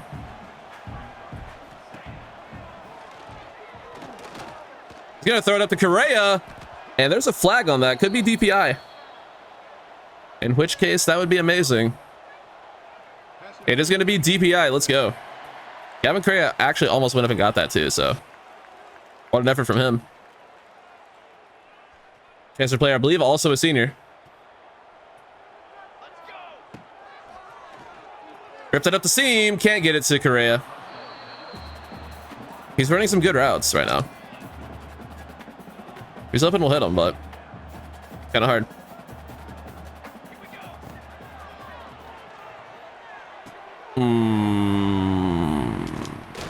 Bad mistake.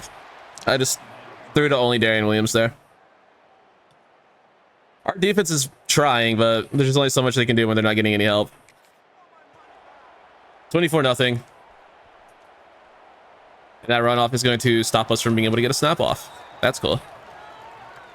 Hasn't been a thing in the entire season thus far, but runoff decides to fuck us there. We have 113 passing yards, 15 rushing yards. Jesus.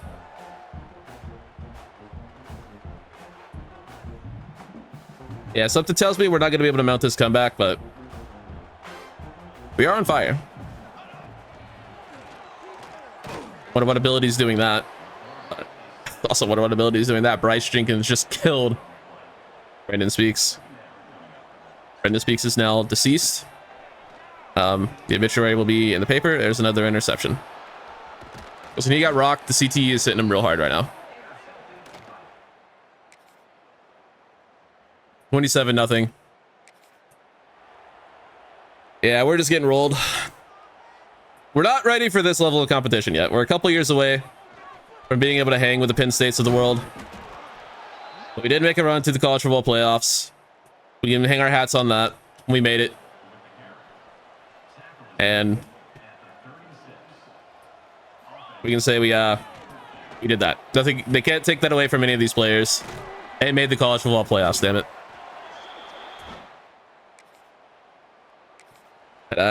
Yeah, this is where our run comes to an end. Unless a miracle happens in the next 5 minutes and 55 seconds. Spoiler alert, it won't. I mean, Darian Williams might end up going for like 400 yards or something, but a comeback, not happening.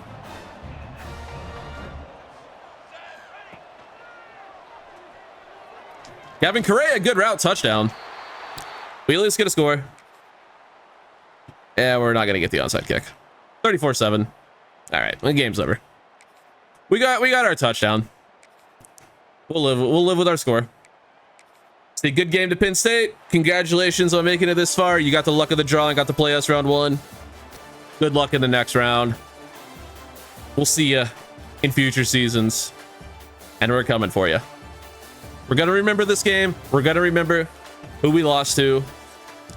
We're not gonna hold our heads low. We had an incredible year, but that first elusive bowl win still remains elusive. What English that was. Yeah, just not really able to move against a team that's just better, faster, bigger, stronger on defense. Williams got to go out there and do his thing one last time. Few sacks given up. Defense played very well. Didn't get a sack. I had a few TFLs. Couple there. Obviously they played well in the first half. They kept it close as long as they could, but they got worn down eventually, and that's what happened. The CFP, but we should get some good news on some coordinators. We do. Mitch Militello has decided to become our offensive coordinator, an elite recruiter. That's awesome. And we also do get Donovan Harper, master motivator, to be our defensive coordinator. Should help our defense be even better. We'll take a look at the CFP bracket, see who else moved on. Old Dominion actually played Oklahoma to an incredibly close game. Arizona State loses to UCLA by 1 score. We got slaughtered. We were the only team to get slaughtered in the first round. Great. Oregon beats Notre Dame by 10. And interesting first round. We have Oklahoma, Auburn, UCLA, Texas, Penn State, Ohio State, and then Oregon, Florida State in the quarterfinals. You know how I said a little while ago when we were talking about a recruit that was choosing between us and Oklahoma that Oklahoma was in a top 16 team, rather. Yeah, it turns out they are. Take a quick look at season stats just to give you guys a glimpse of how this team ended up playing.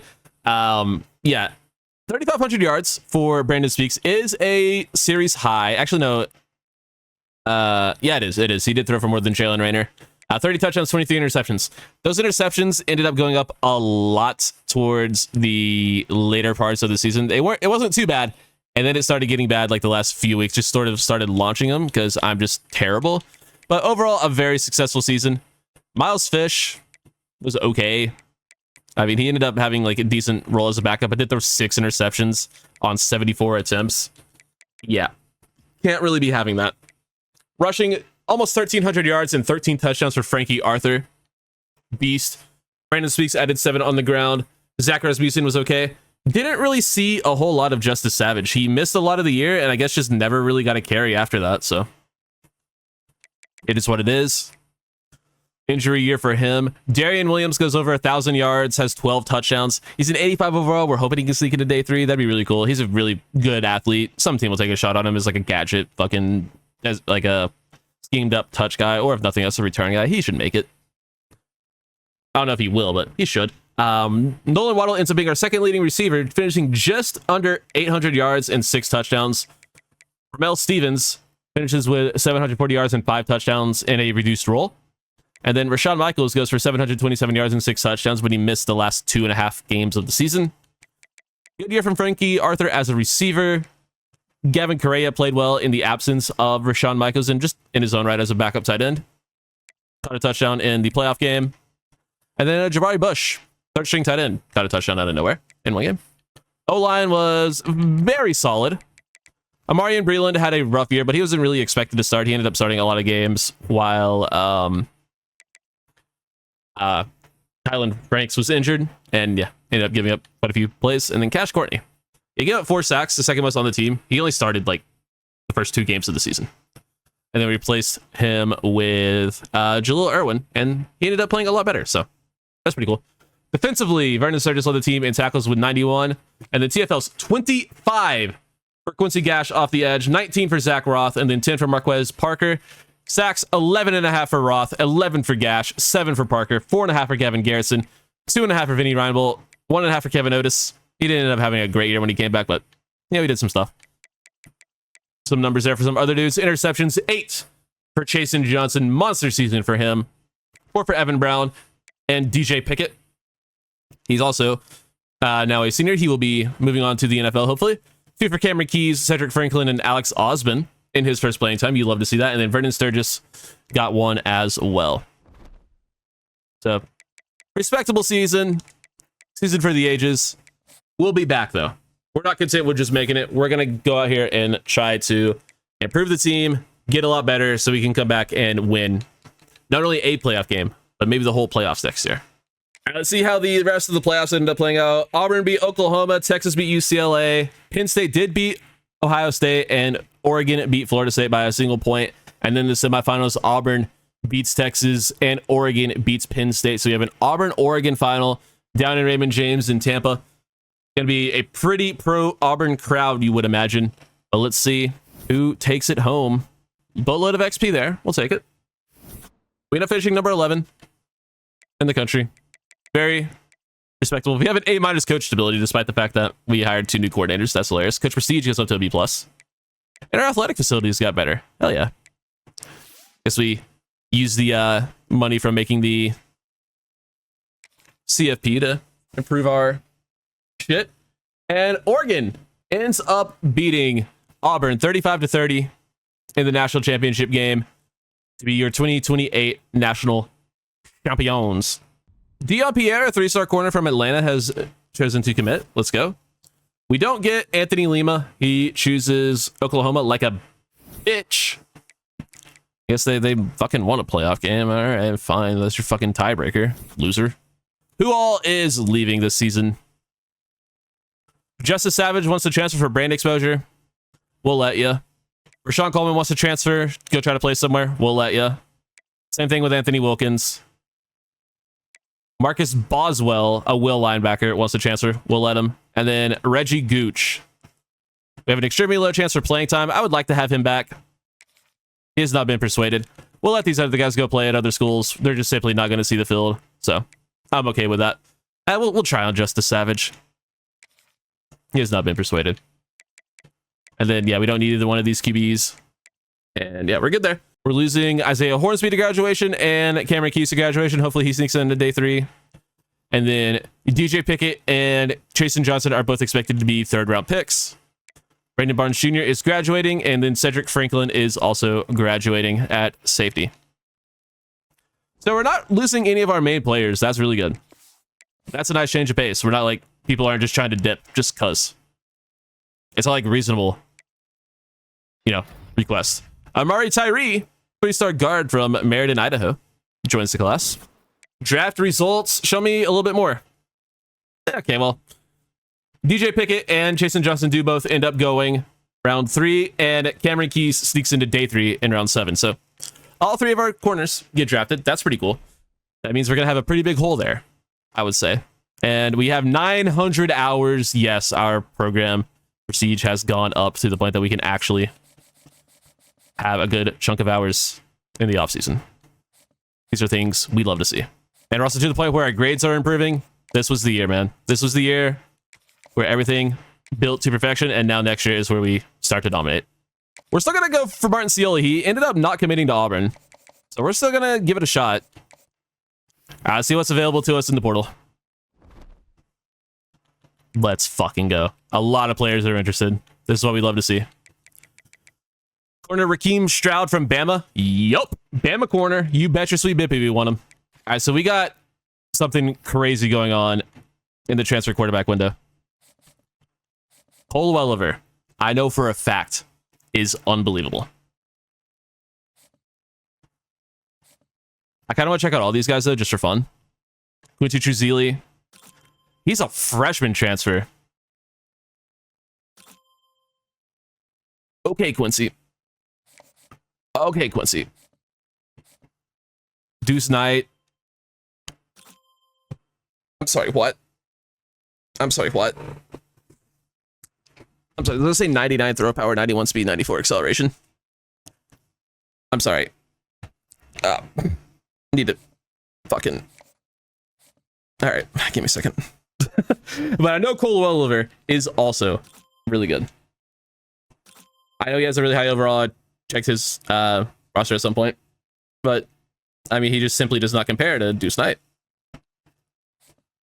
And Tama Amisone.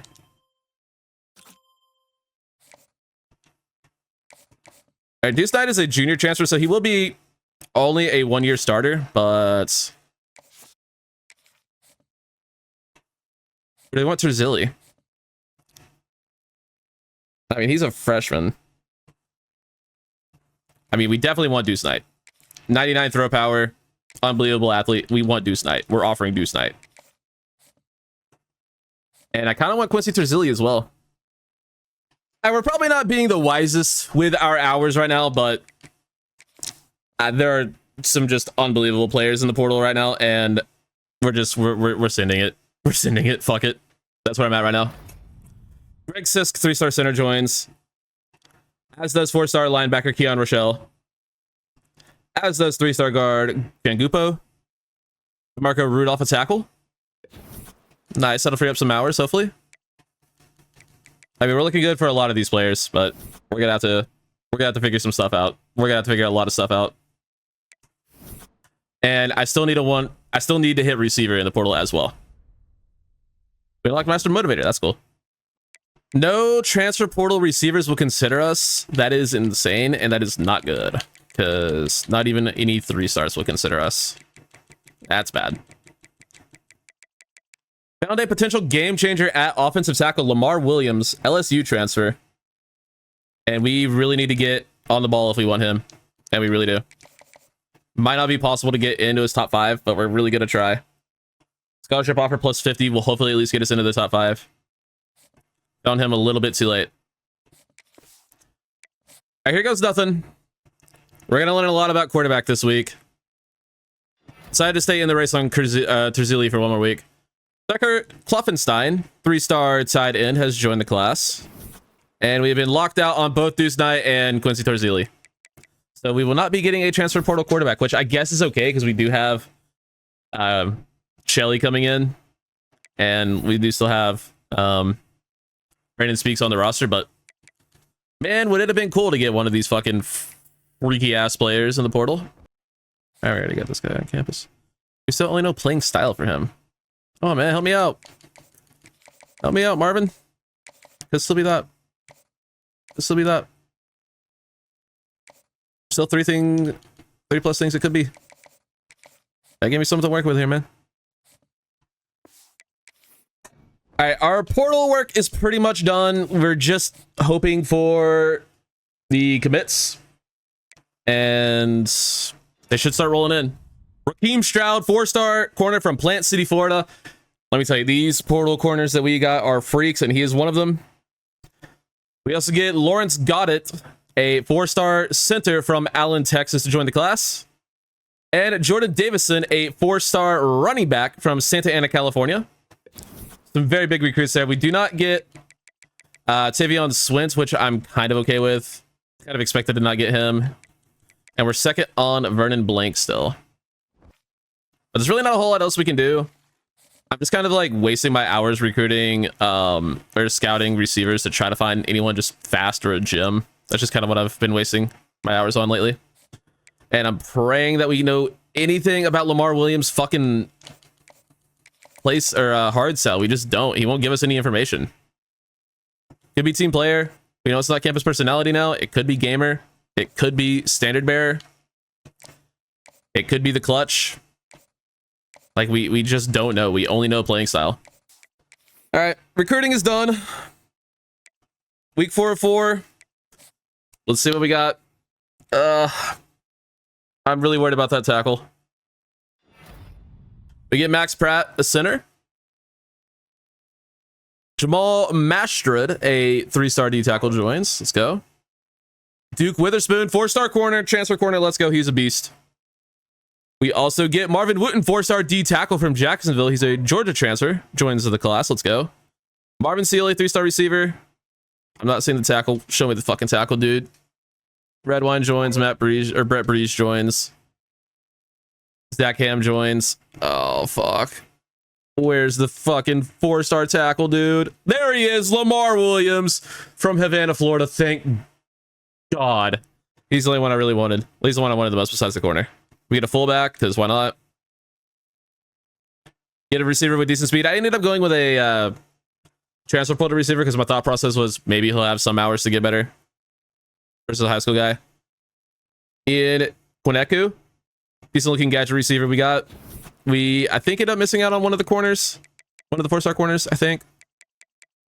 I think he chose a different school. My God, that was a lot of XP. Well, let's check out National Signing Day.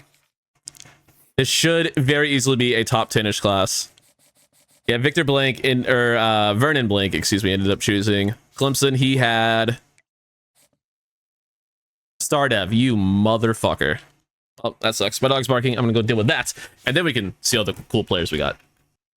All right, let's see some of these development traits.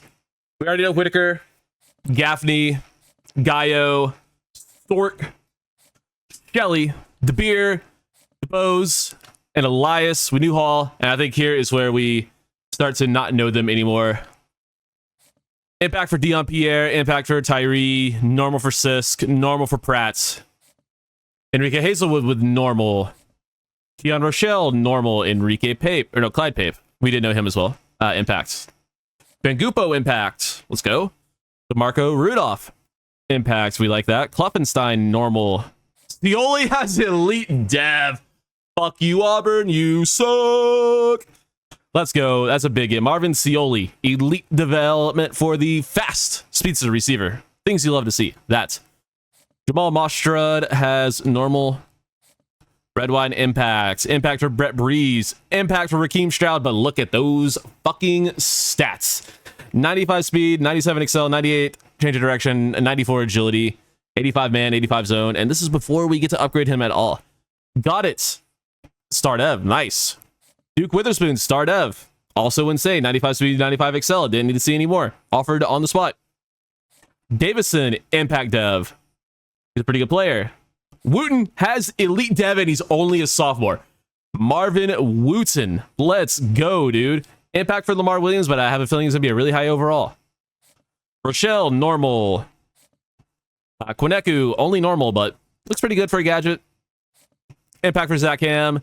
Normal for David Feliz. And impact for Pat Hurd. So, and I'm getting a pretty good player there. Hopefully he'll be able to play a little bit for us. I think that went pretty well. I'll do position changes. Anything interesting comes up, I'll let you know. Oh my God, Marvin Wooten's an 88. Davison's an 87. Oh, all right. We did well. We did really well. Not a whole lot to see in position changes. Did sacrifice a couple guys just for depth chart purposes, but shouldn't end up being too bad. Rashawn Michaels is upgraded to star. Let's fucking go. Anyone else? Unfortunately, no, but this could be a lot of fun. Marvin Wooten's going to be a 99 overall. Mousefish has 19, 22 for Brandon Speaks. Ugh. That's not looking too good. I really wish we would have been able to get a upgrade here. I think we just kind of have to spend it all in accuracy, unfortunately. I was going to make him a higher overall, that's for sure. Can we get any abilities? We can get mobile resistance, improve pressure resist on the run. I mean, we might as well, because we could still afford that last accuracy upgrade. So, he's up to an 82, but he's not exactly good.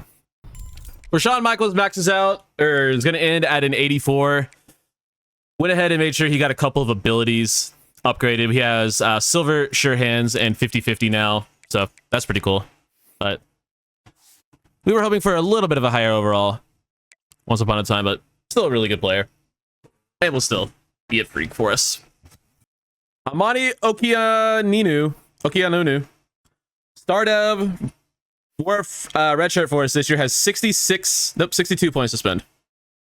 I misread, but he's a tackle. He needs to be good at pass blocking, so we're going to upgrade that a lot.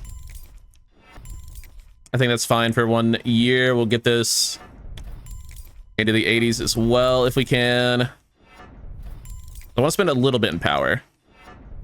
And I want to up his IQ. So he's at least like a respectable awareness. Get that like the... I mean, if we can get this pretty high before it even really starts to cost anything, then yeah. He's going to end up being a starter for us for multiple seasons, but going to sit behind Lamar Williams for a year. Monty's a beast. Cole Drongo is a 92 overall, has maxed out 99 run blocking, and then high or low 90s for pass blocking as well. Is quite good. He's a freak. And he has gold pocket shield, option shield, and inside shield, and silver outside shield. He's a monster. Yeah, well-rounded is definitely the way to go if you especially can find one with a high dev trait. Definitely the way to go for a lineman. As if that were any question at this point. Lawrence got it. Transfer center is a 93. Good God, man. Our offensive line is unreal now. And if Sidney Ben were any other archetype, he'd be a freak, but unfortunately, he's just bad. God, dude, pure strength is so fucking trash. Like, I can't even look how low his IQ is. It costs 8 to upgrade. And his blocking stats are not even good, and they're fucking 12 and fucking 12 to upgrade. He had 60 points, and they're just gone. He went up 2 overall. Raw strength is a dog shit archetype for offensive linemen. Never get enough. Never recruit them. They're awful. Marvin Wooten is truly an unbelievable player. He's already a 92 overall. Has insane run blocking. Run, whatever, you know what I mean. Run defending. An insane run defender, there we go. Finesse moves and power moves are both almost a 90. He's a really damn good athlete. 85 excel, his IQ's high. We are not going to be able to get any abilities for him this year, but next year with his development trait, because he's, mind you, a fucking junior. Yeah, he's going to be just ridiculous. Alex Osmond just casually has 72 points to spend, so I think we could pretty safely say goodbye to our boy what's his face as a starter.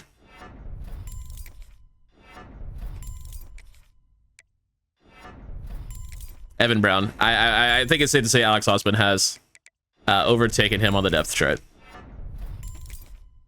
Should probably improve his hands at least a little bit. He is a 90 overall. Sorry, Evan Brown. You are a cheerleader now. Nicholas Kumar also has 72. This is so fun. I love this. I love this a lot. Nicholas Kumar, as a red shirt freshman, is an 87. He's only played a few snaps, and he's an 87. He's a sophomore. He lost his red shirt. I forgot to change that. So I completely lost the year of his development. That's cool. Oh well. He's only going to be a 3-year player anyway, let's be honest. Still really fucking annoying. I fucking completely forgot about that shit. We have a truly unbelievable team. This team is so damn good. Well, the defense especially. The defense is going to be like a 95 overall. Our offense, yeah, that's a different story, but my God. Is our defense legit?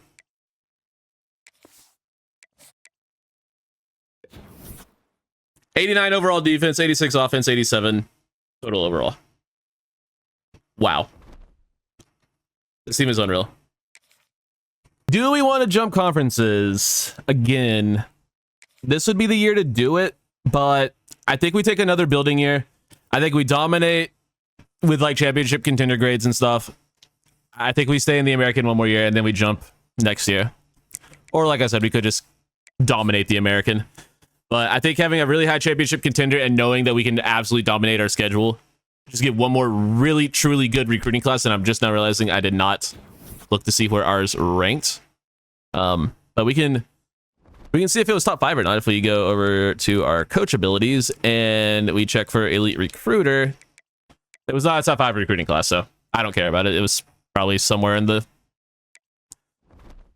like low teens to mid to high 20s. It was probably somewhere in that range. It was definitely top 30. Let's end off the video as we usually do by taking a look at least one prospect. Could be any position. Anyone who has interest in us. Do we finally have some starting interest from a 5-star? We at least do from one player. We have 2 players who are interested in us. Off rip. Nathan Hasselbach is going to be the guy we take a look at. He's the #1 edge rusher. And he has at least a little bit of interest in us. We'll take a look at him. And since it's our first 2 5-stars who have interest in us off rip, we might as well take a look at Nick Pettigrew as well. We're not really looking for a running back, but we'll take a look at him. Hasselbach. It's pretty good. 83 speed, 88 finesse moves. Okay, yeah. The more I looked at him, the better he got. And Nick Pettigrew is really good, but I think the main focus of this class is going to be receiver because we have a lot of players at the position. We don't have a lot of good players at the position. So we're going to hope to find at least a few receivers who are good. Can I please get the 5-star? There's only one 5-star. It is Robert Alaka, who is a gadget player. I mean, I'll definitely take a look at that. That archetype intrigues the hell out of me. I know at some point in this game cycle, we're going to find a truly disgusting one. And maybe it is Robert Alaka. Very well could be, but yeah, I'm going to go ahead and leave it here, guys. I really appreciate you all watching. Made the CFP this year. Looking to have an even better season in season whatever number it is. I think it would be 5 would be next year. Yeah, season 5 next year. So stick around, like the video. I'll get it out as soon as possible. Appreciate y'all, and I'll see you on the next one. Take it easy.